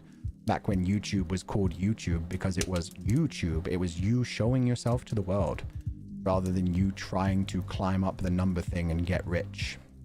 But I won't have anyone. I'll be alone. You'll have Sam and probably a shit ton of zealots. Once again, you're not going to lose 90 million fucking followers. Reassure her or challenge her? Oh, I really wish I could save. Oh no, I want to challenge her because it would be sexy. At the same time, I don't know if challenging her would... If I reassure her, I'm kind of coddling her and I don't... She's always been shown an abusive side from people in the past. So reassurance would probably be good to remind her I'm not here for her body. I am here for her and want her to be happy. That's all I want. But challenging her would be so much more fun. I want to see her turn evil like Isabella did and try and push back at me. It's a fictional game. In real life, I'd probably be reassuring. But... Medi. I'ma challenge you. You were alone already, Medi. These relationships you've got online with all these faceless mortals, they ain't real. Those friends you had a few years ago, they sounded real. I suppose I could send them all an email. Do you think they'll remember me? They might be dead by now, but I mean, you could try. Maybe they'll be missing it too. This wasn't the type of challenge I was expecting. She's taking this very well. I challenged her in a very positive way. There was something about you all that made you join that web ring or whatever it was called. I don't know, but I bet they'd be happy to hear from you. Yeah, this is probably the best thing for her, though. She kept seeing me as a cute little mousy mouse face, so yeah, I had to be a bit more strong for her and a bit more pushy. I think I will send them a message. They were all very strange, like me. You had your tribe, you had your people, and you abandoned it to cater to dicks. We're all strange, literal Medi. dicks. We're all individuals. Maybe they were just your kind of strange. Exactly, they matched your freak. You are very sweet, little mouse. I could give you some of my zealots if you like. They'll do what I tell them to do. That's horrific. Oh god, the sadness in that of like, if I tell my zealots to just go become your slave, they'll be happy with that just to please me. It's like, oh, they're so lost. They need therapy too. You know what? Send them my way. I'm a therapist now. We should do this. Well, that's okay. I'm happy letting them live their lives freely. They deserve to find out what they actually like too. Okay. You are very soft and squishy for a vampire. But I will message my old friends. Oh, she's gonna come back so much happier. And if you're gonna do this streaming thing, try streaming things you honestly enjoy. Make a new account, be yourself, and see who shows up. Yeah, people do that all the time. And they do lose a lot of their followers when they do. It's a big change. There's always going to be people that miss the original, don't feel like it connected quite the same way, but sometimes you have to make that big change to really show, like, I'm going a different direction. I want the algorithm moved away from what I was doing in the past. I know this will be a good direction for me and the community that I will foster after it. Some of my favorite creators have done that, made side channels just for some of their niche interests to see how they went and made like amazing content out of it. Fucking Unis Arnis from Markiplier and Crank Gameplays. So many other things. Alpharad seems to update his channels like every week. He made that. Alpharad made fucking Wildcard just so he could showcase a bunch of other creators, and it's how I came to know Volpixie. Shit like that. Just using it as an example to lift people up and stuff. Be creative, do things. It doesn't necessarily mean you have to abandon the old thing forever, but it means that you've decided to move in a different direction. I think I will do that. I'll keep my only zealots, though. They can be very useful. Long as you're having fun and not feeling like you have to, you know, pleasure them. You do what's best for you. And don't let anyone but you make that decision. Only do the content you're comfortable with. And if they leave, you don't need 2 million. Are you shitting me? You are so very sweet. Are you sure I can't take you home and let you run on a wheel all night? You can do all of that except for the running on the wheel. You can take me home. How much, Katie? I'm pretty sure. I'll see you next month then, right? I want to hear all about how you're handling your weird self. Yeah, find people to match your freak. Oh, but you're a very, very naughty mouse with a very dirty mouse mind. I said that. Sam didn't mean it that way. I promise you. I didn't mean it like that. That was all me. You are very funny. I will see you in a month then. Now, I shall become a mouse too, but with wings. Flying mouse. Maybe she should get a hamster? Yeah. Oh my god, yes. She would get unconditional love from just, yeah. A puppy, a cat, a hamster. Yeah, get an actual mouse. Go live in the woods and take care of the mice. Fight the humans who try to take over your woods. I actually think the internet has gotten a lot more accepting of creators changing and rebanding and having massive content shifts. I remember it used to be so bad before. Yeah, the old fans used to always just... I feel like that's happened, and people are also a lot more accepting of people doing what they need to for money nowadays, like taking sponsorships and stuff like that. The times have changed where when people get sponsorships nowadays, it's like, oh, it's an ad kind of thing and I have to sit through it. But, you know, they're having fun. They're making money. I'm glad they're being supported. And yeah, people completely changing their content and trying new things. A lot more people will be like, well, I follow the creator. And if it ends up being content that I'm not into, it's okay. I'll just drop that and hope they come back to the old content or find someone new. But yeah, people used to get really crazy about it and just really try to hurt people when they changed things. Excellent work, Samuel. We cannot know for Data-driven. sure, but I believe Medi understands the source of her discomfort. Beautiful. You think this Raziel is going to get upset at losing her? Oh, probably. But then it will just lift up somebody else in its place. That's the worst thing. The algorithm doesn't care. The algorithm says, oh no, we lost a streamer with 90 million viewers. Here's this up-and-coming streamer who's similar enough that we can start showing them specifically to all the content-hungry people that were watching this person, literally trying to replace them. That's what the algorithm wants. If I understand correctly, Raziel has no power if he is ignored, but he is unusually tempting to listen to. Yeah, hard not to doom scroll. It sounds as though he has the immortals quite beguiled, and many of our kin as well. But you give me faith that he can be defeated, one individual at a time if need be. Aw, that's cute. The sellout comments are a thing of the past now, thank goodness. Yeah. Go on a Cinderella arc, but be more Dark Age Cinderella's castle than traditional Cinderella. Fuck yeah, dark fantasy, Crystal. Go be a fairy in the woods. I ain't never defeated a dark god before. Oh, hell yeah. Today I've killed God and been... Wait, I forgot the other thing. There was some of the... Oh, Vampire Hunter? I don't know. There is a first time for everything, my dear Samuel. After all, haven't you been dancing? Oh, Demon Exterminator, right. Kieran said that. You really got to bring that up, huh? Mostly for the reaction. Now, my friend, make sure you get something to drink. Hell you shall not yeah. have trouble finding willing necks, I'm sure. You are becoming quite the celebrity at Immernacht. Oh, everybody wants to be suckered. Beating fallen angels is thirsty work. I'm ready for a drink. Slake your thirst then, my friend. Rest in peace. Requiescat in pace. Why Andromaco's kinda... He's not just kinda. He is hot as fuck. This game is full of hot people, and Andy is one of the top tier being born ones. now or growing up with the internet. We're gonna have to reckon with that someday. Oh, yeah. You're gonna have tech bro vampires. Session 4. Client Medi. I think we had a breakthrough today. Seems Medi's overgeneralizations and the algorithm's overgeneralizations were a deadly combination. It reinforced her worst behavior and used it for its own profit. That's what it do. Medi's assumptions about mortals were being confirmed by the algorithm, not reality. She was letting the algorithm determine what value humanity saw in her. She realizes that the algorithm was making her into a boring person. I think Medi gets what the internet's been doing to her. She's gonna get in touch with some old friends. I think that's a great idea. I almost said neat idea. I just changed that because I wanted to say neat. But yeah, no, generally, the internet isn't a bad thing. The internet is an incredible invention that was originally made so that fucking universities could share research papers with each other, share the advancements in technology and research they were making with one another so that the whole world could advance. And then greed came into it and marketability. Still not a bad thing. It's just the people that have the control of it. Actually recently found a Minecraft creator who basically collected a second channel after a whole year of abandoning his main, and you can tell he's having so much fun with it. Yeah, sometimes you need to abandon the old content to really separate from yourself and figure out what you want to do. Sometimes you're just like, I'm not happy right now, and I want to be happy again. I want to find that passion again. And for some, it does take that giant step of just like, yeah, having to give up completely on the old things.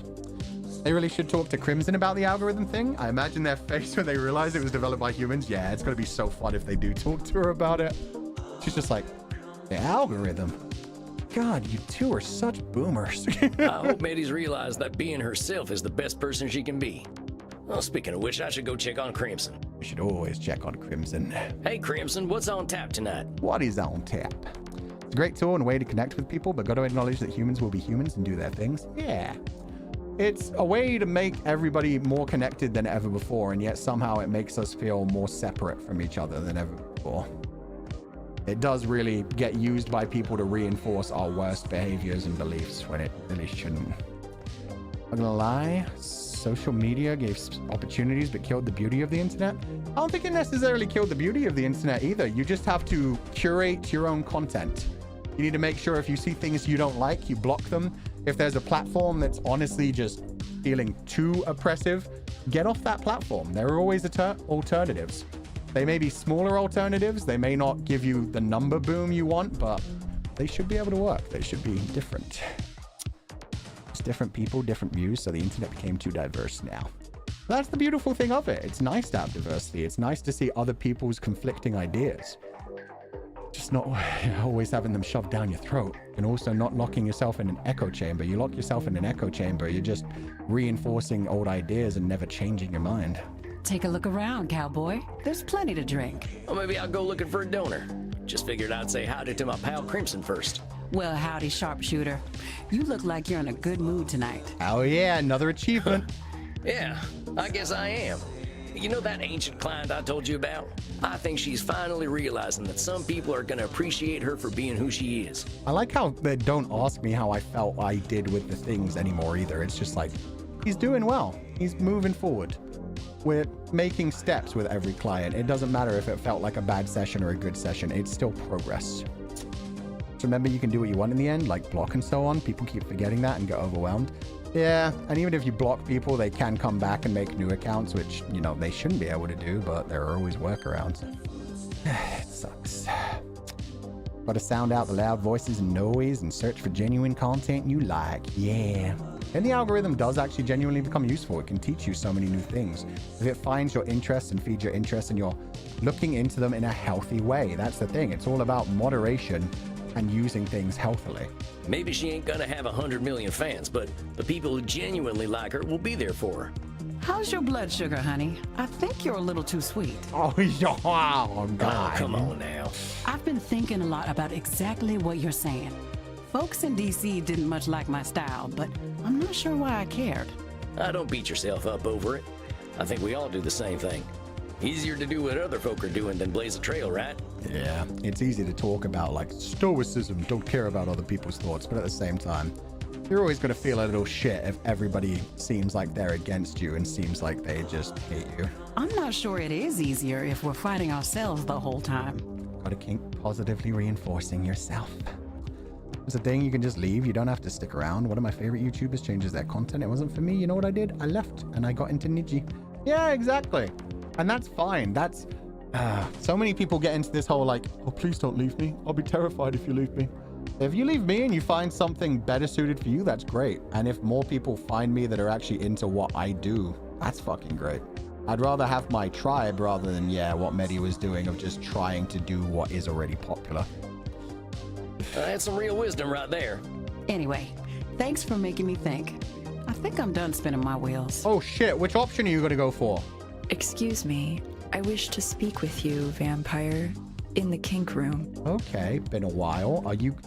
What if she's the algorithm? She's got eyes all over her. She sees everything. She's pissed I stole Medi from her. I think my dinner's calling. I'll see you later, Crimson. Uh-oh. Ciao, Tex. Hi, Crimson. You know, I have seen what you are doing. I see all. The way of speaking is kind of robotic. Yeah, she keeps talking as if she is like an ancient eldritch goddess kind of thing. I guess we're gonna find out. So you mentioned Isabella, and what am I doing? I see that you change people.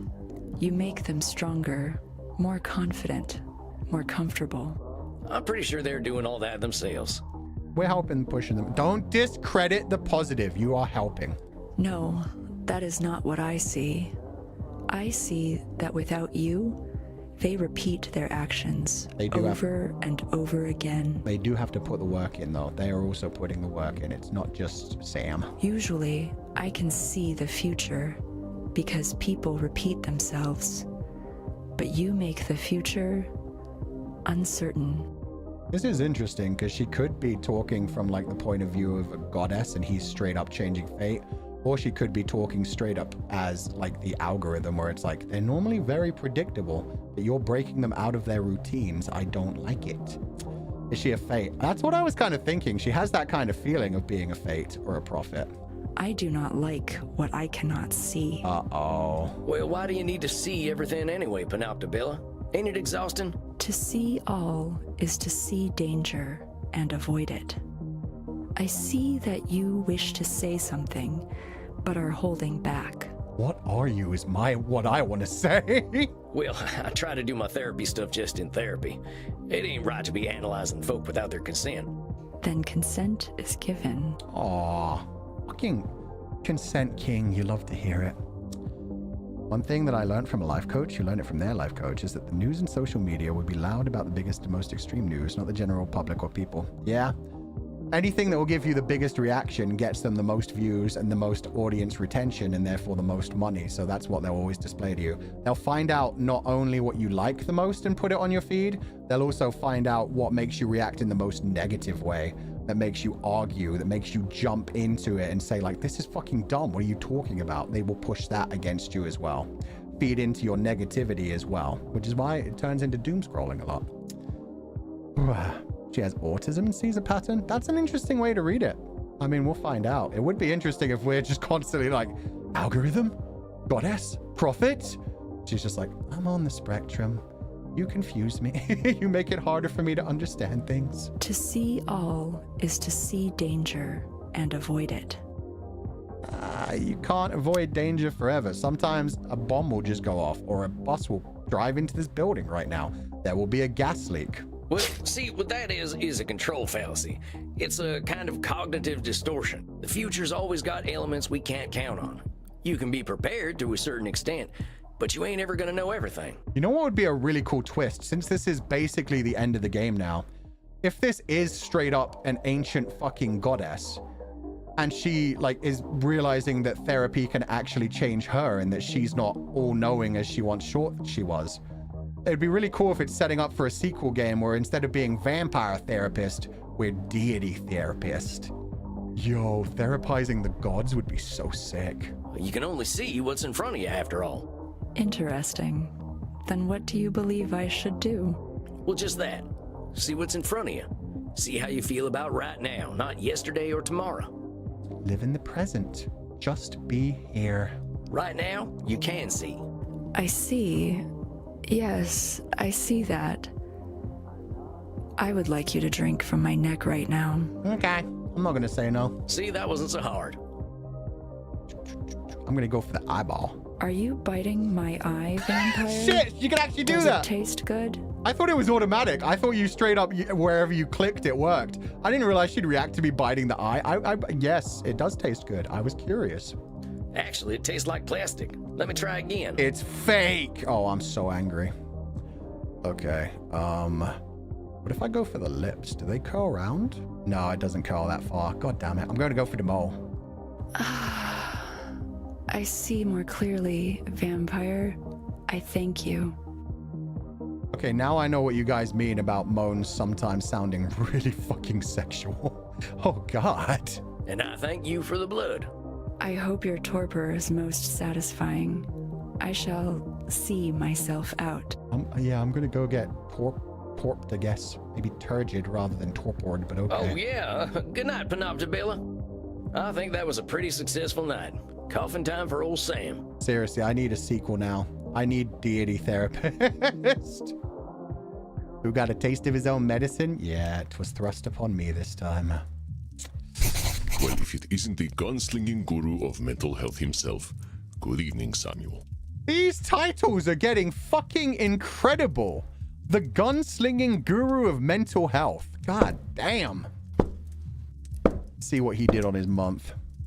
August the 5th, 2024. Holy hell, my head is spinning. This month I've been threatened by monsters, drunk priest blood right from the source, faced an ancient demon, and helped my clients through some tough breakthroughs. It's gotten me pondering about what's next for me. I came here to learn, and now I feel pretty confident about being able to help my kin. Then again, that could be a control fallacy. Andy's told me so many times that I won't be able to help everyone. So maybe I should just help people that come here wanting to be helped. Guess I should talk to Andy about all this. Oh shit, we're gonna get therapized this time. Honestly, her use of eyes just makes me like her even more to the eye. Yeah, she's cute. Love the titles he's being given. He's so loved. Yeah. All the fucking positive affirmations from this big old puppy dog of a man. It seems you have made quite a reputation for yourself in a very short time. Aye, sir. Okay. It's hard to believe I've only been here in Germany for 6 months. In that short time, I think I've grown more than I have in the last 200-some years. Aww, because you put yourself in a new situation. You put yourself out there, you wanted to do something, you're learning new skills. Next new skill? Deity therapy. You are quite correct, Samuel. It is truly gratifying to see you grow and change. Of course, our mental health journeys never quite end, do they?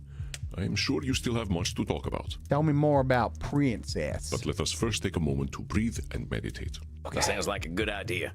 Give me a chance to center myself. Everybody follow along at home. Very good. Now close your eyes and enter your place of comfort. Ah, my closet, but not for much longer. Isabella Deste. I wonder. Nah, how was Andy squeezing to that suit anyway? True, he is snatched as fuck. Listening in on our conversation. Princess to the rescue. I sure am a lily-livered coward. No, you're not. Stop the fucking labeling. Silly boy. How do you feel, Samuel? Concentration, compadre. Kept perfect focus during meditation. How did it know? Oh, because I just didn't bother clicking on anything? Oh. Andy is the father or daddy we all need. Yeah. He's the healthy kind of father that's just trying to support you. Not the kind of father who gets jealous of your successes and becomes a vampire to outlive you. Yeah, not bad. My Don't thoughts be are like all over him. the place, but that ain't unusual. Don't be an Edmund Keene. I'm glad you have that perspective, my friend. What came up for you tonight? I've still got my head wrapped up in my past wrongs. I feel like kind of a yellow belly for running away from them to come here. You didn't run away from them to come here. Are you fucking shitting me? You're working on yourself and you're helping other people. But dang it, there's me labeling myself again. Yep, and disqualifying the positive that you've been doing for everybody and for yourself. Why are you calling yourself a yellow belly then? It's a pattern of mine, that's all. I gave you my history, and it's a history of my running away. I ran from my home, I ran from all the trouble I caused, I ran from my wife and into the hands of a vampire gang. Then I ran from them and hid out in the woods. And yet you didn't run from Isabella de Este when she almost threatened to rip your throat out. You didn't run from Lord Luridus when he almost tried to assault you. You didn't run from Medi when she tried to threaten you and freak you out with her eyeball. And you didn't run from Edmund Keen when he tried to gaslight you and was way too hard for you to deal with. You are growing. You are fighting forward. When my gang tracked me down, I ran off to Europe. Whenever the going gets tough, Sam Walls gets going. Please ask Andy how he squeezes into that suit. Honestly, the fact that it barely has a wrinkle even though he's sitting down is fucking incredible. Samuel, this is quite the oversimplification. I remember a man who came into my office and told me about how he should have made better decisions as a traumatized child. Now you're saying the opposite to other people.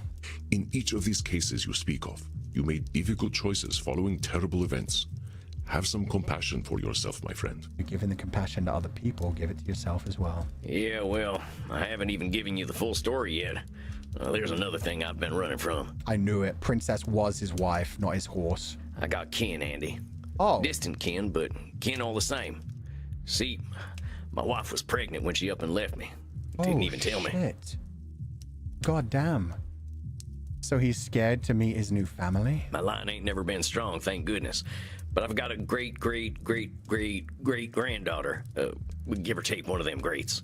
My dude, that's a fucking second chance right there. Are you shitting me? That's perfect for you. You can be a family man again. I looked her up, and she ain't living well, Andy. I want to be there for her the way I wasn't for my wife and child. Exactly. Become a better person. Redemption arc. Let's fucking go. But all I am's the undead man who got her great-great-great-great-great-uncle killed. If I were her, I wouldn't give me the time of night. But you aren't giving her that choice. You're mind reading. Which I guess is mind reading, but it seems like common sense to me too. I love that they're not even like making him glow anymore. So I didn't call out the other two, but yeah, being able to call out that one and then it appearing is so fun. Yeah, I've tried to make amends, but as far as Keen is concerned, well, I ain't done shit.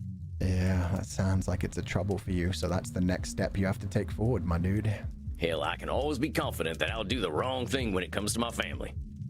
He's calling himself out? Yeah, Andy hasn't had to call him out at all. He's just had to, like, give him some positive reinforcement along the way and let him take his own, notice his own cognitive distortions now. I'll always be confident that I'll do the wrong thing when it comes to my family. That's, what's it called? Catastrophizing or Nosferatu thinking. I guess that's like being always right about being always wrong. Or that too, I guess. I see you are becoming quite perceptive of your own distortions, Samuel. But let me do some reflecting for you, and you can tell me how you perceive what I am saying.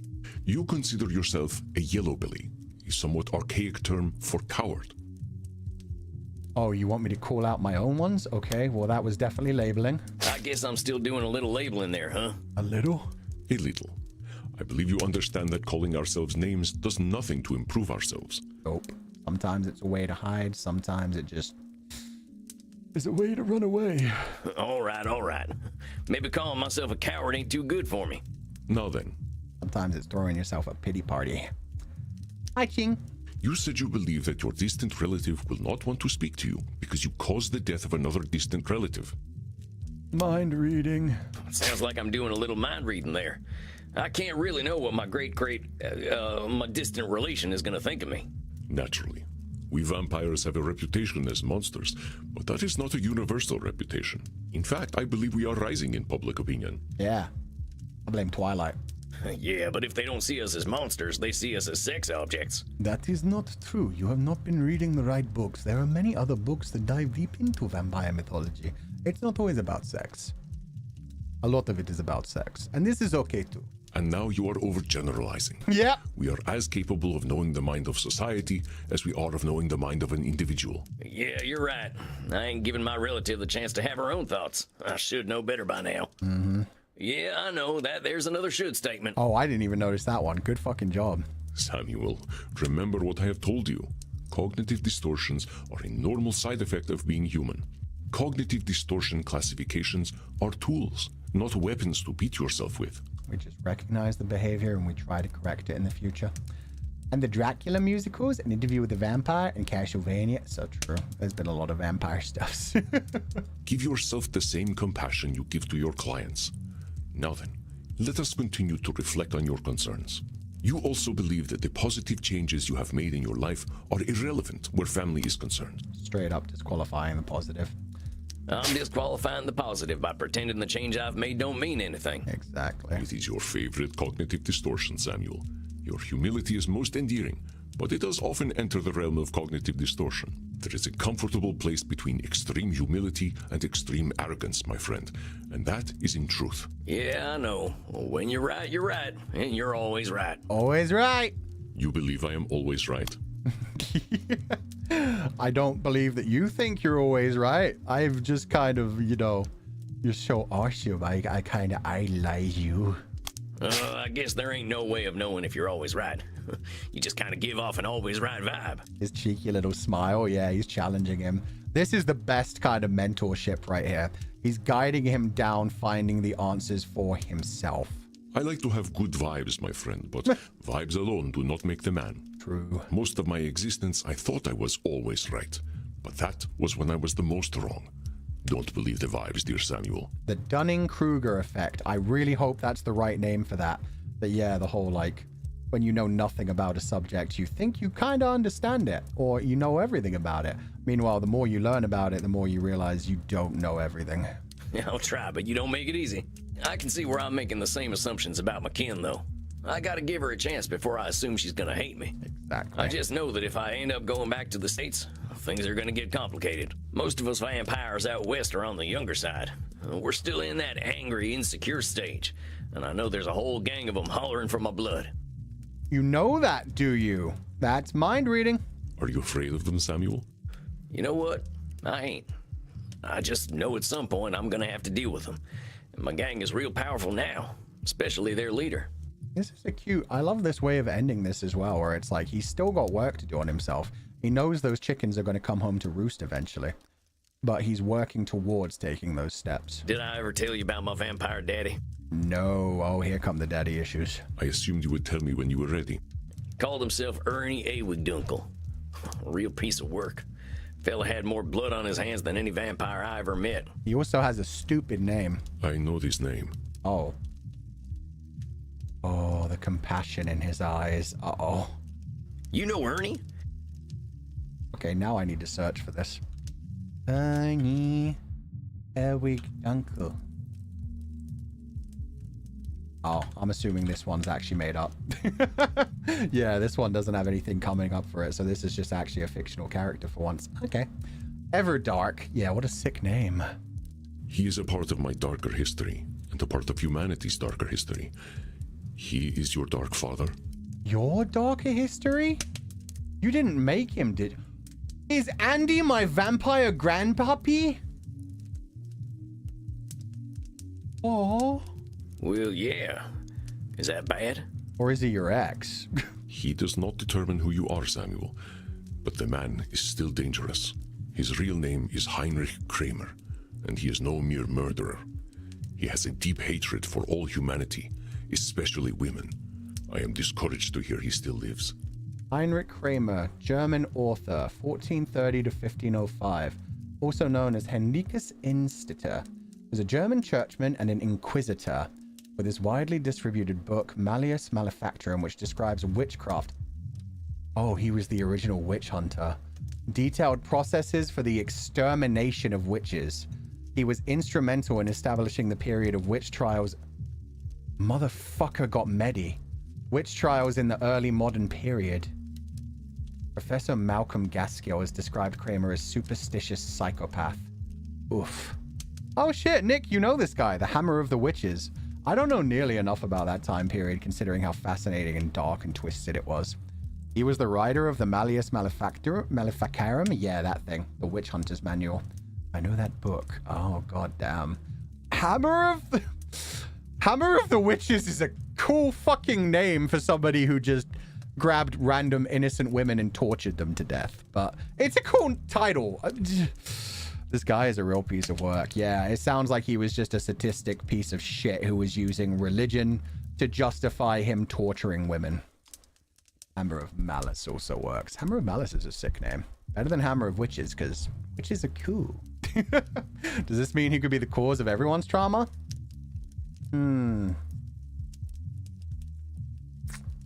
I mean, it all does really seem to stem from like a lot of like religious trauma and stuff, but nah. He probably didn't even actually have anything to do with Medi, because he was probably, I'd imagine that was in America. Wait, was that Europe? Oh, of course it was. It's Heinrich Kramer. Born in Schlettstadt, now Selstadt, Alsace. I don't even know what that is. Alsace is France. Yeah, okay. Of course he's French. God damn it. Indirectly. I wouldn't say he's necessarily, I mean, he was only like 500 years old. Medi's like 1800. It's completely different, but yeah, it's just, he's a bad guy. He's a bad guy. What did he do? What's his problem with women? How do you know him? What did he do? Well, what this Kramer fella do? He wrote a book in 1487 called the Malleus Maleficarum, also known as the Hammer of Witches. Oh, that's the title for the book, not the man. I thought he was, oh, okay. The Malleus Maleficarum. Sounds way better coming out of his mouth. It was with this justification that the church was enabled to persecute, torture, and kill women. Its effects linger in society even today. Yeah, tell me about it. So many cultures used to have matriarchal societies. The Pope during Isabella d'Este's time, Alexander VI, named him Inquisitor of Bohemia and Moravia. Oh shit. He really is linked to everyone. Fuck. He did with his power is better left unspoken. Well, shit. What's his problem with women? The strong women make him feel uncomfortable with his weak-ass, pussy-ass self? What was this guy's problem with women? They refused to enter sexual congress with him. Incel! They did not like him. He practiced poor hygiene, acted entitled, and was extremely insecure. I love that. Andy just straight up saying the witch hunter was just a fucking incel. He defended his own repellent nature with great ardor, blaming women for their predictable dislike of him. He committed himself to a life of celibacy as a Dominican friar, cementing both his virginity and his hatred. Wait a minute, he sounds like one of them incel types from the internet I've read about. Exactly. I am afraid I am unfamiliar with the term, but he did make his lack of sexual appeal his identity. Oh man. Andy really said he was bitchless. That's what he was. That's who he is. He may have been the hammer of the witches, but he certainly wasn't the hammer of that. Anyway, you call out his sexism, then use pussy as meaning weak? Yeah, I'm aware of it though.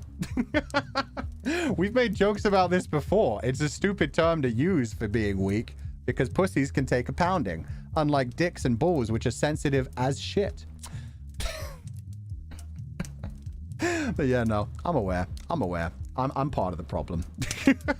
Hater of the witch, the self-driven woman. Yeah, he fears women being self-driven because then they get to walk away from him and he doesn't want them to do that. He wants their attention even if he has to torture it out of them. Dang, well, now some things are starting to make sense. How do you know him? How do you know this Kramer guy, Andy? Samuel, know that I too have given myself to hatred. Oh no. Mortals with a great capacity for evil drew my attention. I amused myself by indulging them. You really did turn him, didn't you? You what? You just turned like ridiculously evil people because you were just like, huh, how much more evil can you get? Oh. I do not absolve myself of my actions, but it is difficult to speak of them. The Andromachos of that time was a most pitiable vampire. I forgot that's how you actually pronounce his name. Andromachos. I don't know if he actually necessarily turned him or he was just like interested in him and actually spent time with him. But yeah, oh, that's fucked. I mean, we knew Andromachos had been through some dark shit, so didn't know he used to hang with that crowd. Oh, I'm sorry, Andy. I didn't mean to dig at old wounds. The guilt must have hit with him. Yeah, especially considering like how genuine of a person Andy is nowadays. Like somebody like I almost called it Scarlet again. Somebody like Crimson definitely would have been accused of being a witch back in the day. A strong, powerful woman in Washington, D.C. that was fighting for the individual's rights, the downtrodden's rights. Yeah, she would have been burned at the stake for sure. Do not be sorry, my dear Samuel. We must not erase our pasts. Pain can be a somber teacher. You've learned your lessons from it. I'm done talking about Kramer. I must ask, what became of Heinrich? Well, he runs Sanguinius Health, the health insurance company I told you about the last time. It's vampires from the boardroom all the way down, stealing blood, money, and hope from American mortals. Yay. America. Fuck yeah. Running health insurance gives them all the money they need for even more dirty deeds. How terrible. Oh, Heinrich, what depths will you not sink to? Oh, he looks genuinely sad for him as well. God damn. He disappeared from Europe 200 years ago. I had hoped he was gone forever. He has the same look on his face right now while thinking about Heinrich as he did when when Sam was talking about his own dark history. It's not like a, oh, you're a disgusting piece of shit. It's a, oh my God, you're doing so much pain to the world still. I can't believe you haven't moved past this and actually, yeah, you're still trapped in your own dark place. Do you think he can change, Andy? Oh, Samuel. Yes, of course he can change. Like you and me, however, he must desire this change within himself. But hatred is not something Heinrich Kramer holds. It is his very identity. He will be reluctant to give it up. Are you suggesting that you aim to help him? That would be quite an interesting sequel as well. Taking it real personal and my man having to go back to his old vampire cult. Do you think I shouldn't?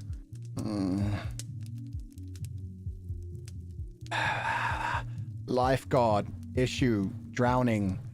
When somebody is drowning, sometimes they drag you down. Just don't let yourself get hurt. Take care of yourself. It isn't my choice, my friend. You will do what you are going to do. Some people can't be saved. They just drag you down with them. I guess I don't know what I want to do. But I know Ernie, or Heinrich, and I'm starting to get a handle on this therapy thing. He's gonna do his best. If I can help him, shouldn't I be helping him? Let me reflect for you. You are aware that you have knowledge of Heinrich others do not have, and that you have newfound abilities as a therapist. Therefore, you believe you should help him. Should statements. You don't have to do anything.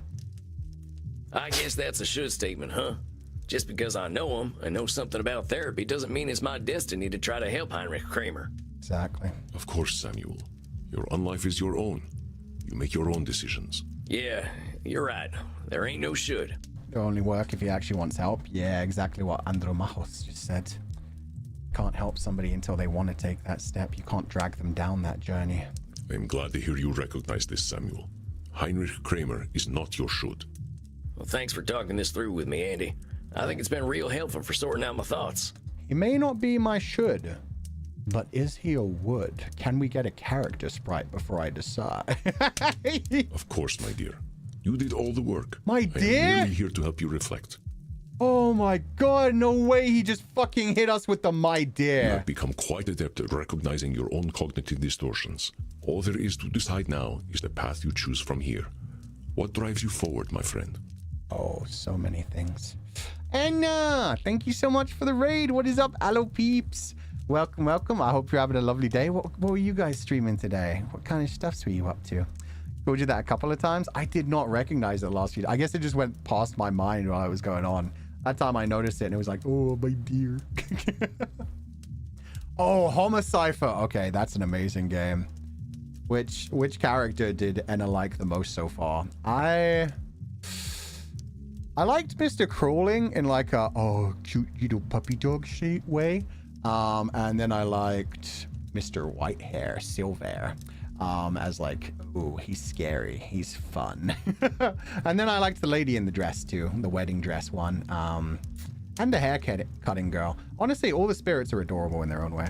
Hello, Anna and Layla. Oh, Anna and Layla were playing together. That's awesome. Welcome to Anna peeps. The head. Oh, she liked the head. They really liked the blindfolded one too. Which one was the blindfolded? Oh, Mr. Crawling. Yeah, Mr. Crawling is just pure relationship goals. Which is weird to say about like a monster that crawls around the ground and doesn't have eyes, but Mr. Crawling is still relationship goals. I hope she gets the first ending that I got. Spoilers for Allo peeps in here who don't want to be spoiled, and Anna, I don't think you're here, but just in case, just like cover your ears for 10 seconds. Yeah, the first ending we got in that game was like a very short one where you ride up an elevator, but you bring Mr. Crawling with you, and he basically becomes your little puppy. You go out and murder people every night and feed them to him. Okay, spoilers are over. I'll drop it in chat as well. Oh, she got that one as well. Oh, freaking awesome. So it's not even... Okay, I don't even have to say spoilers for you guys. Awesome. That was such a cute freaking ending. I can't believe how early into the game we got that. It was... I love that game. I'm glad she got that. Mr. Machete? Mr. Machete was fun as well. Kind of reminded me of like a Bleach character. I just got that feeling from him. Anyway, welcome to the stream. I hope you're having a lovely day. Feel free to head out if you don't want to be here. We are playing a game called Vampire Therapist. This is Sam. He's from the Wild West and got turned into a vampire. So he was a cowboy back then and has done some horrific things. And this is Andromachos. He's a 3,000-year-old Greek vampire who's lived for 3,000 years and also done a lot of fucked up shit. He is our therapist, and he's also teaching... Oh, I just realized my cursor wasn't on. He is our therapist, and he's also teaching us to be a therapist for other vampires. We're at, like, right at the end of the game. We've just, like, had our breakthroughs with all 4 of our clients, so now we're working on Sam and what he's going to do with the rest of his life. Where's your cursor? I was clicked out of the thing because I had to click on some OBS stuffs. That was the best ending. That was a cute ending. I liked a lot of the other endings. There were some good, violent, fun ones, too. Okay, from here, what drives you forward, my friend? Time to apply what I've learned. Yeah, I would like to keep doing therapy. That's been fun. Me and Heinrich have unfinished business. Okay, you actually get options. These are like... I almost feel like this is Cyrus asking. Maybe he has it built into the game that, like, it will collect data from which one everybody selects while they're playing this. It's like, do you want to see Sam go find his great-great-great-great-great-great-great-great-granddaughter? Yes, I do. I like jaded old men trying to become family men again. Would you like Sam to just continue being a therapist and meet more vampires and possibly deities to therapize? Yeah, that could be fun, but I mean, that's not really much of a sequel. That's more of a DLC, and we've already got a bunch of DLC. Do you need to save first? I probably should, actually. I haven't been save scumming in this one for the first time ever in a visual novel. And finally... Me and Heinrich have unfinished business. You want Sam to go meet Heinrich, the witch, the hammer of the witches. Go deal with that bad blood and everything he's doing to America right now. That one would get very political and very emotional. I like the family. I want Sam to be happy.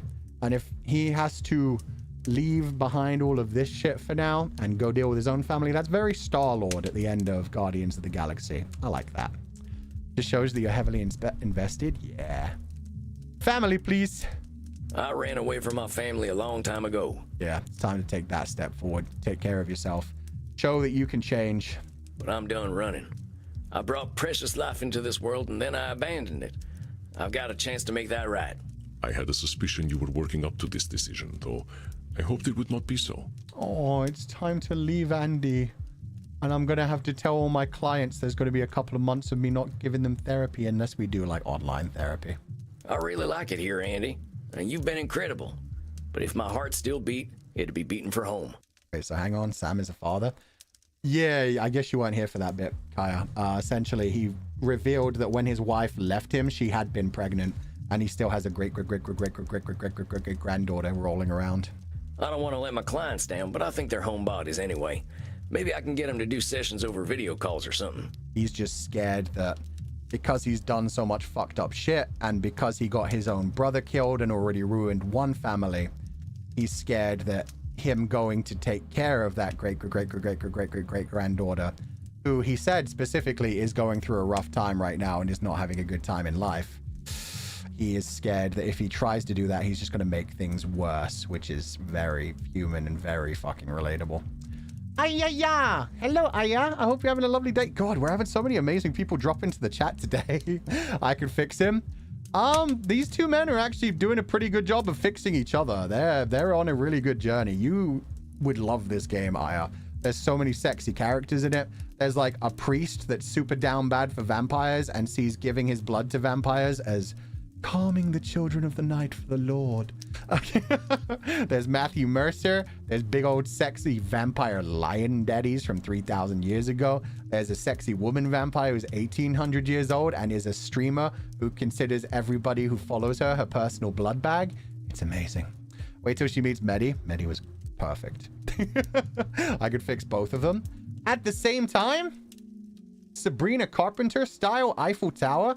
I still can't believe Sabrina Carpenter did that on stage. That's not that I can't believe it. It's the fact that people were like, shocks fans with this brand new pose. And I'm like, that's the Eiffel Tower. What do you fucking mean brand new pose? They're just not high-fiving. That's the Eiffel Tower.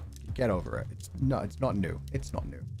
I think you may be the only person who could get Isabella D'Este to do a computer video call. Hell yeah! Computer therapy. Online therapy. Time for some better help. And we can continue my sessions from the internet? Of course, Samuel. Aww. Therapist being therapized. Well, I guess that's that then. I ain't gonna run out too quickly, though. I gotta arrange for a new cruise back home, and I want to tell my clients in person. That'll take some time. Oh, so that's why the next sessions are so short. I was, told about that. So we're probably just going to be saying goodbye to everybody and getting little quick updates on them. Without the high five, isn't it just spit roasting? True. Yeah, I guess it was more spit roasting. Spit roasting sounds aggressive, though. I mean, it is aggressive, but I don't know, man. That would be most considerate. Your clients have grown quite fond of you. Well, Samuel, I must say I am proud of you. Oh, he's going to miss us. It has been inspiring to see your command of cognitive distortions. Andromachos looks like a human version of Scar. He does. He does. He could straight up be like the big buff Western version of the Twisted Wonderland version of Scar. This is just the Bara version. I have no doubt that you will make your home a better place. Coming from you, that's real flattering. Like I said when I first came here, I'm just a lonesome cowboy looking for answers. On a steel horse I ride. This is the Scar humanization we deserved. Yeah, it's Scar having gone past his redemption arc and now trying to help other people. Man, this stream show has been a roller coaster. Yeah, been all over the place emotionally. It's been so good. You will always seek those answers, my friend. And that is what will ensure you continue to grow. But enough embarrassing Samuel. I believe you should go down and get yourself a drink. Yes, sir. That sounds great, Andy. Rest in peace, Samuel. Do I get to dance as well? You already said, be prepared. Yep. Drink up before we have to go deal with that. Well, that's it then. I'm going home. Once I let my clients know, I'll head back to the USA. Time to give Crimson the news. Oh shit, he's going back stateside. You're coming back at a low point. I'm gonna... Crimson, my favorite barkeep. How's the saloon tonight? You sound a little distracted, cowboy. Got something to tell me? Yeah, it's a goodbye. Am I that obvious? You are. You're pretty adorable, Sam Walls. Aw, she's so cute. I like to say approachably rugged. Sure, let's go with that. What's the news, cowboy? Definitely not a little mouse. Well, I've been here for a few months now. I came here to get trained up by Andy, and now that I have been, I think it's time for me to go home. No shit. Well, good for you, Sam. I think you're right. I don't think this place is for you. Did she just southern us? Yeah, she did actually slip into a southern accent right there. I noticed that as well. I wonder, because she said last time it sounded like she'd made a choice. We just didn't actually hear what it was. I wonder if she's decided whether to go vampire or to pass away. I mean, I ain't gonna learn German, that's for sure. Moving on just seemed like the right choice. I got some unfinished business back home anyway. And they'll always eventually catch up with you. You don't seem that bothered by me leaving, though. I figured I might earn at least a frown. This might have been the last time you were going to see her anyway. Or maybe it's just because she knows she'll see you again because she's got all the time in the world of becoming a vampire. She does look a bit paler than before. Is she paler than before? Well, it just so happens that I've got some news for you. Can you guess what it is? She is paler than before. She went vampire. You and Andy are getting married. You're in love with me. You got a new kitten. You got a new kitten. Yeah, dropping in on this peak game. I thankfully chan for this. Glad to hear that, Ryan. This is a peak game. This has been so nice. Her eyes always red. I don't remember if they were always red either. And other people are saying she doesn't look paler, so maybe I'm just imagining it. I just want to believe. Just like I want to believe that her and Andy are getting married. You and Andy are getting married, ain't you? Congratulations, Crimson. A vampire wedding? You serious? Who would even show up on his side? Charlemagne? Yeah, you don't want that guy showing up. Terrible Fate Grand Order character. Well, I don't know. I was just guessing. It's not that. Take a look at me. Notice anything different? I knew it! You guys fucking gaslighted me! Stop doing that! I got 3 guys. There were 3 guys. Well, no. How about now? There we go. You guys had me going. Crimson, you're a vampire. Yeah, she is. Newly undead and ready to bite some necks. She's decided to lean into undead life and live it. Well, what led to that decision? I thought about what you said, about how vampires have got time to start over and time to do things their way. I'm going back to America too. Gonna join a different kind of bar again. Oh shit, she's going back to being a lawyer. Thank you. The law moves slowly, but I've got time. They will eventually notice you're not aging though. Dang, Crimson. A vampire lawyer. Look how world. I mean, they're already all bloodsuckers, am I right? Kinda sounds like a neat video game. Vampire lawyer. That would be a fun spin-off too. Just Ace Attorney, but with Vampire Crimson as the main character. No, it doesn't. How would Andy take the news? Oh, I clicked too first. My bad. He knew it was coming, like he always does. Can't surprise that man. I love him to death, literally. And I'll come back someday. I just need to go my own way for a while. That's kind of beautiful. The idea that Andy knew that by turning her into a vampire, she'd be ready to go on and change her life, redo some of her mistakes and leave him. And he still transformed her and it was like, okay, you love something, you gotta let it go. Send her out into the world to do some good. And she knows she'll be back someday. Dang. Well, this is some big news. When do you think you're leaving? Figure I'll go with you. I'll need someone to show me the ways of the night anyway. Oh, hell yeah. Maybe my great-great-great-great-great-great-great-granddaughter lives in Washington. Shucks, well that sounds mighty fine, Crimson. Might need your help going up against the big corporation my old gang is running. Oh shit, they are actually setting up a sequel, but all of it's happening at once. You got a deal, cowboy. We're going to be still therapizing our patients over through online therapy, and we're going to be dealing with the evil fucking gang that are now medical insurancers, and we're going to be reconnecting with our family, and Crimson's going to be a fucking lawyer, probably dealing with the medical vampires. Oh, Jesus Christ. Don't look now, but dinner's just arrived. Hey! Max, look! Crimson! She is now ein Vampir. Yo, we can both train you at the same time. It's no longer a menage a trois. It's a menage a...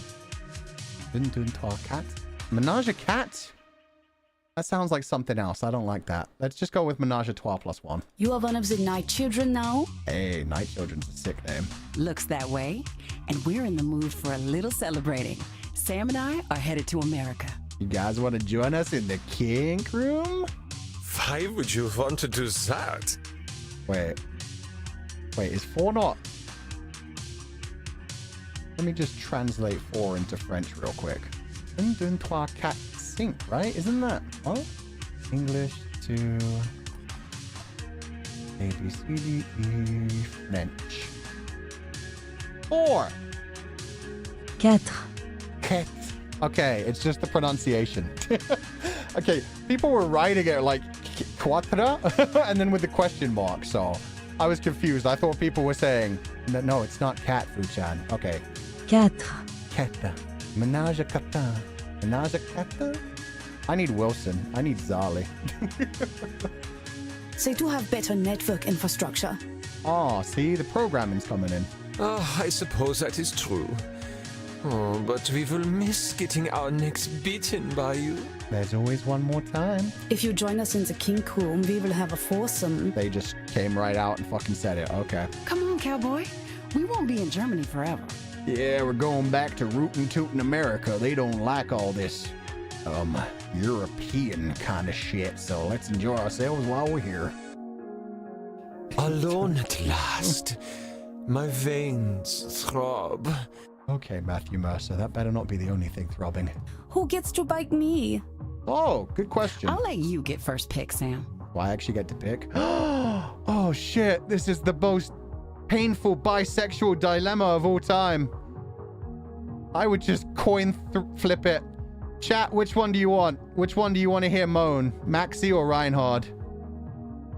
Let me see it in chat. You guys make your decisions. Ryan, him, Matt, Ryan, Max, Maxi, Ryan, Maxi, Ryan. With you, I can't pick. Yeah, both are good answers. In fact, you know what? This is a video game. Don't worry, guys. I got you. Maxi, get on over here and give me that neck of yours. Oh, du machst mich sehr glücklich. I don't know what that means, but it sounds filthy. I do want to get the collar, actually. Bitte sehr, higher. Yes! You'd think I'd know what I was doing after 200 some years. Not so good at necking. I do not wish to say goodbye to you forever. Oh, she didn't even enjoy it that much. God damn it. You're making me very happy. Oh, that's all she said. That's actually adorable. Dang it, I'm not trying to kill you, Maxie. Oh, because I fucking got the artery. I didn't get the vein. Not my bad. That's the good stuff. I really would have drained her to death. It's a good thing they knew that. Oh, I am feeling woozy in the most wunderbar weg. Wunderbar weg. Glad I could be of service. The new vampire is not so bad herself. Oh, Reinhardt's enjoying Crimson. I know my way around a neck. I guess I should turn in now. Gotta prepare to give my clients the big news. Nope. Sorry. We're doing it the other way now. My God, all gays and lesbians are screaming. All the bisexuals. This is just our daily life. Reinhard! All right, Reinhard, you got nice veins, so bring them on over. Yeah, get on over here. Put that cross away. I knew you liked me best, cowboy. The single use of save scumming? I know, right? Okay. That's the good stuff. Spatsy, you give my neck such excellent attention. That was a lot more sensual than the last one. What does Spatsy mean?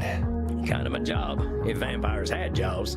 Und Crimson bites most erotically. Oh, damn. I learned from the best. I fucking love her. She takes every opportunity she gets to just be like, yeah, that's Andy. Andy's the best. Like Sweetie, it's like Robin or Sparrow. Oh, so he basically called us like a little bird. It's like a pet name. Cute. I guess I should turn in now. Gotta prepare to give my clients the big news. You're not getting away so easily, cowboy. Wait, is it time for the actual foursome? Is the American finally being dragged out of his Puritan ways? The night is only getting started. Live a little, Tex. We'll be back in the land of Puritan pride before you know it. Ruh-roh. Ah, what the hell? You only die once. We ain't in Kansas anymore, Toto! Oh, God! They had to close the curtains on that one.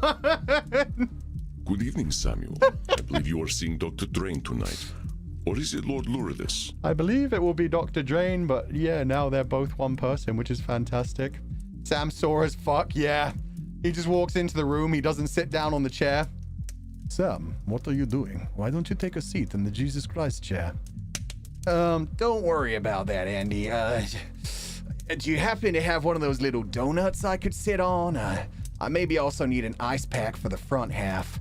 Oh, God, my hips are not what they used to be. I sure as heck hope I'm only seeing one client. I don't know how the doc's gonna take the news that I'm leaving, but I'm sure Lord Lourdes would love to see the back of me. And the front of you. Sometimes both. I believe Lord Lourdes likes to see the back of everyone. True. He's a real sumbitch, but you can't say he's picky. I should get my distortions picked. Now let's see. Let's see. More German? Ein Sohn von Lamm ist kein Lamm. Something about the son of Lamb Mama is, I don't know, a gentle lamb? I don't know what the final bit means. Damn it. Let me translate this. Oh, crap. Let me go away. Stop this, YouTube. I want to copy pasta.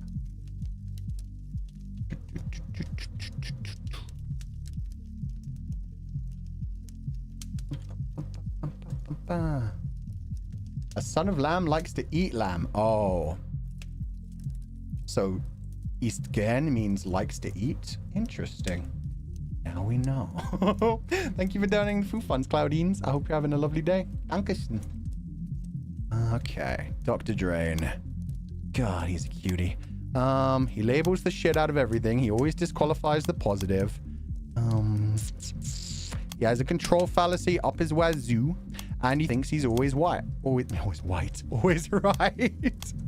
Catastrophizing. I feel like he catastrophizes pretty good too.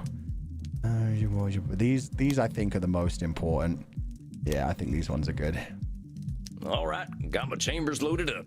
Amen, brother. Is that really a phrase, or are you trying to get a reaction out of me? I'm trying to make everything more American. Next time I come back, these won't be cognitive whatever.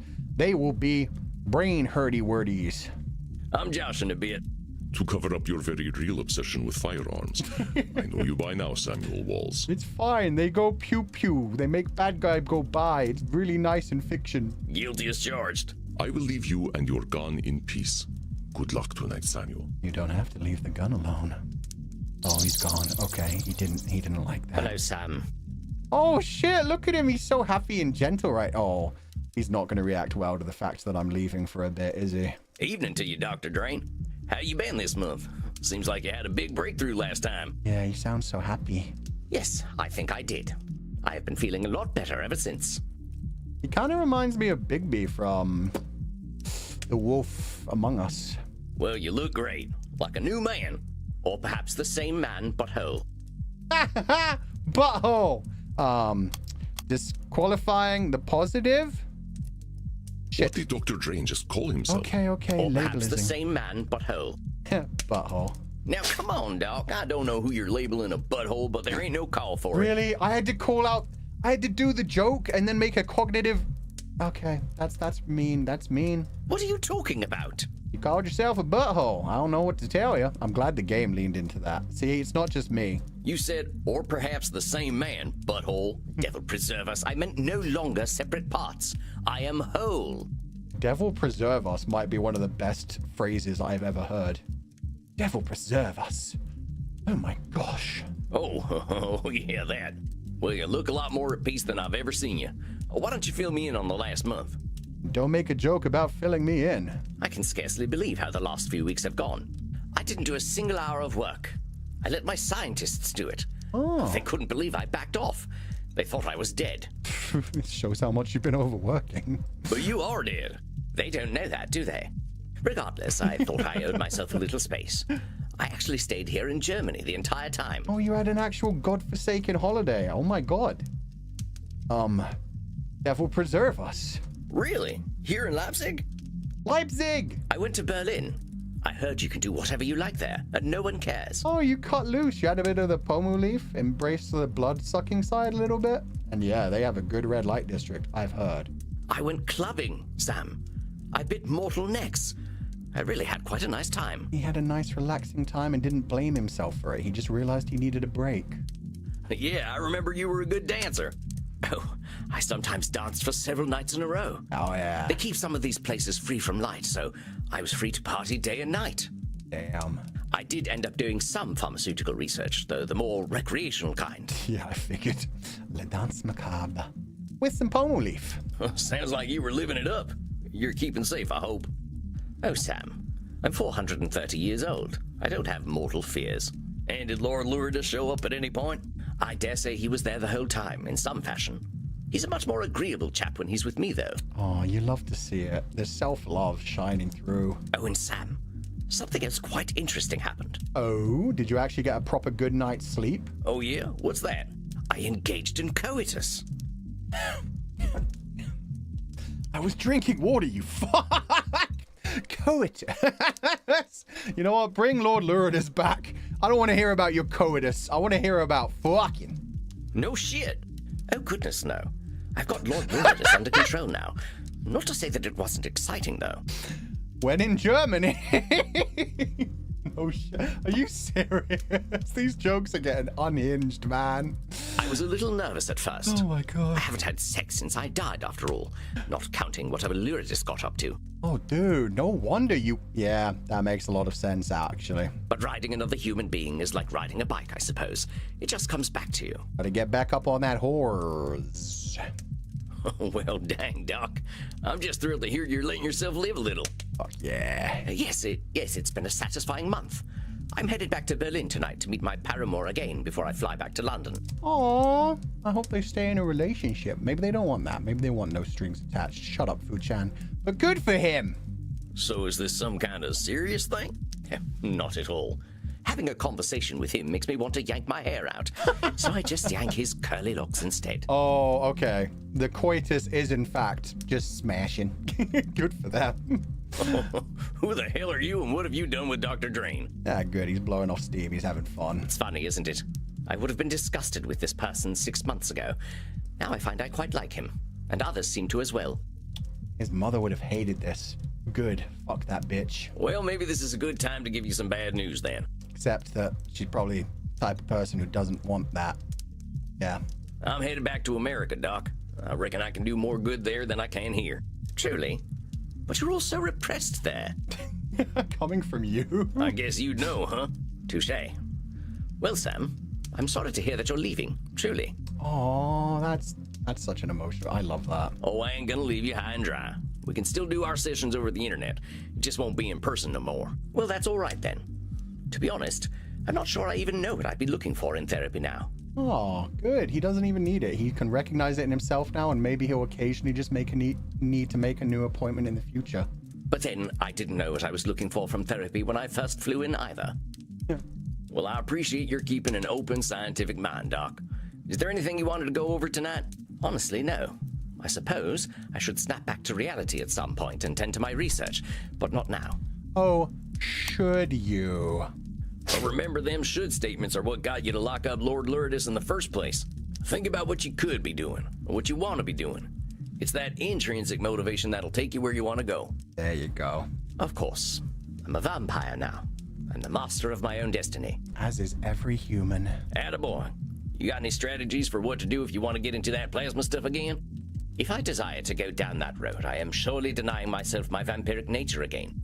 Perhaps it is best if we maintain our sessions. Oh, sounds good. I think I know what I want right now, and that's a sport of blood and dance.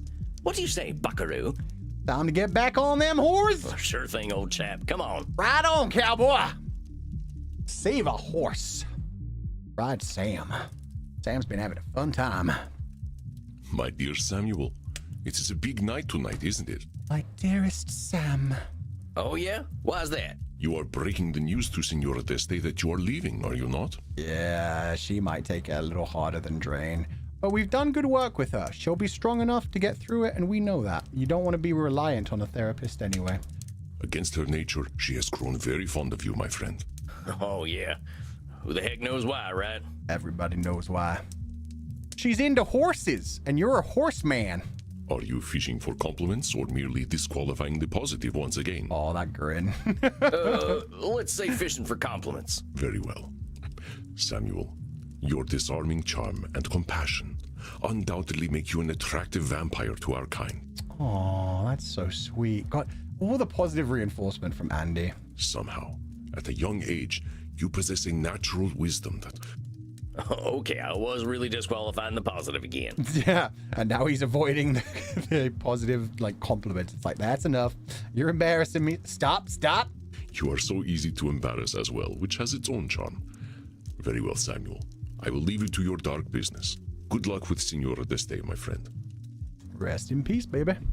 Okay, disqualifying the positive, always. She used to think she was always right. Should statements normally come around her? And probably, I'm going to say catastrophizing. Sure, let's go with that. All right, got what I need. Here comes the good lady herself. Bidding in the dark on eBay. Yo, I loved that joke from What We Do in the Shadows. I am leaving to do my dark bidding. What bidding? I'm bidding on a nice dog on eBay. Evening, Senora. It's good to see you. Yeah, she probably would. She'd love Epic the Musical. I am pleased to see you as well. You have been on my mind of late. Oh, why's that? I wished to apologize for my behavior during our last session. Oh, the coming on to me thing? That's okay, I'm pretty damn fine. I let my monstrous side come out, and I addressed you in ways most unseemly. You have been kind to me and did not deserve this treatment. Don't worry about that one. That one was fun. I liked being degraded. It was... yeah. Oh, think nothing of it, Senora. Therapy's kind of the place for them big emotions to come out, ain't it? I didn't take it personally. No, it was kind of awesome. Oh, but you should, Sam. I called you some terrible names. I disrespected you. You should be quite angry with me. I shouldn't be anything. I feel my own feelings. With all due respect, Senora, I ain't gonna be upset with you just because you say I should be upset. Maybe that's your perspective, but it ain't mine, and I won't be bound by it. and you apologized, and now everything is good. Now you realize it didn't offend me that much. I knew you were going through some shit. All truth. I'm glad you let yourself get properly worked up. Sometimes people need to get that shit out of their system. Yes, that is exactly the problem. I allowed it. I allowed myself to insult a man who was being kind and patient with me. I lost control. I should not be so careless. Should. I don't expect you to always be in control, Senora. Like we've been saying since you walked in, you gotta have some compassion for yourself when you do lose that control. Happens to all of us. It's human. No one's saying you should always be in control.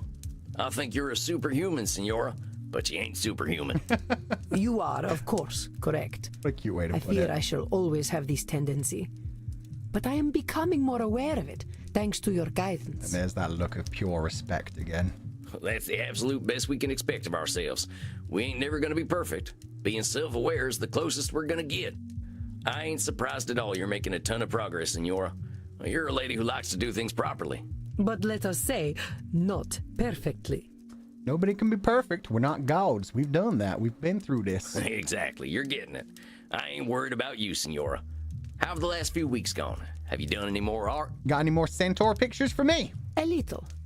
It can be a little frustrating for me to paint when I am so unpracticed. It'd be great if she shows me the art and it's literally Sam with a centaur body. I found a muse recently. I'm not sure if I should share this with you. Maybe it should just be a personal art piece. I think I have always been better at recognizing and cultivating talent in others. The problem has always been that my artist cannot stand dealing with me.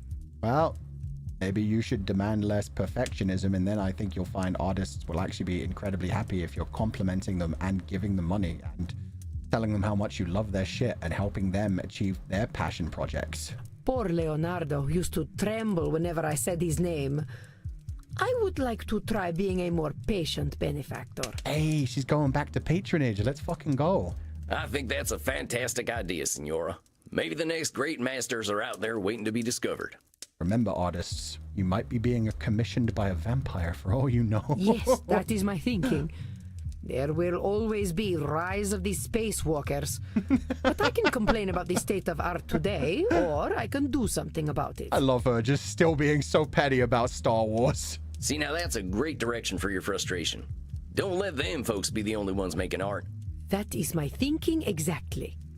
I'm starting a foundation for the arts, specifically for talented, living women. Oh, she's going down the feminist angle as well. She's lifting other women up. Let's fucking go. I aim to spend about €1 billion each year. Jesus Christ. I believe that should be enough to create art worthy of attention. Yeah, I would say so. $1 billion a year? Where'd you get that kind of money? My children's children intermingled with the Habsburgs and Medicis. My dynasty is full of blood-sucking investment bankers I can exploit. Take it from them and give it... Yes, fuck yes! Take all that dirty money and funnel it back into the arts. I love the fact that her children ended up getting together with the Medicis. That's like her worst nightmare. Oh, you mean they're vampires? No, they're just mortal leeches. Yeah. But they will do what they are told. What about them artists you're funding? Are they gonna do what they're told? They better not. You better just foster what they want to do. I shall not hobble them, as I hobbled the great masters. I will let them share their own dreams. Oh, this is so good. Yeah, just guide them a little bit and let them do what they want to do. But they must be dreams. I will not fund a rise of the spacewalker. I can't say anything that won't get me in trouble with big corporations, so I'm just gonna nod my head. Seems like you got a good game plan, Senora. This sounds like a real touchdown. She's gonna be the A24 of the art world. What on earth are you talking about? Oh, never mind. Just saying, seems like you're on a good path, Senora. Maybe this is a good time to tell you I've got some news too. I'm going back home soon. To America. Why would you ever want to go back there? Are you trying to get away from me? That's personalization. No, I'm going to find my great-great-great-great-great-great-great-great-granddaughter. No, it ain't nothing like that. I've got my own reasons. Stuff at home that's waiting for me. I know I can be a little intimidating sometimes. It doesn't have anything to do with you, Senora. It doesn't mean we have to stop doing our sessions. We'll just have to use some of them internet video chat things. But I do not know how to use such things. Can't you stay here? No, time's arrow waits for nobody. Always moves forward. No can do, Senora. Besides, you gotta admit, I don't exactly fit in here in Europe. You could change your clothes. Perhaps we need more men like you. Aw. Oh, well, trust me, Senora. I ain't that special. I got my problems just like anyone. The popes of my time would have hated you, dear Sam. They would feel naked before you. Yeah, he would expose all their bullshit. I suppose if you must go, then you must go. Will you at least teach me how to do a video call before you leave? Oh god, this is going to be the worst online therapy sessions ever. It's going to be one of those old ladies that always has the phone like 2 feet from her face and points it like randomly in different directions, doesn't get how the camera works, accidentally mutes herself or like turns off the volume and is just speaking like, I can't hear you. Are you speaking? What's going on? You just turn the volume up. Turn the volume up. Pointing an arrow up, volume up. We can take a little time now if you're willing. I would like that. Very much. Aw, she's so happy. Come on, Senora. I'll show you how it's done. Once she learns the internet, she can support artists on Patreon. Yeah. She support artists on Patreon. She can go on like Samuel, Fiverr, find people doing commissions, VJ. How are you feeling this evening? So many wonderful ways. See, the internet has so many good sides. Oh, all right. A little nervous, I suppose. Ooh, oh, fuck yeah. It's actor time. It's Edmund. About Edmund? Yeah, he didn't seem to be doing too well last time. Feel for the guy. You had empathy and compassion for him when not many would. If you continue this approach, I am certain that all will turn out for the best. I ain't so sure, I gotta admit. Maybe Eddie would have been happier living the lie. No, he wasn't really living. In the short term, I believe you are correct. Inertia is always the easiest option, but inertia can also lead to a certain decay of spirit.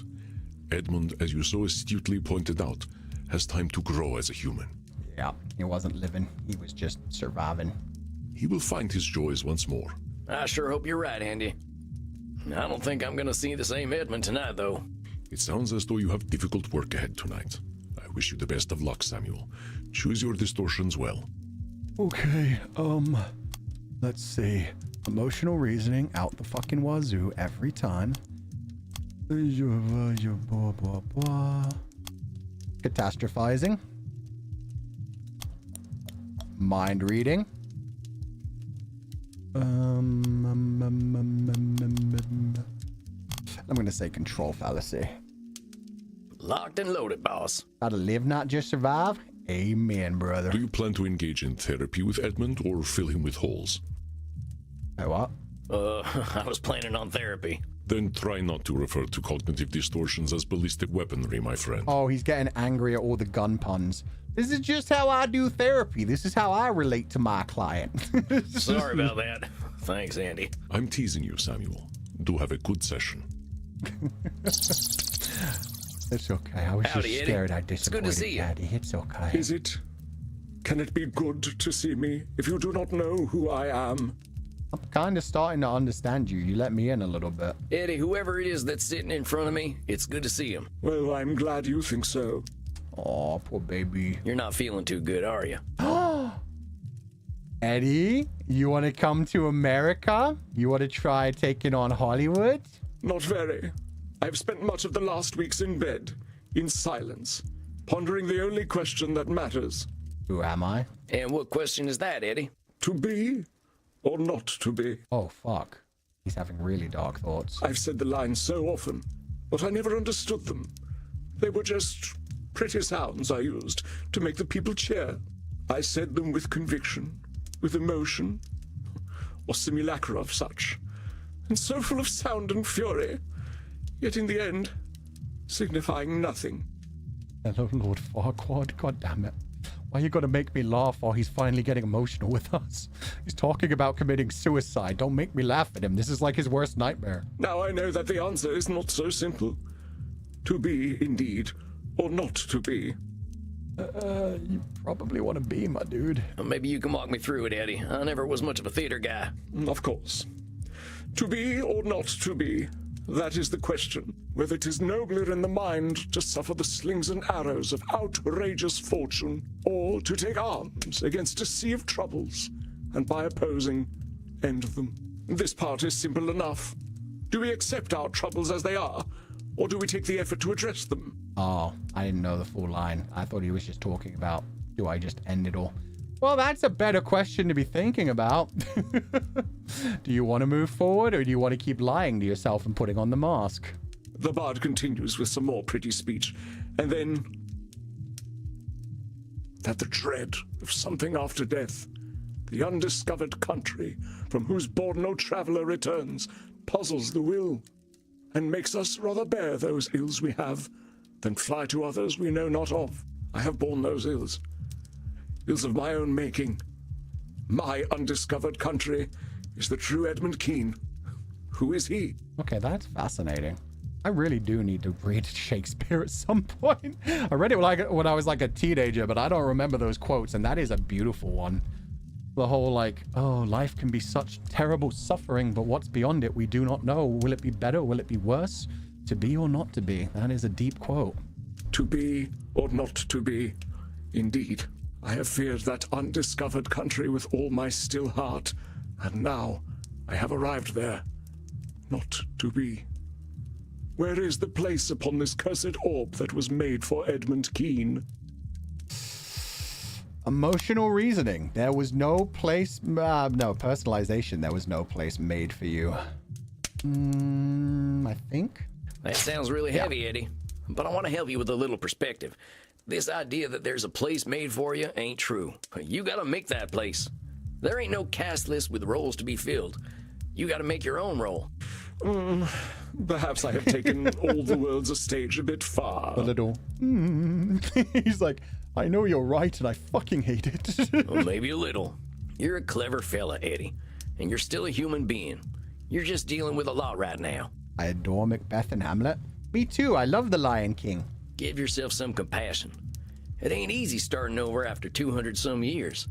I'm proud of you for soldiering on, hombre. There you go. No discrediting the positive. You've done your best. I do not understand why. What does the world need of me? All I have ever done is play the clown upon the stage. I am as unnecessary a man as ever there was one. Emotional reasoning? Oh god, this guy's so hard to do. What does this world need of me? All I've ever done. Is that emotional? Is that personalization again? Fuck. Edmund has spent so long believing in roles that he forgot. Okay, personalization. I am as unnecessary a man as there ever was one. Eddie, who says you need to be necessary? Being you is enough, hombre. That's what you're gonna be regardless. Yeah, you need to discover yourself. He definitely needs either Camus, the stranger, or maybe the King in Yellow. Let this man wear no mask. I don't really link that to the King in Yellow, but interesting. I know it's a big, scary step being you, but you took it. And for that, I'm dang proud of you. Yeah, even if right now you're a sad, kind of look like a wet cat right now. You are kind. And I suppose it is true that facing the slings and arrows of righteous fortune is a virtue in itself. Oh yeah, keep battling on. Keep standing up. But the future is now all undiscovered country, and it will be a hard land to navigate for a swaddling babe such as I. Don't try to gaslight me. I see what you're doing, pity party bitch. It's worth it though. Isn't it exciting? Humans long to explore. I can scarcely crawl, but at least I have you to help me. About that. About that, Eddie. Oh dear. I'm heading back to America, Eddie. I've got growing and changing to do myself, but we can still do our sessions over video call. Yeah, it'll be fine. I promise. Oh no! Oh no! You cannot leave. You must not. I will be all alone. The mortals wait for me to stumble, and when I do, they will fill my mouth with garlic and cut off my head. That's definitely catastrophizing. You're gonna be fine. You lived your whole life before you met me. Eddie, come on. You're doing a little catastrophizing there. We'll still be talking over video calls. You've been handling yourself fine in London without me. I felt that oh dear so badly. Yeah, it just kept coming. Oh dear. Oh no. Oh, but I haven't. I absolutely have not. I stayed in my coffin for the entire month. He's bed The rotting. director of the play who disarmed me so seeks my head for the loss of her Piero. Sounds like a her problem. You're dealing with your own shit. Get over it. Oh, my dear man, you must not go. You cannot do this to me. You cannot turn me into a shell of a vampire and then abandon me. Look at the gaslighting. Everything's powering up so much. Fuck you. No, that's Did you control intend to fallacy. hurt Edmund, Samuel? No! Oh, my dear man, you must not go. You cannot do this. What makes you think I'm doing this to you, Eddie? I've got my own concerns that don't have anything to do with you. Yeah. You're not the protagonist, my dude. I'm going back to the U.S. for myself. Now I know you're coming from a vulnerable place and all, but I'm making this change for me, and you've got to accept that. VA delivers again. Yeah, especially considering all these people are just voiced by the same dude. Been putting in work in every role. I know. I'm sorry. I'm sorry. Buddy. Just don't leave me, please. I Not leaving you. Still going to be on course. could come with you. I could go to America. Yes, a fresh start. I know America. I performed in Canada and in New York City. I made that joke as well about you coming with me to America, but I don't think that's good on you because you will just be using me as an emotional crutch, and you really need to discover yourself. You don't need to attach yourself to somebody else, especially not your therapist. Well, Eddie, I ain't much of a city slicker. I'm headed west. I could move in with you. We could be roommates. And there'd be only one bed. No. I'm gonna go with the middle bottom. Eddie, no, that ain't gonna happen. Look, I think there's something to what you're saying about that fresh start. Let's encourage the codependency. Yeah, let's make him really, really reliant on me. And let's charge it all as if the 24 hours a day is therapy. That way he has to pay me just for existing with me. And he'll become so attached to me, he won't be able to live without me, and he'll have to continuously pay me. I'm starting a cult, aren't I?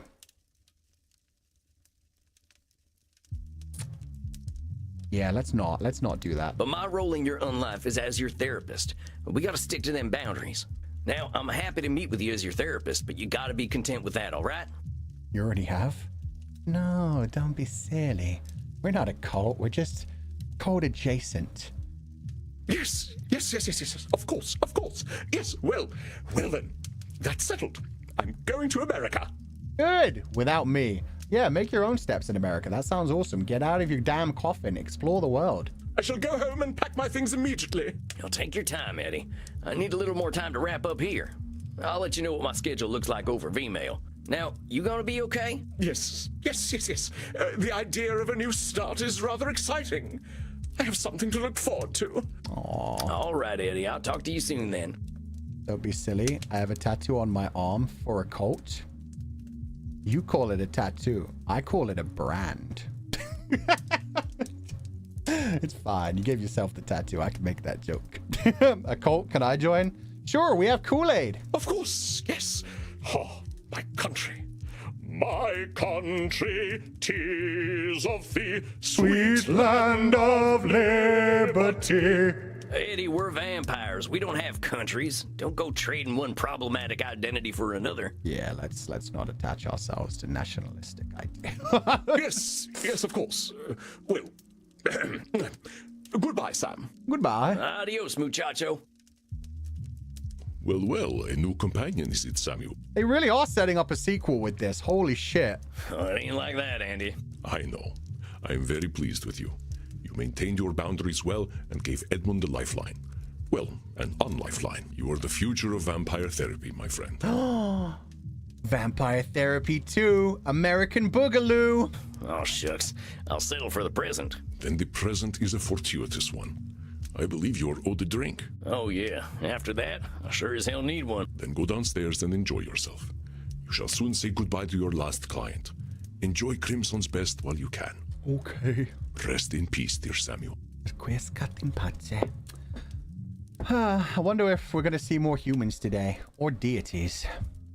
The equivalent of sheep Greetings milk. to you, my dear Samuel. Hopefully nothing. It is, as always, a pleasure to see your face. Don't mix Pepsi with Young Nai. That's no. Ew. Pung Nai. Pung Nai's crazy. Oh, thanks, Andy. You got a nice face, too. Why, thank you. It has served me well. Aw, he's hot and he knows it. I suppose tonight's meeting is bittersweet. You are saying goodbye to your last client, yes? Yeah, but I don't want to. Can't Medi be the one who comes with me to America? She needs to get out of her house. Yeah, that's right. Medi should be showing up any time. I would like to give you something then, before she arrives. Thanks, I guess. What is this? A piece of wood? That is ancient Greek, so what is it? Is it something very important to you? From a barrel. One that once contained a naked man whose wisdom I was not ready to appreciate. Barrel with a naked man, you say? His name was Diogenes. He would scream at people as they passed by, telling them to break out of the realities they were so comfortable in. He questioned Athenian society, no matter how sacred, and emphasized the return to the beauty of nature. Oh, that's going to be really useful for Medi. He gave me his wood. So true. Want so much more of this universe? Yeah, this has been amazing. He saw somehow through the constructed reality we have all created and understood the miracle of the individual. You, my friend, through your rebirth in death, your travels in the wilds, remind me so much of the man. Thus, I give this part of the barrel he lived in to you. This dude has so many crazy ancient relics. Wow. Dang, well, thank you, Andy. What's it say, though? Some great insight about what it means to be human? It says, "Will therapize for $3. It says Diogenes was here. Oh my fucking god. No way. Well, all the same, I love it. Thank you, Andy. It was just a signature. It could have no greater honor. Now then, I will leave you to tend to your client. Okay, let's see, Medi. Well, generalization, where you at? Oh, shit, yeah, that's her main one. Labeling is pretty big with her.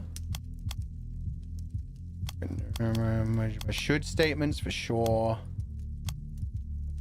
Mind reading sometimes. And she always disqualifies the positive. Want to drink the bathwater? None. That's the sage who disrespected Alexander the Great, and also why we have, behold, a man holds up naked chicken. Yeah, I don't know about that guy at all. I saw a lot of people reacting to the name in the big way. I don't know him. I'm gonna have to like Google that. He sounds crazy. In a good way. Interesting crazy. Got my ammo at the ready. We really need to talk about this gun stuff sometime. Whatever this thing is, it is very old. He's really tired of it. Yeah, I know. We'll get to it, I'm sure. Do not worry about it for now. Please take a moment. She comes. Oh, does she? What's up, Medi? Hello, little mouse. Holy shit. Fuck. She's wearing ancient Irish clothing. The tunic? The leather pauldrons? The gold and green? Oh my god. Is that a fucking wedding ring? Wait. You got married to someone other than me? Oh, hello, Medi. Interesting clothing you're wearing tonight. Have you been? Wait. How have I been? Or rather, who have I been? Oh, you've been LARPing. Oh, she's discovered the wonders of LARPing. Sure, how about who have you been? I've been a halfling druid. Oh, not even LARPing. She's just been playing Dungeons and Dragons online. You've lost me. That's all right, sweet cowboy manling. I've had ever so much fun as a halfling druid. She stopped calling me a mouse. I've upgraded to manling. I'm still not a man, but I'm halfway there. My name is Bulgo Fraggykins, a Terrible halfling name. of Tuckland. When I was a child, I saved a tree from being burned by a group of nasty orcs. Uh-huh. The trees gave me magical druidic powers, which I now use to cleanse the land of evildoers. Oh, I love that. She's getting some escapism and also dealing with a bit of a trauma, it sounds like. The whole idea of being given those magical powers and actually using them to help people and fight against bad people rather than just it being more torture for herself. Hold on, is this a thing that actually happened? I know you're real old and things were different back in your time. What are you talking about, my Oh, her sweet? name did change. It's happening Holy right shit. now. Me and my companions, we're a fellowship on a noble quest. Hello, sheep. Uh, What's this noble quest? Your name is Bulgo? What does a druid do? Your name is Bulgo. you said your name is Bulgo now. Not Medi? Yeah, I miss Medi. That's right. My name is Bulgo Fraggykins of House Fraggykins. My family produces the finest pipeweed, Fraggykin Kush, but they're always burning leaves to get high. Yeah, that do be halflings. They don't approve of my becoming a druid, so I have to leave home and live in the woods. That is, until the trees started to disappear. Then you had to fight back the humans who were stealing dems? So, I gotta call you Bulgo from now on? Don't copyright my hobbit. They didn't say... hobbits. They didn't say hobbits. They said halflings. It's fine. It's legal. That is my name. Well, all right then. Bulgo. What's this noble quest? What's this noble quest you're talking about? Well, in the city of Balin's castle, there's a philanthropist mage named Durgan the Munificent, who keeps the people happy and content. Algorithm. But my fellowship and I have discovered that he's actually a warlock serving An Calgon the Clean, an ancient dragon who seeks to purify the land of all mortals. Oh, when she leans into the Irish accent. Durgan is cutting down trees throughout the realm, which upsets me very much as a druid. We're going to defeat him, face An Calgon, and save the land from certain doom. Okay. Sam's like, I'm proud of you. I think you sound happy, and I'm happy for you being happy. What does a druid do? You never told me you were a druid. I know them types were all over Ireland back in your time, right? A druid is a servant of nature. We protect all things that grow from the forces of evil who aim to corrupt them. In return, nature gives us certain magical powers. I, for instance, can turn into a squirrel and a wolf. Yo, badass. Is that why she stopped calling me Mouseling? Now she's happy being a little baby little critter by herself too? Well, dang. Seems like there's a lot about the world I don't know. But then I'm only 200-some years old. Hope she doesn't lose herself in Bulgo. I think for now it's just some escapism that she desperately needs. She needs an outlet to actually explore some of her feelings and get away from, you know, the terrified, agoraphobic person who can't leave her house. Now she's imagining she's out in nature and it's in a positive way and probably going to guide her to having her own proper community and getting outside and meeting them and having actual friends. And you're very silly. That too. Yeah, it could go a bad way if it's not, taken care of. Green looks good on her. Green always pairs so well with red hair. What the heck are you talking about? She's nerd maxing. Oh yeah, she is. Okay, I gotta admit, I have no freaking clue what the hell you're talking about, Medi, or Bulgo. Are you doing all right? Yeah, you good? I do like the cosplay, though. I'm LARPing, silly. Oh, it is LARP. It's not even just D&D. Okay, that's amazing for her. So she gets to go out in the woods, quite literally touch grass all the time, and hang out with people offline. That's so fucking good for her. I don't know what that is. Live action role playing. My friends and I get dressed up and we pretend to go on grand adventures. Your friends? Who are your friends, Bulgo? I did what you suggested. I emailed all my friends from the web ring and they were very happy to hear from me. Oh, let's go. Some of them live in Ireland, so we decided to get together and play games. It's been ever so much fun. That sounds magical. They're all mortals, but they love that I'm a real vampire. They share their blood with me as part of our role-playing. Actually, genius. She can, just incorporate it into it. Be like, I need your blood for a ritual, a druid ritual. They just all cut their wrists and drop it into a chalice for her. Let's fucking go. It's how I summon up enough magic to turn into a squirrel. Fuck yeah. That's incredible. I'm so happy to hear that, Bulgo. You got blood, you got friends, and what about the algorithm? She's a little bit weird, but they can match her freak, so it's all good. My friends and I performed a mystic nature ritual to clear my mind. Was it that you just disconnected from the internet for about 2 weeks? Nature provides what I need, not hyper-intelligent monsters. The algorithm only wants boring things anyway. Exactly.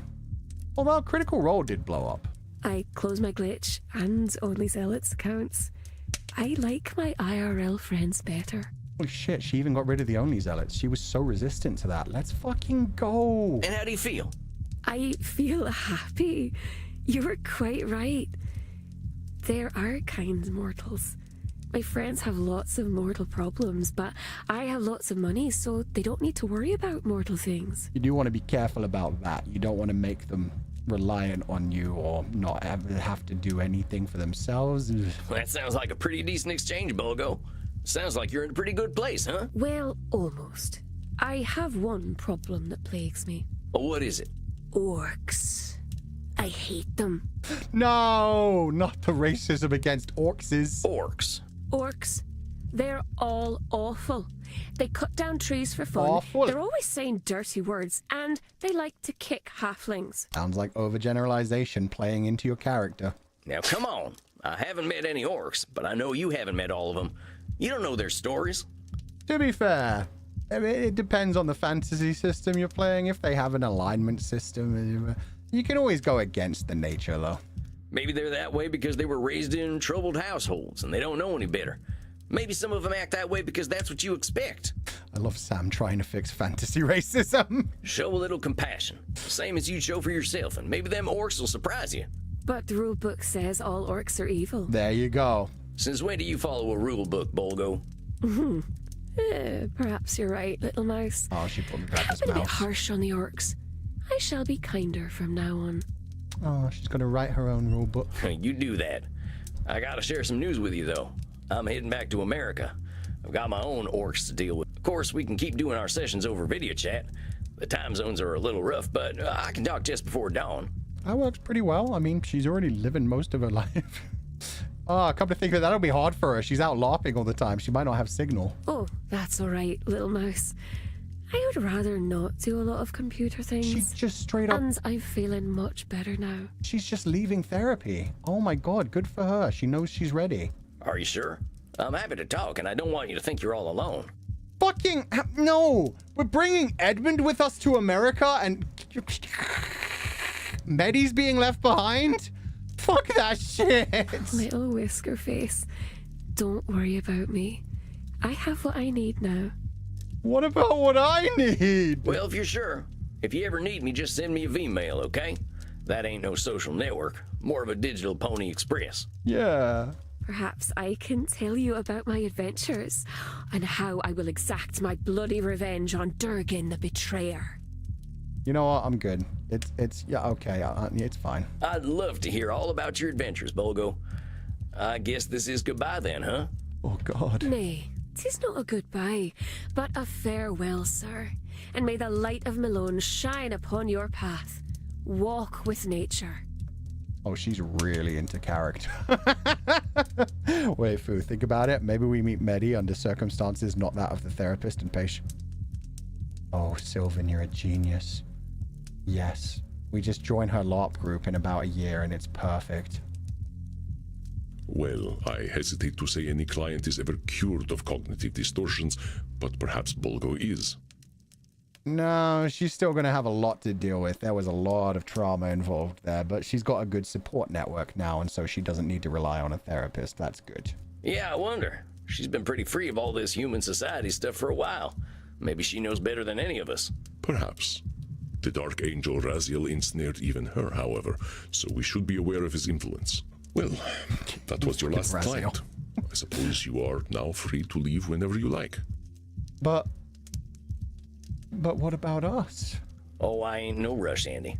I'm still dealing with the cruise line to get some space for my coffin. I'll be here a little while yet. Then I shall endeavor to enjoy your company a while longer. Come, Samuel. The nights grow long. Let us enjoy ourselves. Oh, hell yeah. Once you write Shepard into the narrative, the wedding is back on. Oh, genius. I just need to join whatever her version of Niji Enchanted is. And then the Shepherd will rise. Oh, that's dark. Hey, Crimson, you seen Andy? I wanted to have a chat with him before we leave. He slept in tonight. We had a long night yesterday. Had to say our goodbyes, too. Oh, damn. She gonna need the donut now. Poor guy acts like everything happens for a reason, and he's got to accept it. He was a little quiet. Oh, he knows this is what's best for her, but he's gonna miss her so much. Why don't you check his office? I'll do that. Thanks, Crimson. Andy, Dude. you around? Crimson said you were acting a little strange. Andy? Dang it, where the heck is that guy? Well, Andy needs the donut. True. I don't know what they're into. Maybe that's why he's not out of bed. Oh, he left the window open. It's freezing in here. I'll go close it. Ain't like Andy to be like this. Where the hell's he hiding when it's almost morning anyway? Wait a minute. Oh, shit, there he is. I don't got time to pick my distortions. I'll just have to use the ones I know best. Wait. Almost dawn. Is he by these windows that I've never seen open before? Is he gonna wait? Is he gonna step into the sunshine? Andy, what the hell are you doing out here? The sun's coming up. No. I did not intend for you to find me, Samuel. I had said my goodbyes already. No. What are you talking about, Andy? There's no need to be thinking like this. Come on inside and we can talk. Do not fear for me, dear Samuel. I do not leave out of despair. There is no distortion. This is simply a choice that I have decided to make. Oh, fuck. How can you say that?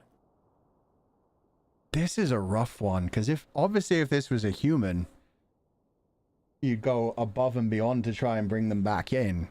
Get them off the ledge and off the roof. But when somebody's 3,000, I mean, I guess we're going to have to hear the conversation properly, but I mean, who am I to argue with a 3,000-year-old who's decided he's lived long enough and doesn't want to go on anymore?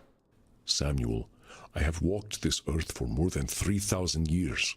I have watched civilizations rise and fall.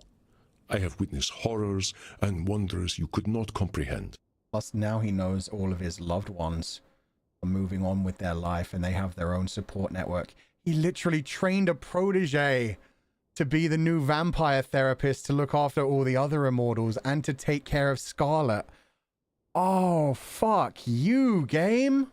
I have been hated, and I have been loved. And I have hated and loved.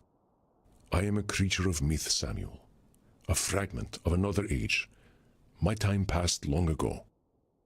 1 minute, I'm going to check something, because I've never actually tried to fail a thing before. I'm going to see if I can just... Can I just click forward? No, you can't. I've never actually tried that before. What if I get them wrong? He's not exactly going to correct me this time, is he?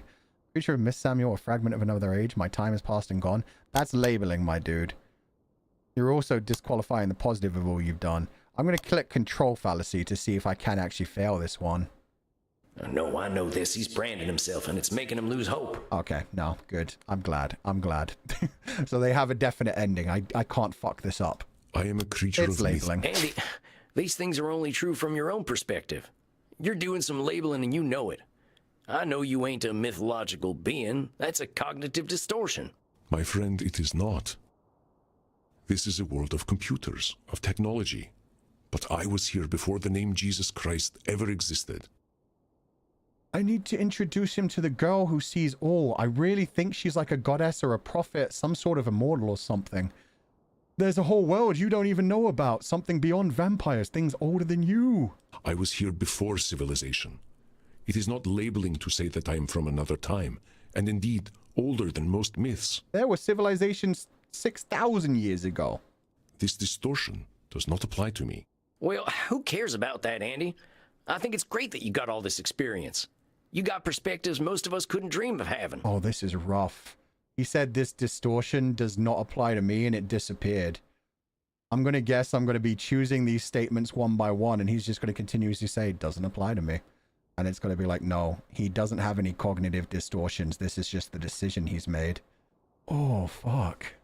But Samuel, my perspectives are alien.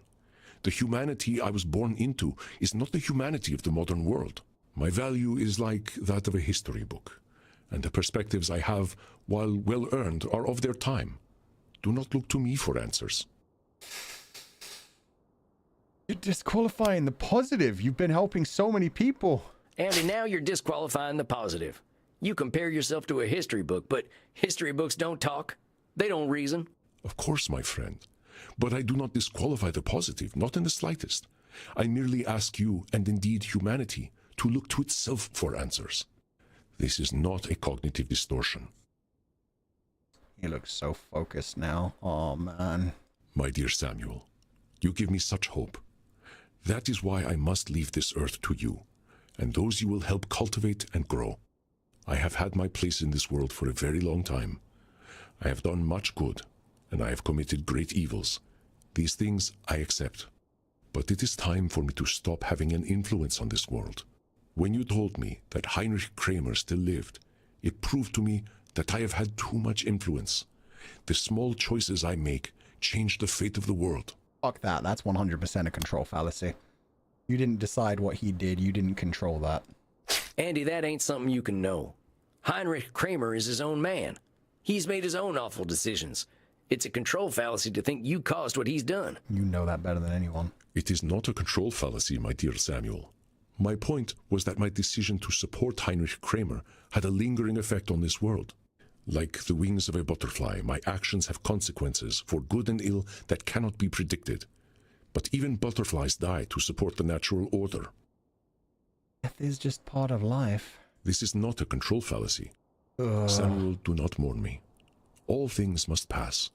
It is the way of nature, a way that you know well. It is this way that brought you to my door. Okay, but you're also running away from it. You didn't tell anyone you were going to do this. What were you going to do? Let us leave and go to America?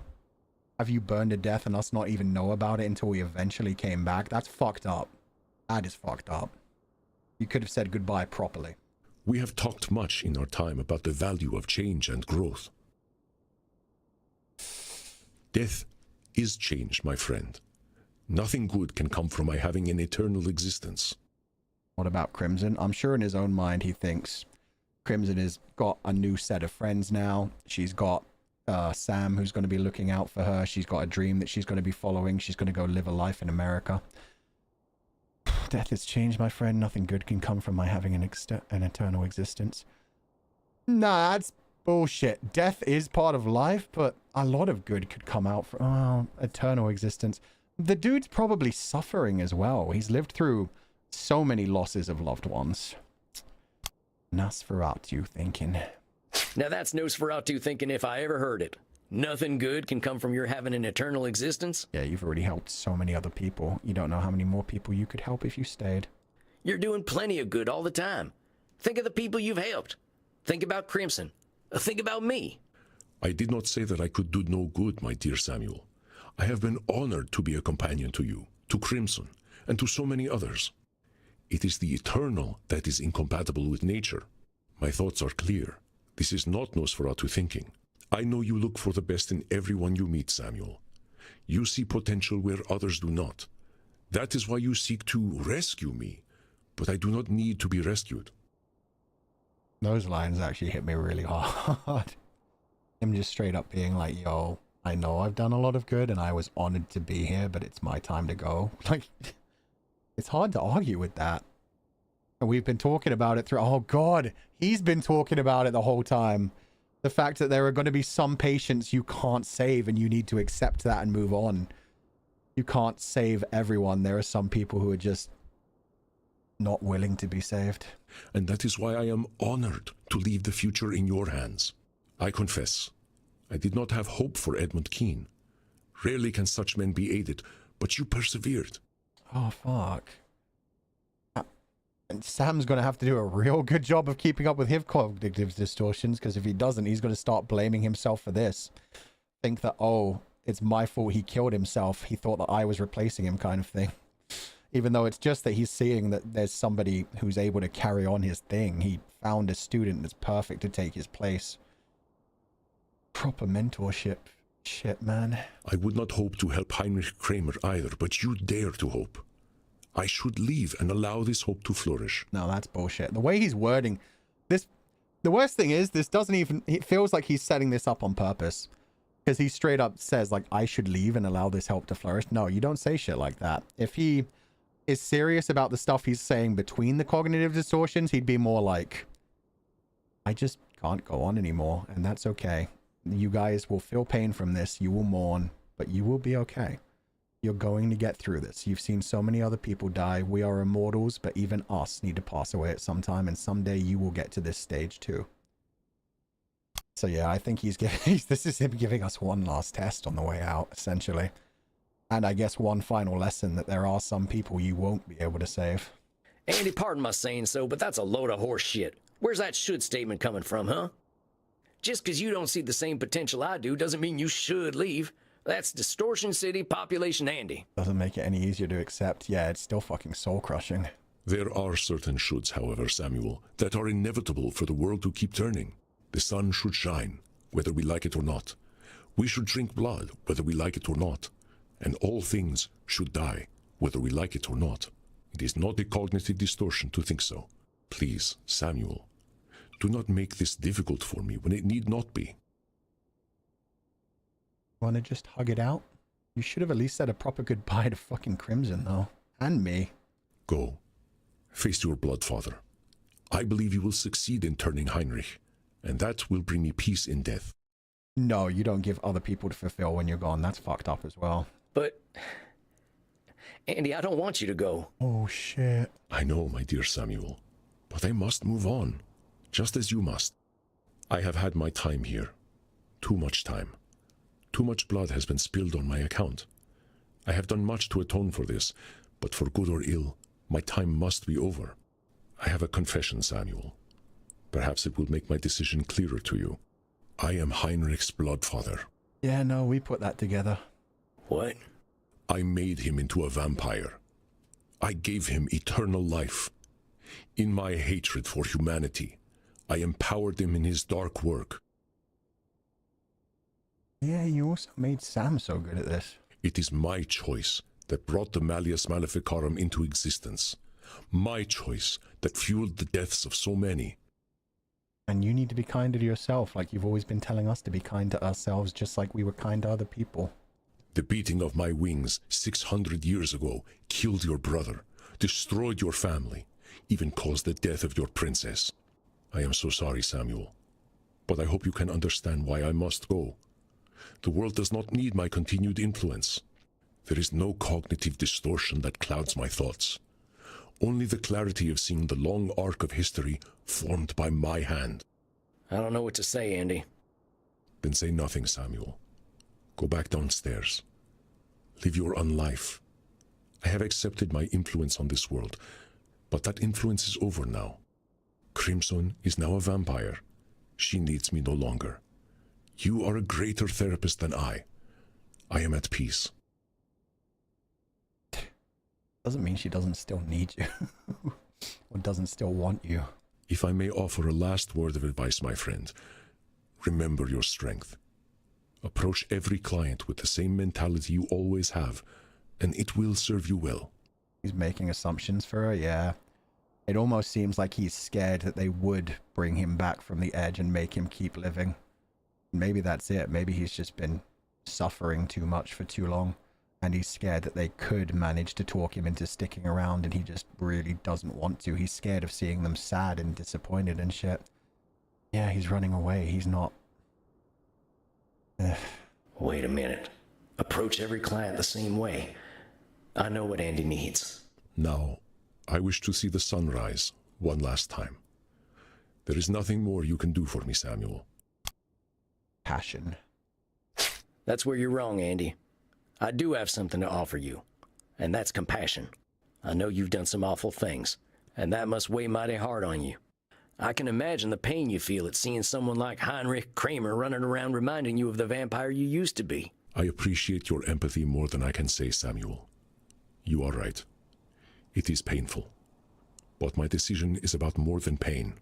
I know my presence is unnatural. My world has died so many times over. And you built a new world every time. You've got Scarlet now and Sam. I know it has, Andy. I watched my friends and family die out a few times. You've done it 100 times at least. I'm sure it doesn't get any less painful.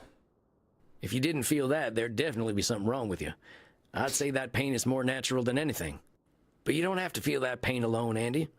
You've made this world a better place so you don't have to. You are kind, dear Samuel. Too kind to an old relic like myself.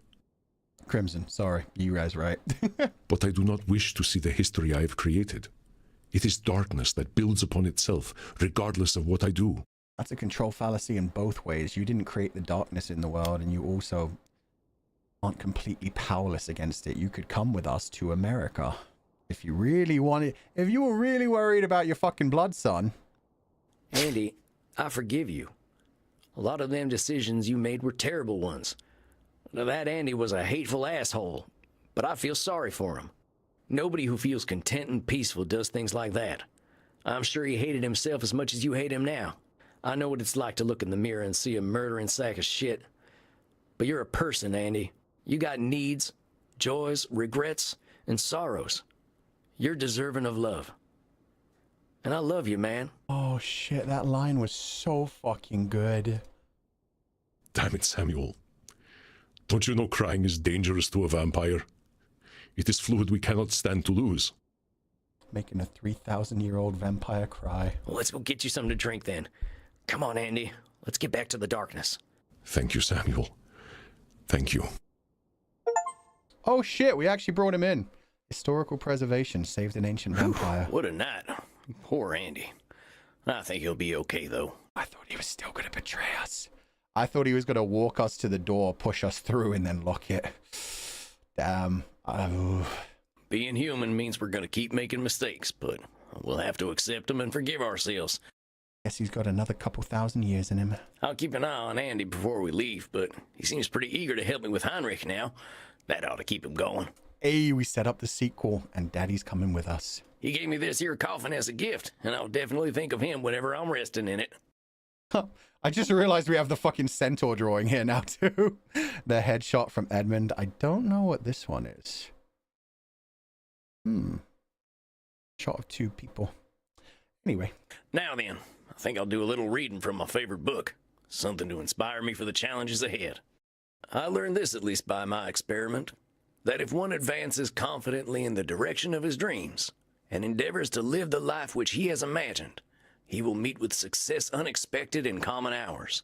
In proportion as he simplifies his life, the laws of the universe will appear less complex, and solitude will not be solitude, nor poverty poverty, nor weakness weakness. Aww. Yeah, you got it, Henry. I'll just keep walking and everything will turn out okay. Well, it may not, but you'll deal with every bump in the road. Medi's photo card? Or is it Princess's photo? It's two humans, but I have no idea who they are. Vampire therapist, American Boogaloo. Hell yeah. Now, time to watch Mo yank Larry's hair out. Love how he bounces from Warden to, hey, Three Stooges time, baby. Everything in moderation. Eddie's selfie. This one's Eddie's selfie, but this is a different one, I think. I don't know. Well, there ain't nothing funnier than some good old slapstick violence. Yeah, let's not. I always get copyright struck. All right. I think I'm nice and relaxed now. Time for some good rest. The real journeys are still to come. Is it Senora's nudes? No, because they were painted. This is definitely a photo. I'm not sure what it's from. Similar to your streams? True. The backwards and forwards between deep shit and dumb shit. Expected it to be deep, not be an emotional brick. This fucking part was crazy. Tonight's the night. Time to hit the dusty trail back home. You ain't gonna take any sunrise strolls, right, Chief? I am fine now. It was a momentary lapse of self-awareness. I'm glad he brought him in. Honestly, I think I would have accepted it if he did stay out in the sun. Because, I mean, being 3,000, I just can't even imagine living that long. Ugh, that's kind of sad to think about. Like, I'm glad he's looking towards the future again. But yeah, if it was me, I probably would have just been like, okay, I love you, brother. Give him a hug. He can make his own choices kind of thing. Glad Sam held on more tightly than that. I have much to regret, but much to live for as well. I believe that you can turn Heinrich Kramer, Samuel. And I wish to help you as much as I can. Hey. You better, Sugar Blood. You know I can stay if you need me. No. I cannot hold you or Samuel back. We all must continue on our paths. Yeah, this is something he has to deal with. On my honor, I will continue as well, as I have for the last 3,000 years. Oh, he promised them. Now he can't break it. You are already packed, and I would not see you delay. If he had said a proper goodbye, then yes. Yeah, you could tell that he was scared of being swayed, which means he was having doubts. And he was saying, oh, none of these are cognitive distortions, but at the same time, if he really believed that, why would he try to kill himself without telling anyone? If anything, you have a living funeral. You say to everybody, guys, I'm tired of life now. I'm good and ready to move on. Let's have one last serious party, drink a lot of blood, have a massive orgy. And then when the sun rises, you guys all go to bed. And in the morning, I won't be there. In the evening, even, I won't be there. But you guys will go on living, and I know you're going to do wonderful things. But I'm a human. This is Vampire Therapist. I like the fact that someday it is all going to be over. I can't imagine going on for all eternity. That's terrifying. I think the thing that makes me hesitate about it being a fully conscious decision is that he left the door open. It's like wanting to try letting someone in that one last time if he didn't tell it. You're right. Maybe it was a cry for help. That and the fact that he'd already been acting weird around Crimson. So yeah, Crimson was able to tell us he'd been acting weird, and then we saw the door open. There were a lot of signs that he wasn't exactly himself. He wasn't fully in control. He wasn't 100% made up. I guess this is it then. Last time I'll see this bar for a while. Immernacht shall not be the same without you, but it will be something new. Oh yeah, just metamorphize. End of one life, beginning of a new one.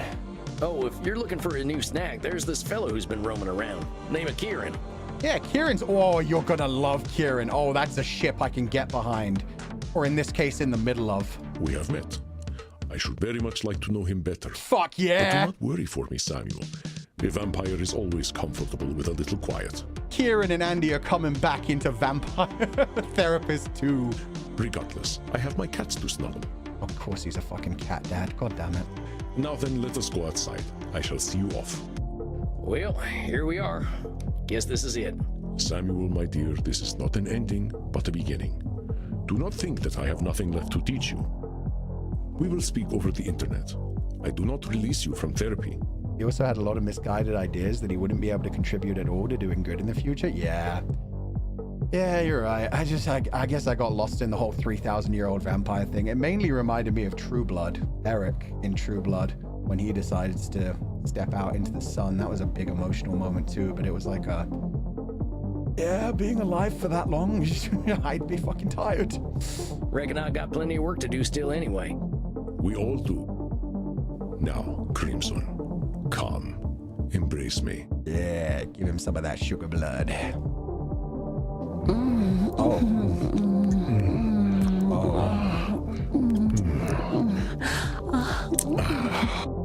Oh, they got out the ASMR mics. Gosh. Yep.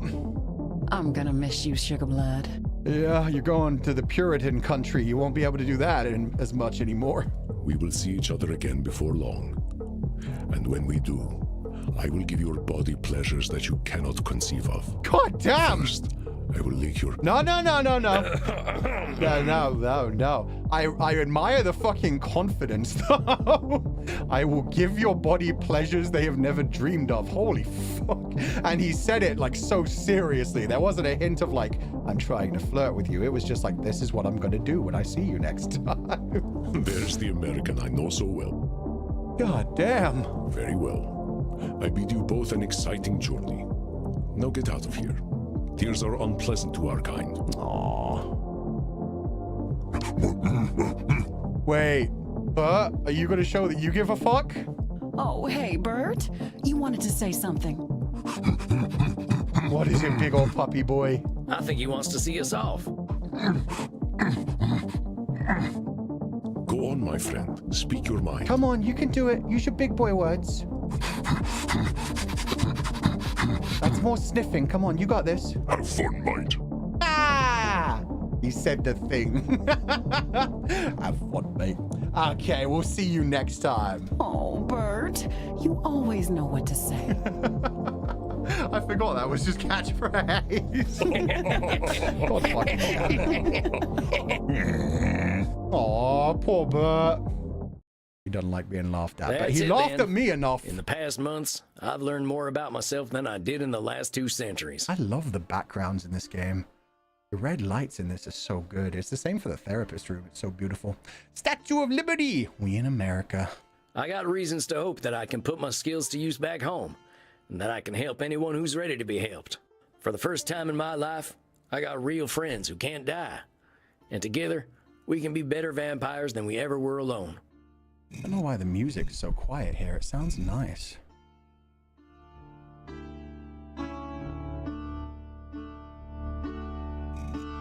I was lost once. I didn't know what I was put on this earth to do. I didn't know why I died. I didn't know who I was. I may be a vampire, but I can reflect now. Now I know who I am. Vampire therapist. That's who he am. Final achievement. Into the Moonrise. Completed the game. Written and directed by Cyrus Nemeti, as well as pretty much every male voice except for Kieran and Reinhardt. God fucking damn you, legend. That was a brilliant game. The game, thank you for playing this. Ooh, yeah, no, I had so much fun with this. Terrible lead programmer. Hey, labeling. How dare. Oh my God. Cast in order of appearance. Cyrus, Sam, Maxie, Dr. Drain, Edmund, and Bert. Matthew Mercer, Francis. Oh God, they're gone. That was Sarah Grayson? Holy shit. Discounting the positive. Discrediting positive, whatever it is. Cyrus, no labeling. Exactly. Matthew Mercer. Oh yeah, have you not been watching this, Shay? Yeah, he's been the two other male characters in the game throughout. Art, Parnassus. Portrait of Federico Ilgon. Oh my God, it was actually the portrait for him. That's crazy. Oh man. Major support from MBB. Actually move yourself to the side, Fu. No need to dodge it anymore. Oh yeah, we're done now. Oh God. Sam and Crimson will return in Vampire Therapist 2, hopefully. Yeah, that's fair. Fantastic. Let's fucking go. There's also a bunch of DLCs that we could do. We've got Couples Therapy because I bought that while it was on sale. Was it on sale? I bought it recently anyway during the sale. But they also released a bunch of free DLCs, which are just different little side stories. Blood of Troy, Spanish Nights, and Fathoms Below. And then there's the entire Couples Therapy. I'm not planning on rushing into any of those, so if anybody wants to play them by themselves, feel free to. I might come back to them in the future. I might play them off stream. I don't know yet. But yeah, this was wonderful. I hope it gets like a full sequel. I do want to see them in America. I feel like that one would get pretty heavily political, especially... When did this game release? Did this game release before a certain Luigi? Because man, considering they're going after the bloodsucker medical insurance companies... That's become a lot more topical. I wonder what happens when I wonder if it explains what these are. No, it just throws you in. Ah, shit. Okay, we're not actually going to do this. It just... Samuel, my dear. My bad. Thank you for making the time to speak with me. Pixie, how you doing? Wow, everybody's showing up today. Hope you had a good stream, Futan. I did. It was a wonderful stream. Thank you so much for being here. Thank you for bringing us on this journey with you. No problem. Hope you're doing well, Pixie. Also, congratulations on everything going on in the subathon. When does... Oh, has Vol plushie gone live yet? It goes live sometime today, right? What time is it? And we're playing, if anybody doesn't know already, it's on the schedule. Me and Pixie are playing Party Animals tomorrow. I will have a POV, but yeah, it's part of Pixie's subathon. I forget who else is playing, because when I put that on my schedule, the list hadn't been released yet, but there's a list of people. So excited for Party Animals. Yeah, me too. It's going to be great. Wait, there are two BGM overlapping each other? I can't hear a second one, but you might be right. Hey, POV, thank you for Tan. Yeah, I think that'll be fun. I'd love some political themes. Yeah, it can be fun once in a while. Your schedule isn't pinned, but wait, really? On Twitter? I never pinned my schedule?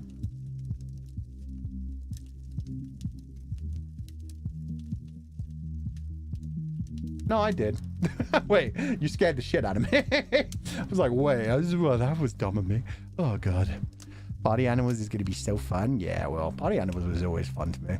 Yeah, I got one-guyed again. There's been a lot of one-guying happening today. But yeah, no, I loved this game, Pixie. You might enjoy it as well. It's just about therapizing vampires. Just in general, I think it's good for anybody who's having, like, issues mentally. Like, this honestly was been so good in, like, helping me call out on my own bad behaviors and reinforcing the good ones. Mr. 6 hours of Fuchan, I'm going to flip the nearest sheep. That's rude. You are the nearest sheep. You can flip yourself. Don't let your dreams just be dreams. Take it into your own hands. I've got all eternity. Okay, exited the game for now. What music should I put in? I'll put on the music I started with. I liked that. That was very relaxing. Boom, boom, boom, boom.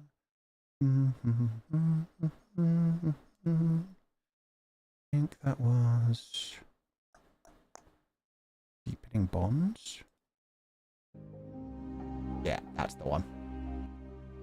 Perfect. So also going to ask, will you add back the YouTube video with your schedule leaked? Sorry if somebody already asked this. No, because I forgot about it this year and got embarrassed about it. I forgot about it and nothing happened during it. And then I was like, maybe we don't lock myself into that and then end up disappointing people. If you don't set it up, you can't disappoint anyone. I'll write it on my to-play list because I can play that stuff now. Oh yeah, you have so much more free time now. You can play the like longer story games. That's awesome. Party Animals is going to be so fun. Yeah, it is. Okay, let me grab my comfy grabber. And I'll also pop out a thing so we have our immortal. Perfect. Okay. Wait, is it not working? Uh-oh. There we go. It just took a while to kick in. You can have a normal free chat, you know? Yeah, I guess I could. I could like set the date for the stream to like 2096 or something. 2088, 2077. I could set it to 2077 and make it a Cyberpunk 2077 stream. Doesn't need to be an ominous timer, but the ominous timers are so much fun. 2069? Nah, that's just silly. We aren't that silly all the time. It's so funny, honestly. Yeah, I like the idea of setting it to like play 2077 and 2077. And then if somehow I manage to live that long, I'm just going to be an old man sitting there like, oh, God damn it. No, I don't want to go back to that world. I don't want to see Idris and Elba and Keanu Reeves back then. Makes me so jealous. Convenient to have the Twitter link to the schedule right in YouTube. You just go to my Twitter page. This link in the YouTube leads to my main Twitter page. So, I mean, it's no different from just going to Twitter and searching Fulgur. Are we not silly every time? So true. Guys do be very bonky sheep. Bonky as in you bonk me. Sometimes I bonk you too. It's a fun time. Mill, thank you for donating the Foo Funds. Therapy time equals that. Sorry that I missed that one right at the beginning. In games like this where they're like chill, I tend to like actually read stream donations. So sorry that I missed that. The secret ending to Old Man Yowie. Archivist wakes up. It's like, oh God, no. Maybe don't make it that late then. Come at me. Maybe you could cross-post the schedule in the community tab here too. I could do that. I just kind of got bored of doing that. It's just like an extra level of work. And honestly, people show up if they want to show up. Everybody knows if I'm streaming, it's probably going to happen at 10 a.m. EST. So it's like, you know, you show up at the normal time. If there's a stream, there's a stream. If there's not, we don't. It is fine. Thank you so much for the stream today, Foo. Definitely going to rewatch because work was super crazy today and I really want to take it all in. Take care and I bye you. Ah, thank you so much, Yuehaya. This game was really beautiful. It's definitely taught me so many lessons and I loved the journeys of some of the characters. Medi's journey was amazing. Honestly, Edmund's was pretty good. I didn't need him coming to America, but it is what it is. He did grow on me. I'm not going to lie. He did grow on me. Very consistent. I try to be. Fair enough. It's completely up to you. Yeah. Have a pretty normal schedule? Pretty much the same every day. There's just occasionally like special streams elsewhere. One of our love languages is acts of violence. That is a pretty intense love language. Guess I've just got to accept that at this point. Loki enjoyed it, please? I'm more than... Oh, wait. Loki enjoyed the acts of violence. Yeah, no, that's fine as well. I high-key enjoyed the game. Drain and Signora made me happy with their growth. Yeah, everybody had like amazing growth. For some of them, it did feel like it clicked a bit too quickly. Like Medi immediately just giving up on the internet completely and going to just play with her friends and financing their dreams and stuff. It was like, I guess she's 1800, so she wasn't particularly connected to the living world as it was. The internet and the algorithm was just hurting her, but it did feel like she overcame a lot really quickly. she went from agoraphobia to I'm fine when I'm LARPing, which is kind of a huge step to make out of nowhere. Agoraphobia and ripping people's heads off just for looking at her the wrong way. In only 1 month, she was suddenly super comfortable with meeting up with her friends offline, going out and hanging out with random people. It's kind of wild. Guess if you want thumbnails, you need to Holland your next streams, pretty much. I mean, yeah, the schedule will still be on Twitter kind of thing, so it's all good. I can make my own thumbnails occasionally. They're poorly edited, but I can do it. The sessions are also in the span of 6 months. Were there 6 sessions? For some reason, I thought there were only 5. Damn. But yeah, they did half a year. Yeah, and that's what I mean, though. It was a month between her proper final session and the session where we said goodbye to her. So the session when we finally said goodbye to, when we finally therapized her, she basically said she was going to get in contact with her friends. And then within 1 month later, it was just like such a change around. To be fair, she had also been doxxed. So yeah, that would force a big change on just about anybody. Eddie said he was not my favorite, but I love Drain. Drain felt like he went through it in like a realistic way. I loved Medi's ending. I just felt like it needed maybe a couple more sessions to help her deal with people looked at me, so I ripped their heads off. Now my friends aren't my friends anymore.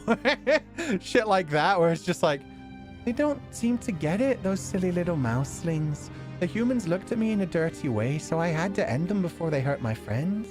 Like things like that, where it's like, oh, we need to keep working on this. Edmund was a pain, but I ended up liking him a lot. Yeah, he was very cute. By the end of it, like his final session was the biggest one, I think. It was cute, but definitely kind of rushed. Yeah, which I don't blame, because they tried to end them all at the same time. I feel like both Isabella and Drain had like properly, fully fleshed out ones. I feel like Edmund's one... that's the thing. Edmund's one really isn't done yet. He still needs help. He's not quite ready to leave therapy to the point that he's following us all the way to America. So yeah, his one didn't really have a conclusion yet. He's still got attachment issues and all kinds of other shit. There's a lot going on there. Oh god. Why didn't my comment grab the super chat? Bunny the Sweet, thank you so much for donating the food funds. I'm sorry this did not get comment grabbed. That's aggravating. I heard a cute stereotype about people from the US versus the UK, so I wanted to ask, can you smell when it's going to rain? I don't think that's a US-UK thing. I think that's more of like a country boy, city boy kind of thing. I feel like because I have now lived in London, where I would say I couldn't smell when it was going to rain because everything just always smelled like smog, car fumes, disgusting shit. Whereas where I live now, it is in the countryside, and you can almost smell, not petrichor. Somebody said petrichor. That's once it started raining. But you can actually smell like the ozone kind of thing. You can smell a storm. You can smell the electricity in the air before it like actually starts to rain itself. So yeah, I would say it's more like being away from all the dirty smog stuff and grime and piss stains and all of that kind of shit. Being out in the countryside where you're just like, it's always just grass, fields, occasional car fumes, but not too many. Like, yeah, you can smell nature a bit more strongly that way. Noticed it when I moved to a rural area, yeah. Also, being a farmer, rain is very important to your livelihood, so smelling rain is a life skill. I live in the USA, but I can smell the rain here. I bless the rains down in Africa. It did, but you skipped it. Wait, what? Oh, Bunny, I'm so sorry. That's why. Oh, then I didn't think it was there anymore because I must have clicked into it, clicked out of it, and it has a different color when it's already been clicked once. I'm sorry. It was grabbed. Thank you for donating the food funds, and I'm sorry about that. Kodama Kido, it's been a while. Hi, food. Today's my birthday. I'm an old sheep now. My only wish is for everyone to have a good and peaceful day. I've not been the strongest sheep lately, but I keep trying every day. That's all that matters. Just take it one day at a time. One day at a time. Just keep taking care of yourself. Doesn't matter what else is going on. Just, yeah, try to do your best. Thank you always for your kind words and the comfy vibes. Abrazos. Gracias. I hope you're having a lovely day. Thank you so much for donating the food funds. Happy birthday, and I hope you have an incredible year. And that was your 20th super chat on the channel. That's crazy. Thank you so much for the huge donation. I hope you have an incredible year, and thank you so much for being here, Kodama Kido. It really made me happy because it reminds me of times being so depressed and alone. But my BFFs helped me feel better when we hang out and having deep talks too. It's not a full quick, but it does help. That's what I mean. If they had taken some time for Medi to like grow and get, you know, be shown by her friends that there are people out there who care about her and aren't just trying to kill her or use her in any kind of way. There are just people who genuinely just want her to be happy. That would have been nice, but yeah, I feel like they just didn't have the time to do that. So it was just like, okay, she got rid of one of the big cognitive distortions, so let's just make her happy. Rain has a specific smell and feel, though I can confirm it's not country versus city exclusive. As someone who lives in the city, whenever it rains, I can feel the ozone down my spine. Yeah, you can almost feel the static in the air. I never really noticed that in the city, to be honest, but I do notice it out in the countryside. Lila. Oh, you added Kieran to your name. Lala Lila Kieran. Wait, no, you already had that. Sorry, you've changed your avatar, and that's confused my brain. Otsu Fulgur. This is a really good game, surprisingly. I don't think it's surprising. I think it's awesome. It's just an indie gem right now. More people need to find it and share it with the world, and then more people will know. The ASMR was so incredible. Not me smiling and blushing while listening to this at work. Yeah, the making out was pretty damn intense. And some of like the sexual things that happened at the end where Sam suddenly came out of his own and was just like, oh, a foursome? Okay, I guess we're doing this. Thank you for donating the food funds, and I'm glad you enjoyed it. I hope you have a lovely evening. This game was an amazing roller coaster. I'm so happy for every character and their stories, and some stuff I needed to hear, actually. Yeah, no. It called me out on so much of my bullshit and has definitely helped me, so that's good. Tribe Princess, thank you for donating the food funds. Thank you for the donation. No message, but I hope you enjoyed the stream. I hope you have a lovely evening, and thank you so much for being here. Aww. You know, that's very sweet of you. Calming Fu's voices, it actually calms me down in a way, and also his avatar is so pretty. Thank you. I love this one. I love my gentle-looking shepherd with the armor. Tattered and, you know, cindered, but been through some shit. It's all good. Oh, Edmund was a total asshole. What I liked about his story was that you have to accept that sometimes you are the problem and not the others. Yeah, no, 100%. Sometimes you just have to accept it. It's like, it's a taking, oh God, I can't think of the term. Not taking credit, taking, my brain. Anyway, accountability. Yes, thank you, Yokobaru. Taking accountability for your actions, realizing that. And in this case, it was something that he did that he cannot just take back. It's not something where he could just be like, oh, well, I guess I'll go make up with my son. His son's already dead and gone. And he has to live forever with the fact that he became a vampire and outlived him for such a petty fucking reason as I didn't want him to outshine me. And now knowing his son will never outshine him because he's dead and he's still alive and kicking. That's fucked. I don't know how you get past that. I guess, you know what? Yeah, no, that's why he's going into the sequel. He's still got a lot of a journey to go on. He's done some dark shit. And going to America, the land of movies, it may like entice him more to like lean towards Hollywood and start feeling, you know, the bloodthirst again when he sees other actors doing well in front of him again. Did we do a new wood stain floor reveal yet? Yeah, it's in the membership. It's been up since the new membership post yesterday. Anyone would be lucky to have Sam as a therapist. I love that man. Yeah, Sam and Romajos, they were both amazing. They were so good at it. They were so accepting and supportive of each other. Properly charged with tension, thick enough to bite into, as all vampire media should be. Yeah, when we found Andy on top of the roof, I really thought it was going to end with tragedy. I thought we were going to walk away with this crying our eyes out. Ugh. Andy straight up saying like, no, there are no cognitive distortions. I get it. I just want to leave. I'm glad Sam did call his bullshit, but I would have been quite happy with the story if it ended on pure tragedy and it was like, it's my time. Go on and live on without me. It would have been fine for me, but yeah, like people said, he clearly left some signs that he wanted to be found and he was hiding it from everyone else, which means he didn't fully trust his own decision. If he was 100% secure in his decision, yeah, he would have said goodbye properly. Not just like, oh, I said goodbye to them because they're going to America and now I'm just going to disappear. God, they would have never even known unless he left them like a note or something. Imagine that. Just going to America, they would have never known. For all they know, he got killed, found by a hunter. They would just never know what actually happened to him. He would just be gone. They wouldn't even know if he was actually dead or had just left somewhere. Okay, Skay, thank you so much for donating the food funds. Emotional roller coaster the stream is? Screamed I did. Laughed too. Yoda? Emotional roller... I can't even do a Yoda voice today. Fuck. Damn it. Mark cackled. Atsu Fu. Emotional wreckage. Yeah! I'm feeling things.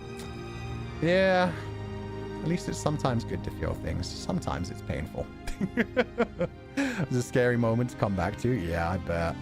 I was 70% sure he'd die. I thought it was like 95%. I thought the game... Like I had been saying when I went through it live on stream, it was like... He has been saying this whole time, there are going to be patients you can't save and like this and that. And he's like, yeah. Random, but I feel like Fufu makes like a good 24 hours conversation if he has the time.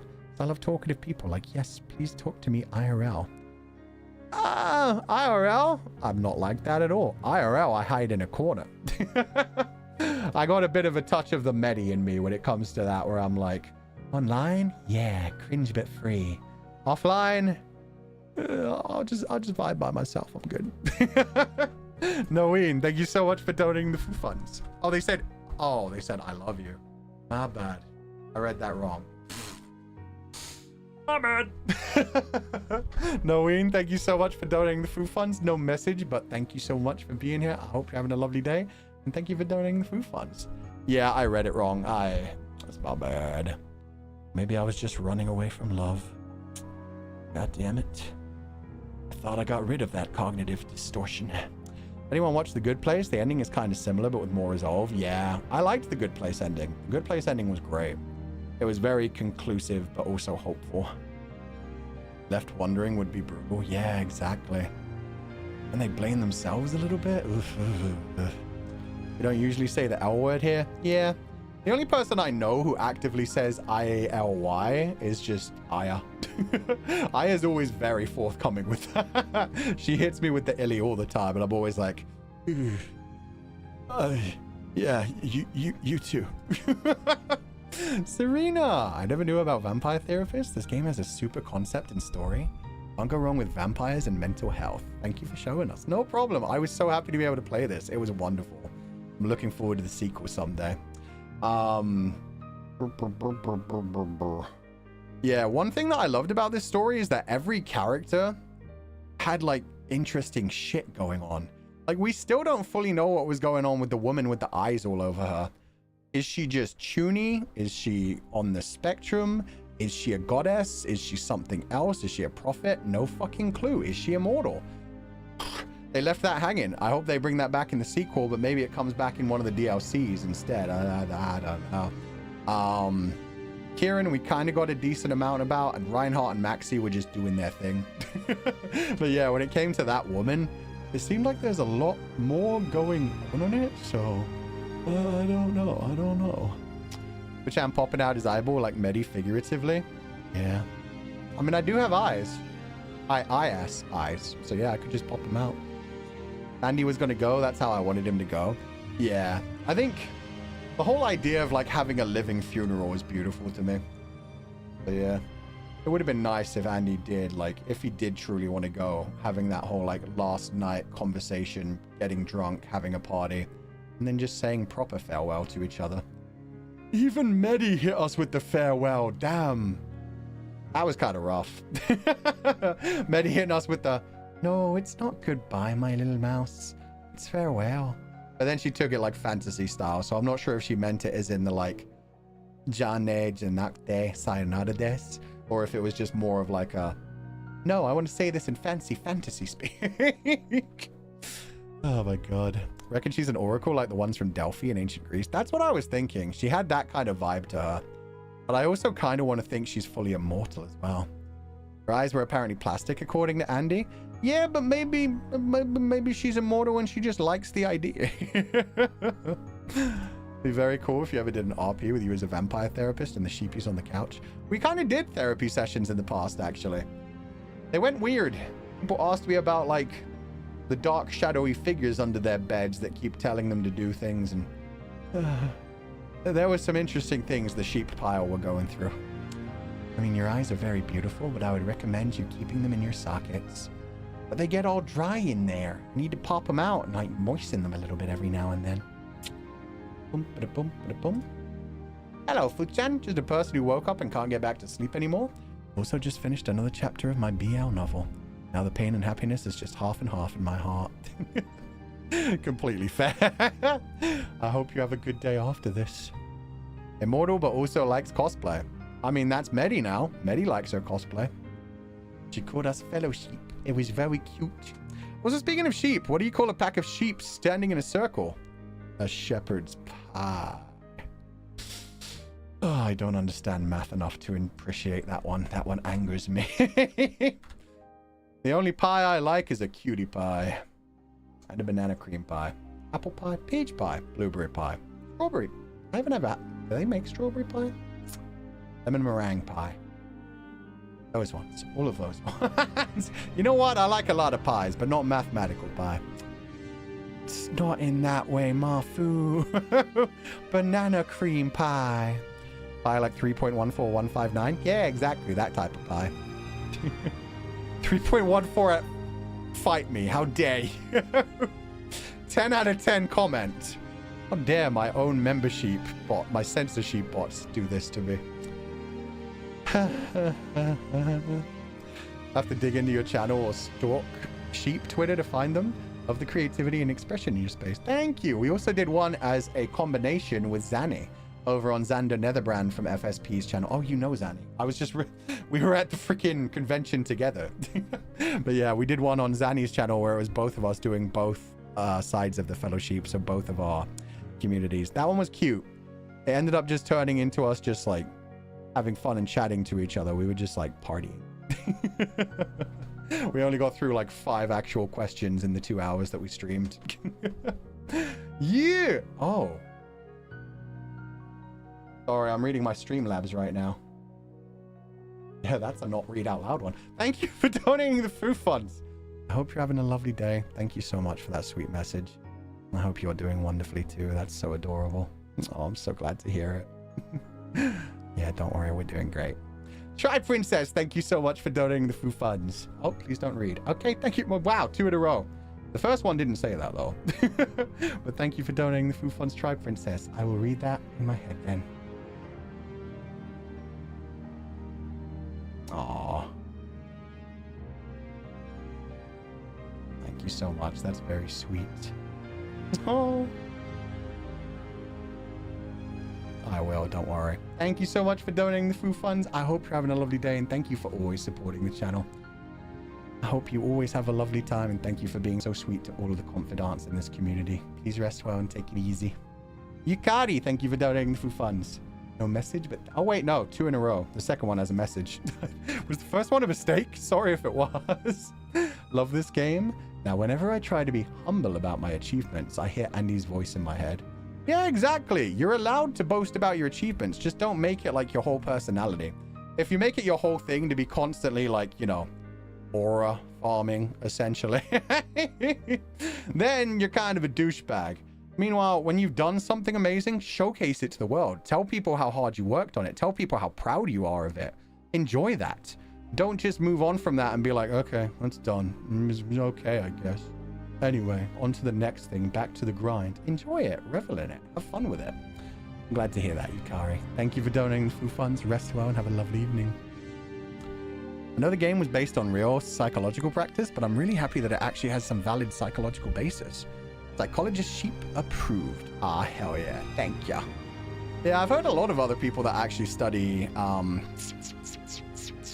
psychology saying this game got a lot of stuff right. Mathematical Pi Day 314 is an excuse to eat real pie once a year. True. At least that's something the 3.14 pi did for us. Although I prefer Sunny Day, which was yesterday. Oh wait, no. Technically still today in my timeline. Time zone. Timeline. Makes it sound like I'm going back to Republic. Nope. MJ and Lim, thank you for donating the food funds. No message. I hope you're having a lovely day, and thank you for being here. Some silly cloud sheep. Ah. So it's Cloudines. Thank you for donating the food funds. The message says, I can't help Falling in back with you. Not the bar. That one don't quite work, but okay. Falling in bar. That just sounds like you're falling into a bath. Which I guess we did during the White Day stream. Thank you for donating the food funds. That's lovely to hear. I hope you're having a lovely day, and thank you so much for being here. High day before the Ides of March is still so funny in hindsight. Sunny day for me too. Yeah, it's still sunny day for me. As Sunny's happy, every day is sunny day. With that said, I am going to head off pretty much immediately. Oh my god, it's been 7 hours. Okay, this is fine. Everything's fine. So, even you were sleeping today? You've been streaming? Yeah, I didn't even realize it had been that long. As I remember saying at the beginning, it might be a long stream if we finish the game. But yeah, the time flew by because it was nothing but catharsis. This whole stream was like catharsis, catharsis, catharsis, catharsis. It was very emotional and in the best kind of way. A very positive day. So with that said, let's see if I can raid you guys into anybody. Bum, ba, da, bum, ba, da, bum. Zanny and Gale. We've done Zanny recently, so I'm going to send you guys to Gale today. Yeah. Boom. Ooh, near Replicant. I've never actually played Replicant. Okay. Thank you guys so much for being here. We're going to be back tomorrow for Party Animals, so that won't be a super long stream, and it will be a group game, so I won't be able to talk as much, but we'll probably do a little Zatsu afterwards. And then next week, you guys know 2 of my days' schedules, because we're doing the Nintendo Day with Ren on 3:25 for me. So for me, Nintendo evening open Totsu playing Nintendo games is going to be 3:25 at 9 p.m. EDT. So, oh god, it's going to be 3:26 at 10 a.m. JST. And then the actual birthday karaoke will be 3:26 at 10 a.m. EDT. So our normal time on the 26th, the day after. Oh, I'm going to have to go to sleep immediately after that Nintendo stream. But that'll be nice. I'm glad that Ren was down to do like a joined open Totsu, not karaoke, open Totsu Nintendo game night where we can just chill and see who shows up and wants to play with us. Rest well, eat something delicious and drink water, everyone. Yeah. Make sure to stretch, hydrate, especially if you were crying your eyes out. Take care of yourselves. And finally, Margarita. Well, Fuchan, do you think you should end stream? Okay, I'm choosing to end stream. It's not that I should end stream. It's that I wish to end stream because this was an awesome day. But I don't want to end up tiring myself out and then stressing myself tomorrow for Party Animals. So no, I shouldn't. I choose to end stream. I don't know how else to say it. Thank you guys for being here. As always, do not be led astray, my confidants. I hope you all had a wonderful time. And as always, I will catch you guys next time.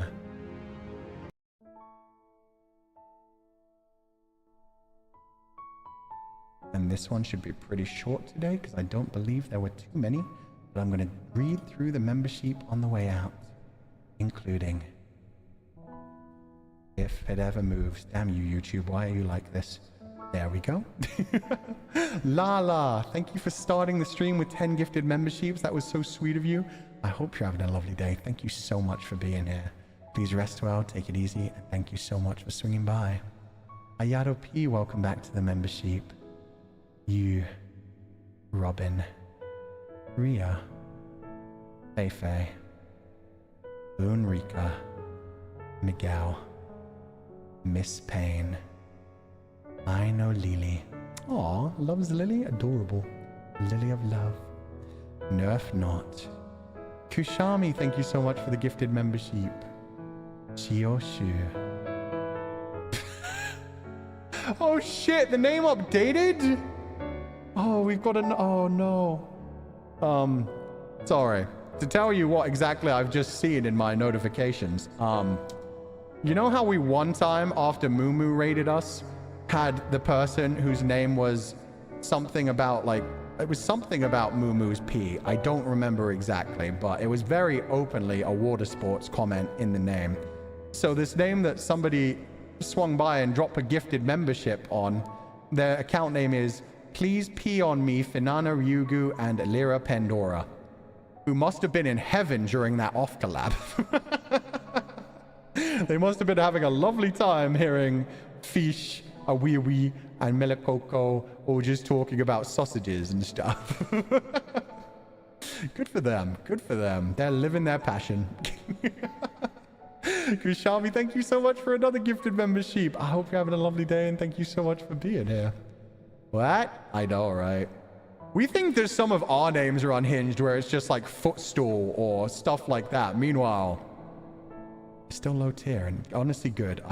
If somebody actually changed their name to something that far on this channel, I'd be like, maybe change it back, man. Maybe go back. Peach, welcome back to the membership. It's winter.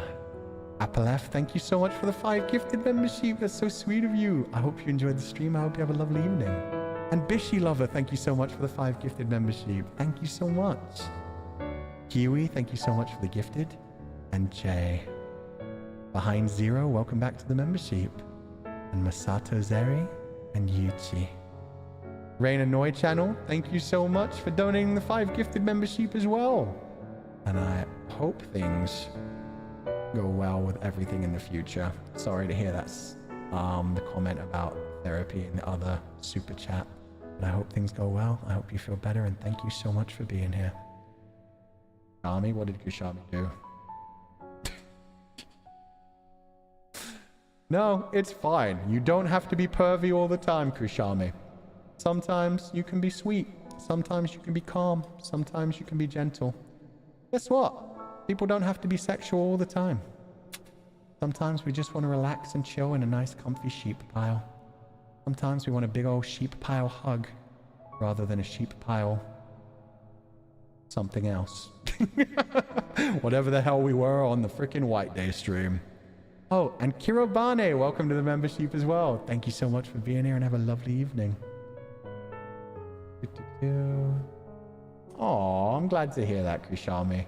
It looks like a lot of people, especially on the Japanese side, were seeing the Archivist model for the first time. I sent him a bunch of Archivist Saibushi content, and he asked me very confused, why is there so much NSFW of this guy? All I could say was, well, that sounds like Fuchan. Yeah. It's the sheep pile we have. It's the sheep pile we want. Sounds like my fault. How dare you? How dare you? Marie, welcome back to the membership. Thank you for being such a fun light. No problem. Thank you too for always supporting so many people in the community. And finally, Lil Cat Uwu, Cat Librarian. Vampire Therapist was very interesting to watch you go through. I always enjoy lurking here. Oh, I'm so glad to hear that. Thank you for the sweet message despite normally lurking. It's lovely to see. Okay, guys, we're going to head off for the day. I'm going to send you guys over to Gail, who was playing Near Replicant, so that should be fun. But in general, have a lovely evening. Thank you guys so much for being here. Rest well, take it easy, and as always, I will catch you guys next time. Bye-bye! Hopefully you get some sleep. Honestly, I'm pretty awake right now. If I just stay up for like another 2 to 3 hours, I can probably just sleep through the night naturally. It's okay. It's going good. Sweet dreams, everybody. Bye-bye. And I'm really looking forward to the karaoke stream. Throughout this stream, I have already gotten so many more messages of people sending me their recorded audio, and I'm just like, oh my... I got something else as well. Something from Crayfu. It's nothing new or secret. We have the audio mix. I've got to send that over to Enna. We've got our anti-suicide Chinese song. I'm going to send that over to Enna and probably to the artist who's doing the art to inspire them too. You guys won't hear it for a while, but I'm excited. It's going to be a good evening. I ain't going to sleep. Sweet dreams, everybody. Bye-bye.